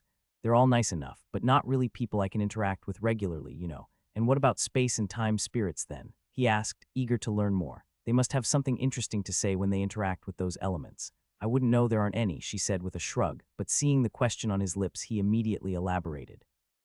Long before the world was taken over, all the space spirits decided to leave to explore the universe, and all the time spirits went to see the end of it. And they never came back. The time spirits couldn't. There's a world of difference between going forward or stopping time to traveling back it. As for the space spirits, nobody knows. Dad says it's one of the greatest mysteries the great spirits talk about. As the words left her mouth, she cursed at herself. She had sent it up perfectly for Ben to ask something she didn't feel much like talking about, so she quickly moved them along. Anyway, why don't we finish up here and get to the guild? I'm pretty sure I'm not going to see you for a week after you see it. Come on, I'm not that bad. Pretty sure you're never seeing me again. Goodbye, Thera, this is my home now. We close in about 5 hours, a friendly staff member said as they walked by. You close? Stonewall's guild never closes, he asked, crestfallen. That's mostly an adventurer's guild, Thera told him. They're always open in case of emergencies. Ah, so lame. In front of him were rows and rows of books on various topics, with all of the ones before him being in the public domain. There were shelves of the more popular patented ideas as well, but he wasn't looking to spend money to use someone else's ideas in the things he would make and sell, so it was better at the moment to not even touch them and risk using one by mistake.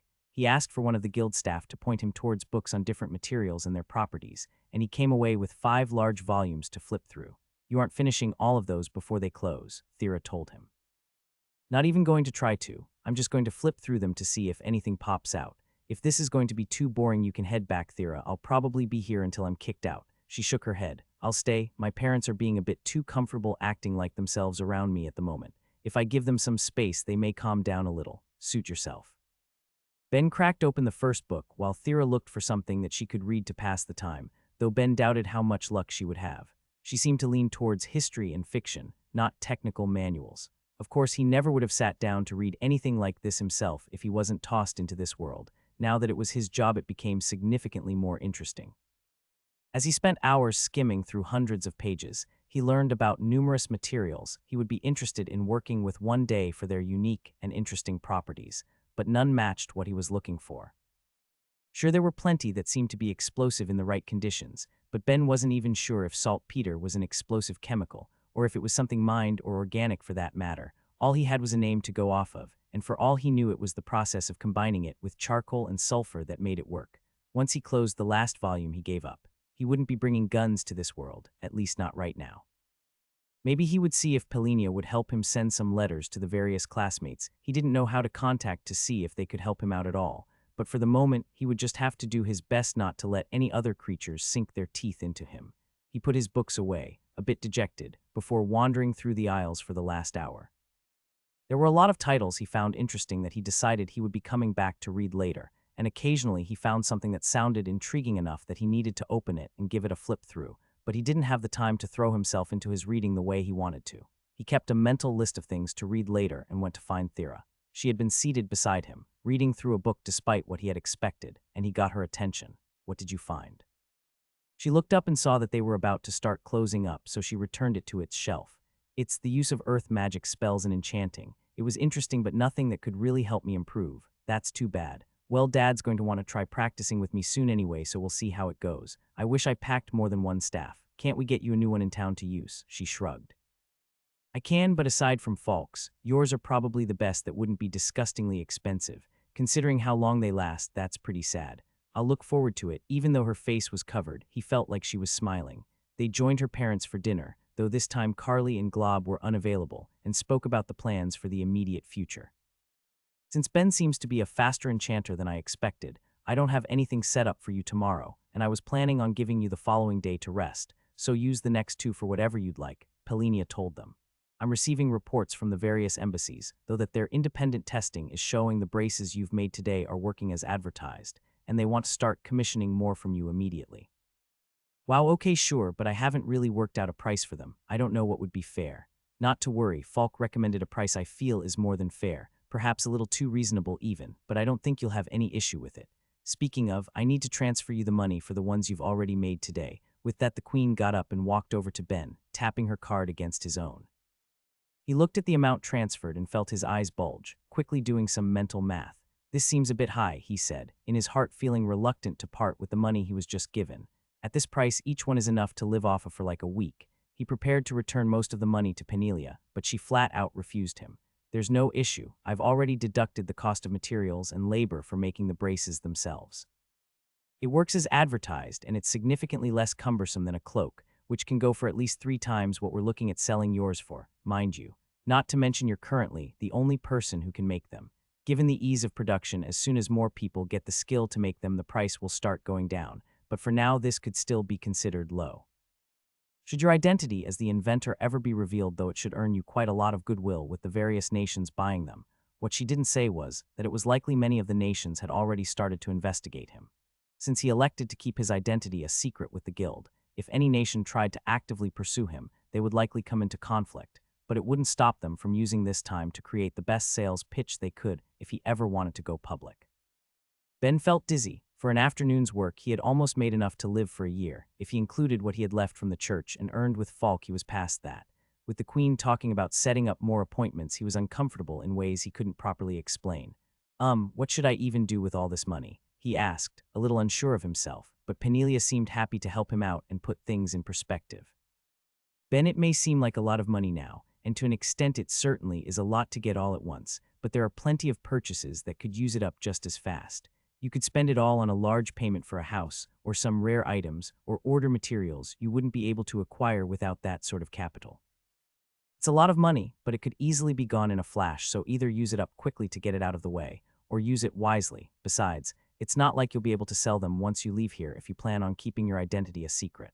He didn't understand what she meant by that at first before realizing she was right. If he was the only one who could make them, then fitting the enchantment to each person would pretty obviously show who he was. Now that he was thinking about it, that was a huge issue in itself, but Penelia at least helped ease his concerns over his newly acquired wealth. Yes, it was a lot of money to get at once, but it was nothing compared to the millionaires and billionaires of Earth, who would make that much in a day or a week or a month, and surely there would be plenty of wealthy individuals in this world making far more than that. Considering he was with the queen of a nation and a spirit that could make rare magic metals essentially from nothing, he suspected he was seated with 2 at the very moment. Okay, you're right, I may have gotten a bit overwhelmed. I'll buy a couple things I was too poor for before and just save the rest for now until I have something worth doing with it. Good boy, and of course if you want the money to keep coming in, there's always an option, the queen told him with a smile. Oh. Work for my kingdom, she said, immediately shocking the boy and leaving him speechless. An issue his friend did not have. Mother, Thera yelled, even if you know he's the one making them, the guild isn't going to like you trying to take someone who wants their anonymity. The queen only shrugged. While it's true that plays a part in it, there are plenty of other reasons to want the boy now that I've gotten my eye on him. An enchanter with that sort of speed is rare, and with an invasion coming, someone who can add such incredibly high resistances to any armor would be a godsend. Frankly, I should probably fire the diplomat who let such a promising young man slip through my fingers, though it looks like any nations going to your region made the mistake of looking at combat strength alone. Don't just fire people on your whims. And that doesn't matter anyway. Ben likes his current life, right, Ben? Quite all right, she said happily. Just remember the offers on the table if you change your mind in the future. The queen dropped the matter easily enough, and soon they slipped back into casual conversation again, with mostly Thera catching up on what's been happening in Analia while she was away, when she asked a favor of her mom. My hair's starting to get a little long, would you mind cutting it for me? If you ever need a haircut in Stonewall, I probably could help you out, Thera. He cut in. I don't know if it would be directly tied to my crafting, but I'm sure some of the skills would cross over enough that I could manage. She started fiddling with a strand that was just a bit past her shoulders. I'm just used to having Mom do it, so I didn't consider it, but next time I'll try and get you to do it if you don't mind. It's a good way to make some extra money out there anyway. What? Why? How? He couldn't see a connection between getting a haircut and earning money, no matter how much he thought about it. She thought for a minute before explaining. I guess it shouldn't be a big deal if I tell you, but do me a favor and keep it to yourself. My hair doesn't just look golden, it is gold. Ben felt the gears of his mind start to shift and turn. What? But then, Thera, could I see one of your hairs real quick? He asked with such earnestness that she plucked one without a fight. He felt it in his fingers and examined it. He hadn't worked with gold before, but he had felt hair. This had the right texture and feel to it when he moved it around in his hand. Even after having been removed from her head, it didn't immediately change to having more gold-like properties. It gave him an idea. He went up to her, grabbed her shoulders, and looked deep into her eyes, surprising her with his sudden boldness. He had to do it, though. He needed to sincerely convey himself to her. Thera, he spoke with a passion-filled voice that left everyone in the room wondering what he would say. Let me use your body. Ben's hands were wrenched away from her, secured with metal shackles behind his back and an earthen spike pressing against his jugular. "Oh my," her mother giggled. "Aren't you a bold boy? Honey, for our daughter's safety, I think it would be best to dispose of him quickly. We'll apologize to Falk and send him a replacement apprentice," said her father, the one currently binding his hands and threatening his life. Thera had her face hidden in her hands to hide her blush from Ben's statement before talking to her parents. "Both of you calm down. I'm sure Ben meant something else than what it sounded like." Ben, for his part, was a little distracted by the spike pressed against his throat, but still spoke to defend himself. "Absolutely. Sorry, I meant I want to use her body for crafting materials." 4 more spikes pressed into his throat. "All right, honey, enough of that," her mom said, trying to quell her husband's sudden anger. "Ben, as a reasonably new resident in this world, I'm not sure if you're aware, but making materials out of sapient races is an extreme criminal offense pretty much everywhere. In the past, there were a few races that were almost wiped out in order to use their parts. Now, bearing that in mind, what do you want to do with my daughter?" The spikes were moved about a foot away, but they didn't disappear. Still, it was enough for him to breathe. "I didn't know, sorry. I probably could have explained better. I'm just feeling pretty damn inspired at the moment. I was just thinking that despite being made of gold, the properties of it have changed to more resemble hair since it was part of her body, but it's still metal. Her mana moves around inside her naturally all the time without causing harm, so I was thinking we could use however much hair she cuts off to make the core of a staff. If her mana can move through it the same way it can for the rest of her body, then maybe a staff made with it wouldn't explode if she ran her mana through it. Still, I didn't know what you just told me, so I can see it's probably not a good idea. Sorry." He tried to sound heartfelt, but after his explanation, Thera had made up her mind as well. "Let's do it. Are you sure? It's not something I think I could pull off immediately. I'm hoping to get my crafting level up maybe 2 more first. The main thing is if you'd be willing to grow your hair out longer so we'd have more to work with when the time comes." "All right, I'll put getting a haircut on hold then," she said without hesitation. "If it could get me a better staff, then it will be worth the wait." "Great, now that that's done, do you mind releasing me?" he asked Abruz, who still had him chained and bound. With a wave of his hand, the Great Spirit freed him, the chains and spikes remerging with the floor they were originally a part of. "Sorry about that," Abruz told him. "In my time, I've seen plenty of species and mixed breeds hunted for their parts. I've always been worried someone may see Thera as some particularly rare magical ingredients." "Fair enough, sorry I wasn't more clear to begin with." He could certainly understand why that would be a worry. "Has that sort of thing happened to any other half-spirits before?" "You didn't tell him then?" Penelia asked Thera with a raised eyebrow, but Thera only shrugged. "There was never any real reason to bring it up," she said in a tone making it clear it wasn't really a topic she wanted to spend too much time on, before turning to Ben. "I'm the first half-spirit, so nothing like that has happened before, but growing up there was some worry that someone may try something since spirits are so potently magical." Onit, from her general demeanor as she spoke, he decided to leave well enough alone and wasn't really sure where to bring the conversation, but thankfully her mother seemed to be feeling merciful, calling for dessert and then brought an end to the night. He awoke early the next day and immediately ran off to the guild. Thera was still asleep when he left, but she would doubtlessly know where to find him when she woke up, and if she wanted to join him, she would. There was just a small problem. It was still closed when he got there. Without much to do until he was let in, he wandered around, looking at the few shops that were open, hoping something would catch his eye. He had money to spare now, and it wouldn't hurt to pick up a couple things while he was out, and in a world filled with magical tools, there were a lot of tempting options. Myriad said while Ben worked. "What? The spatial bag. Sure, it's not the largest one I could have gotten for that price, but my mana is too low to keep it charged, so springing a bit more for one that uses some mithril was a good investment, even if it was pricey." As Ben had wandered around, looking for anything that caught his eye, he managed to find a reasonably priced spatial bag and knew that he had to have it. It screamed fantasy to him more than anything else he'd seen, plus they were convenient. It was the size of a regular backpack, but could fit about a cubic meter of space. They wouldn't have any issue taking their luggage home with it, and they would be able to carry far more staves to test in the future. Myriad could see the logic in it, even if he found it a bit extravagant. The issue was more why Ben was sitting outside the guild sewing as he waited for it to open. Making the braces involves weaving mana, and it looked like the boundary to Analia's trial had some seriously complexly woven enchantments. I figured if I am going to be doing more of that in the future, I could practice with an actual needle and thread. I have a little experience with it anyway, but it never hurts to get more. While he was out, he found a lovely little shop selling cloth, needles, and thread, as well as some beginner and intermediate books on sewing. With all that available, of course, he was going to give it a try. "I do a lot of cooking anyway, it will come in handy." He had just finished putting together a big floppy chef's hat, as well as making a nice apron. "I'll have you know that, kiss the cook, aprons are a proud part of my culture. Besides, only humans will be able to read it, if I'm ever able to meet up with Steph, or will again, I'm sure they'll get a kick out of it." Ben's father would always wake up early on weekends to make breakfast for his family, and the apron was part of his signature look. He had fond memories of that sort of thing, and it reminded him of home in a nice little way. Myriad was at least able to pick up on this, even if he wasn't in agreement with his apostle's fashion choices.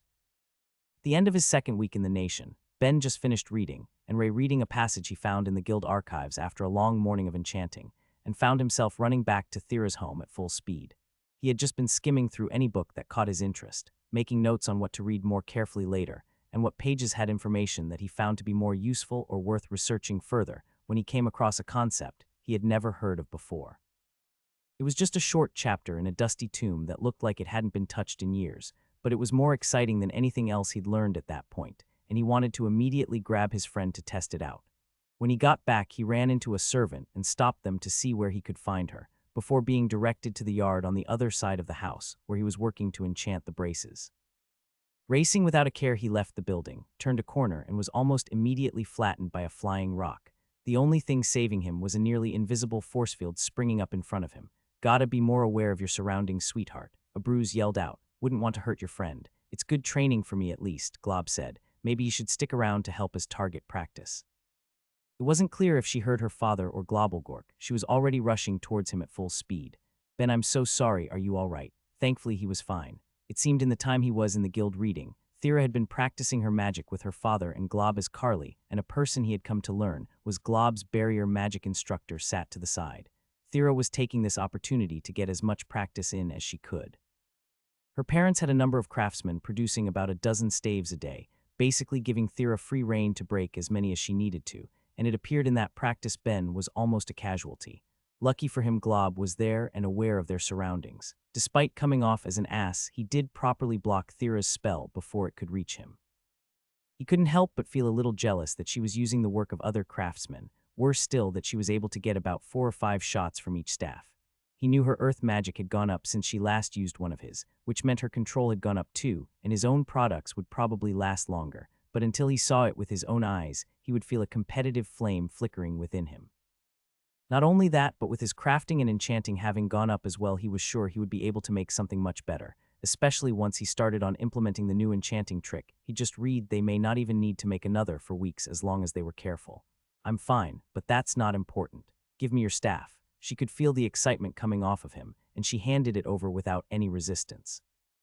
"I've already used that one 3 times. Are you sure you don't want a newer one?" "No, this is actually perfect. Think you only have 1 or 2 shots left in it. I've been getting 4 shots from the staves made by this smith, so it should only be 1 left." "Perfect." He grabbed on and ran his mana through it, feeling where microfractures had formed throughout the rod, weakening it in a very real way. He spent a few moments applying his enchantment before handing it back. "All right, mind shooting it until it breaks." She looked at it and shrugged before firing an earth bullet. When the staff was still whole in her hand, she looked at it in surprise but fired a second shot. Still unbroken, and she went for a third, only for it to shatter in her hand. "How did you do that?" she asked in excitement. "Sacrificial enchantments. I found out about them in the guild. They're set up to take some of the brood of any mana passing through them and break. It wasn't as effective as I hoped, but still getting 1 extra shot is fantastic, especially if I'm around to set it up again each time. We could seriously get a lot more lifespan out of your staves." "Interesting," a bruise said after watching the display. "Why have we never heard of these before?" Ben had wondered the same thing at first, but after thinking it over on the way there, he thought he could understand why. "I would think it's probably because they aren't thought of as very useful. There aren't many cases where enough mana could accumulate to destroy an item or enchantment unless it's intentional, and you would need to have an enchanter on standby to fix it each time. Usually there are just better ways you could make things instead, so this technique went unnoticed and expired into the public domain, just waiting for me to get my hands on it. You guys go back to practicing. I'll take some time to apply this to the rest of the staves you have available." He sat down and watched them practice as he worked. They only had 6 staves left, so it should have been a quick process, but he wanted to examine them as he went. Ben had originally wondered why they simply didn't have some higher quality staves made, but it looked like it came down to the fact that it wouldn't look good for the leaders of a nation to monopolize their country's high-quality items, given that they would just take a bit longer to be destroyed, nor would it be good to deplete the nation's stock of rare materials that went into making high-quality goods. By buying large amounts of lower-quality staves, they were able to make sure less valuable materials were used, as well as ensuring a steady source of work for the people making them, at least as long as Thera was in town to use them up. What resulted were staves of an adequate quality, but even if they weren't as good as his teachers, that didn't mean there wasn't anything he could get from them. Each one was a work of art in its own way, being forged by smiths or woodworkers into something ornate and fit for the daughter of a queen. It was only a shame that all the hard work to make something so beautiful was immediately destroyed after a few uses. In that regard at least, he was sure he had the right idea. If Thera wanted an artistic staff, he could make her one once she had good enough control of her magic. Once that was done, he watched Thera and Glob sparring, with Thera on the offense and Glob acting completely defensively. As Thera threw earth bullets at him, it was clear that Glob had the advantage in skill and technique, presumably from being summoned with a higher form of a skill. Thera was still able to put up a fight from the raw power she displayed. The only thing that held the fight back from being impressive was how she needed to run back to him each time to trade out staves or get a new enchantment placed on it. Still, it helped their small battles stretch on for far longer than it otherwise could have. The next time she came to him, though, Ben asked her a question. Why are you still only using Earth Bullet? It's not ideal, but in a fight I want to be able to use as many spells as I can. I tried using Earthen Spear and manipulating my bullet's course, but in both cases I was only able to fire 2 shots because of the increased mana expenditure. My Earth Bullet is plenty powerful, so as long as I can be comfortable firing them off and watch my aim, it should be safer. Okay, but this is practice, not a real fight, and it's not like you're alone. Come on, let's try something. He got up and grabbed her hand, connecting with her. Use whatever spells you want. I'll try and keep your staff functional as long as possible, and we'll see how it goes. He didn't hide his mind from her, so she could tell exactly what he wanted to do through the connection. With a small look and a nod, she started her spell. Ben could see a bruise perking up off to the side. He had heard how things went the last time he tried to lift some of the burden from her staff, but Glob had no idea and was acting cocky. You're going to fight me with a craftsman clinging to you. Low-worlders really are a bunch of weirdos. She ignored his taunts and provocations, though, and cast her spell. Ben felt the mana pass through the staff and worked to strengthen any weakened areas of it, while at the same time applying and reapplying sacrificial enchantments as they broke. He was slower than he wanted to be, but knew it was still his first day using them. He would improve. Glob quieted down when he saw Thera use a different attack for the first time that day. 2 dense earthen spears, each as long as a person, were pulled to the ground and fired at him. He immediately threw up a barrier, but only one crashed into it, destroying the spear in the process. The other one changed directions in the air and started to circle him at a distance, ready to try and impale him at a moment's notice should he let his guard down, but he never did. He switched from creating the barriers as needed to having a round one completely surrounding him.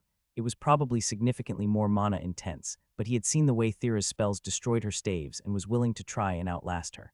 Thera wasn't willing to wait and went on the attack, all at once hammering one spot on his barrier with the last spear with as much force as she could muster. It almost looked like it would break through, but they didn't have the luck. Ha, suck on that. Glob yelled at them, confident in his victory, before the earth shook and brought him to the ground. Thera's staff turned to dust in her hand, Ben's crafting and enchanting not able to keep up with whatever spell she was about to attempt. What was that last one? He had to know. I just tried to swallow him into the earth, she casually told him. I thought given how it turned out when we did an earthwave it would work out. Scary. Being buried alive seemed like a bit much for a sparring match, but he kept that to himself, instead focusing on the technical aspect of why it failed. We could only pull off an earthwave that time because we had one of Falk's unused staves. Honestly, with how much damage this staff had already received, I think it held up great. It was great, she said while beaming. We should fight like this more often. Think of how well our hunts would go. Nope, this should stay our trump card in case of emergencies. If I'm always easing the burden on your staves, there will be no reason to work on your control. Plus, then I'd have to always be with you. You don't want to be dependent on me, do you? She deflated at his argument. Who knows, it's just so much easier this way. Anything worth doing is worth working for, sweetheart, Abruz said as he walked up to them, though that was rather impressive. It's hard to take that, work hard, attitude of yours seriously, Dad, when you can use earth magic as easily as breathing. Hey, now I work hard on other stuff. I'm currently trying to learn non-attribute magic from Global Gork's teacher. Currently is a bit of an understatement, the incubus in charge of Glob's training said. A long decade of practice with no payoff isn't a short period of time for most mortal races. A decade. Even if non-attribute magics are hard to get, shouldn't it still be pretty easy with the amount of mana you have? Ben asked. Maybe for other races, but I'm so tightly bound to my element that I'm not even sure it's possible to use spells without it. Still, it's fun to try, Abruz said with cheer. You never know what skill could pay off in a unique way. Ignoring that though, said Carly after watching the battle herself. How did you help her do that? Did you learn a buff skill or something? She hadn't been participating in the training herself this time, because her magics wouldn't help the other two with the sort of practice they needed. but she watched long enough that she was sure Thera couldn't pull something like that off alone. Using a few of my skills in tandem lets me feel Thera's mana pass through the staff, so I can strengthen any weakening sections of it, and I was trying to rebuild the enchantments as fast as they were being destroyed. I'm sure we could do better once I get a bit more practice with the technique, but it's already shown it could work, which is all I wanted from today. I would say that's enough for now anyway, Abruz chimed in. You've all had plenty of practice, let's stop for a meal. Everyone else seemed ready to go, but Ben stopped them. Before that, Thera, could I have a hand? There's a couple things I want to test.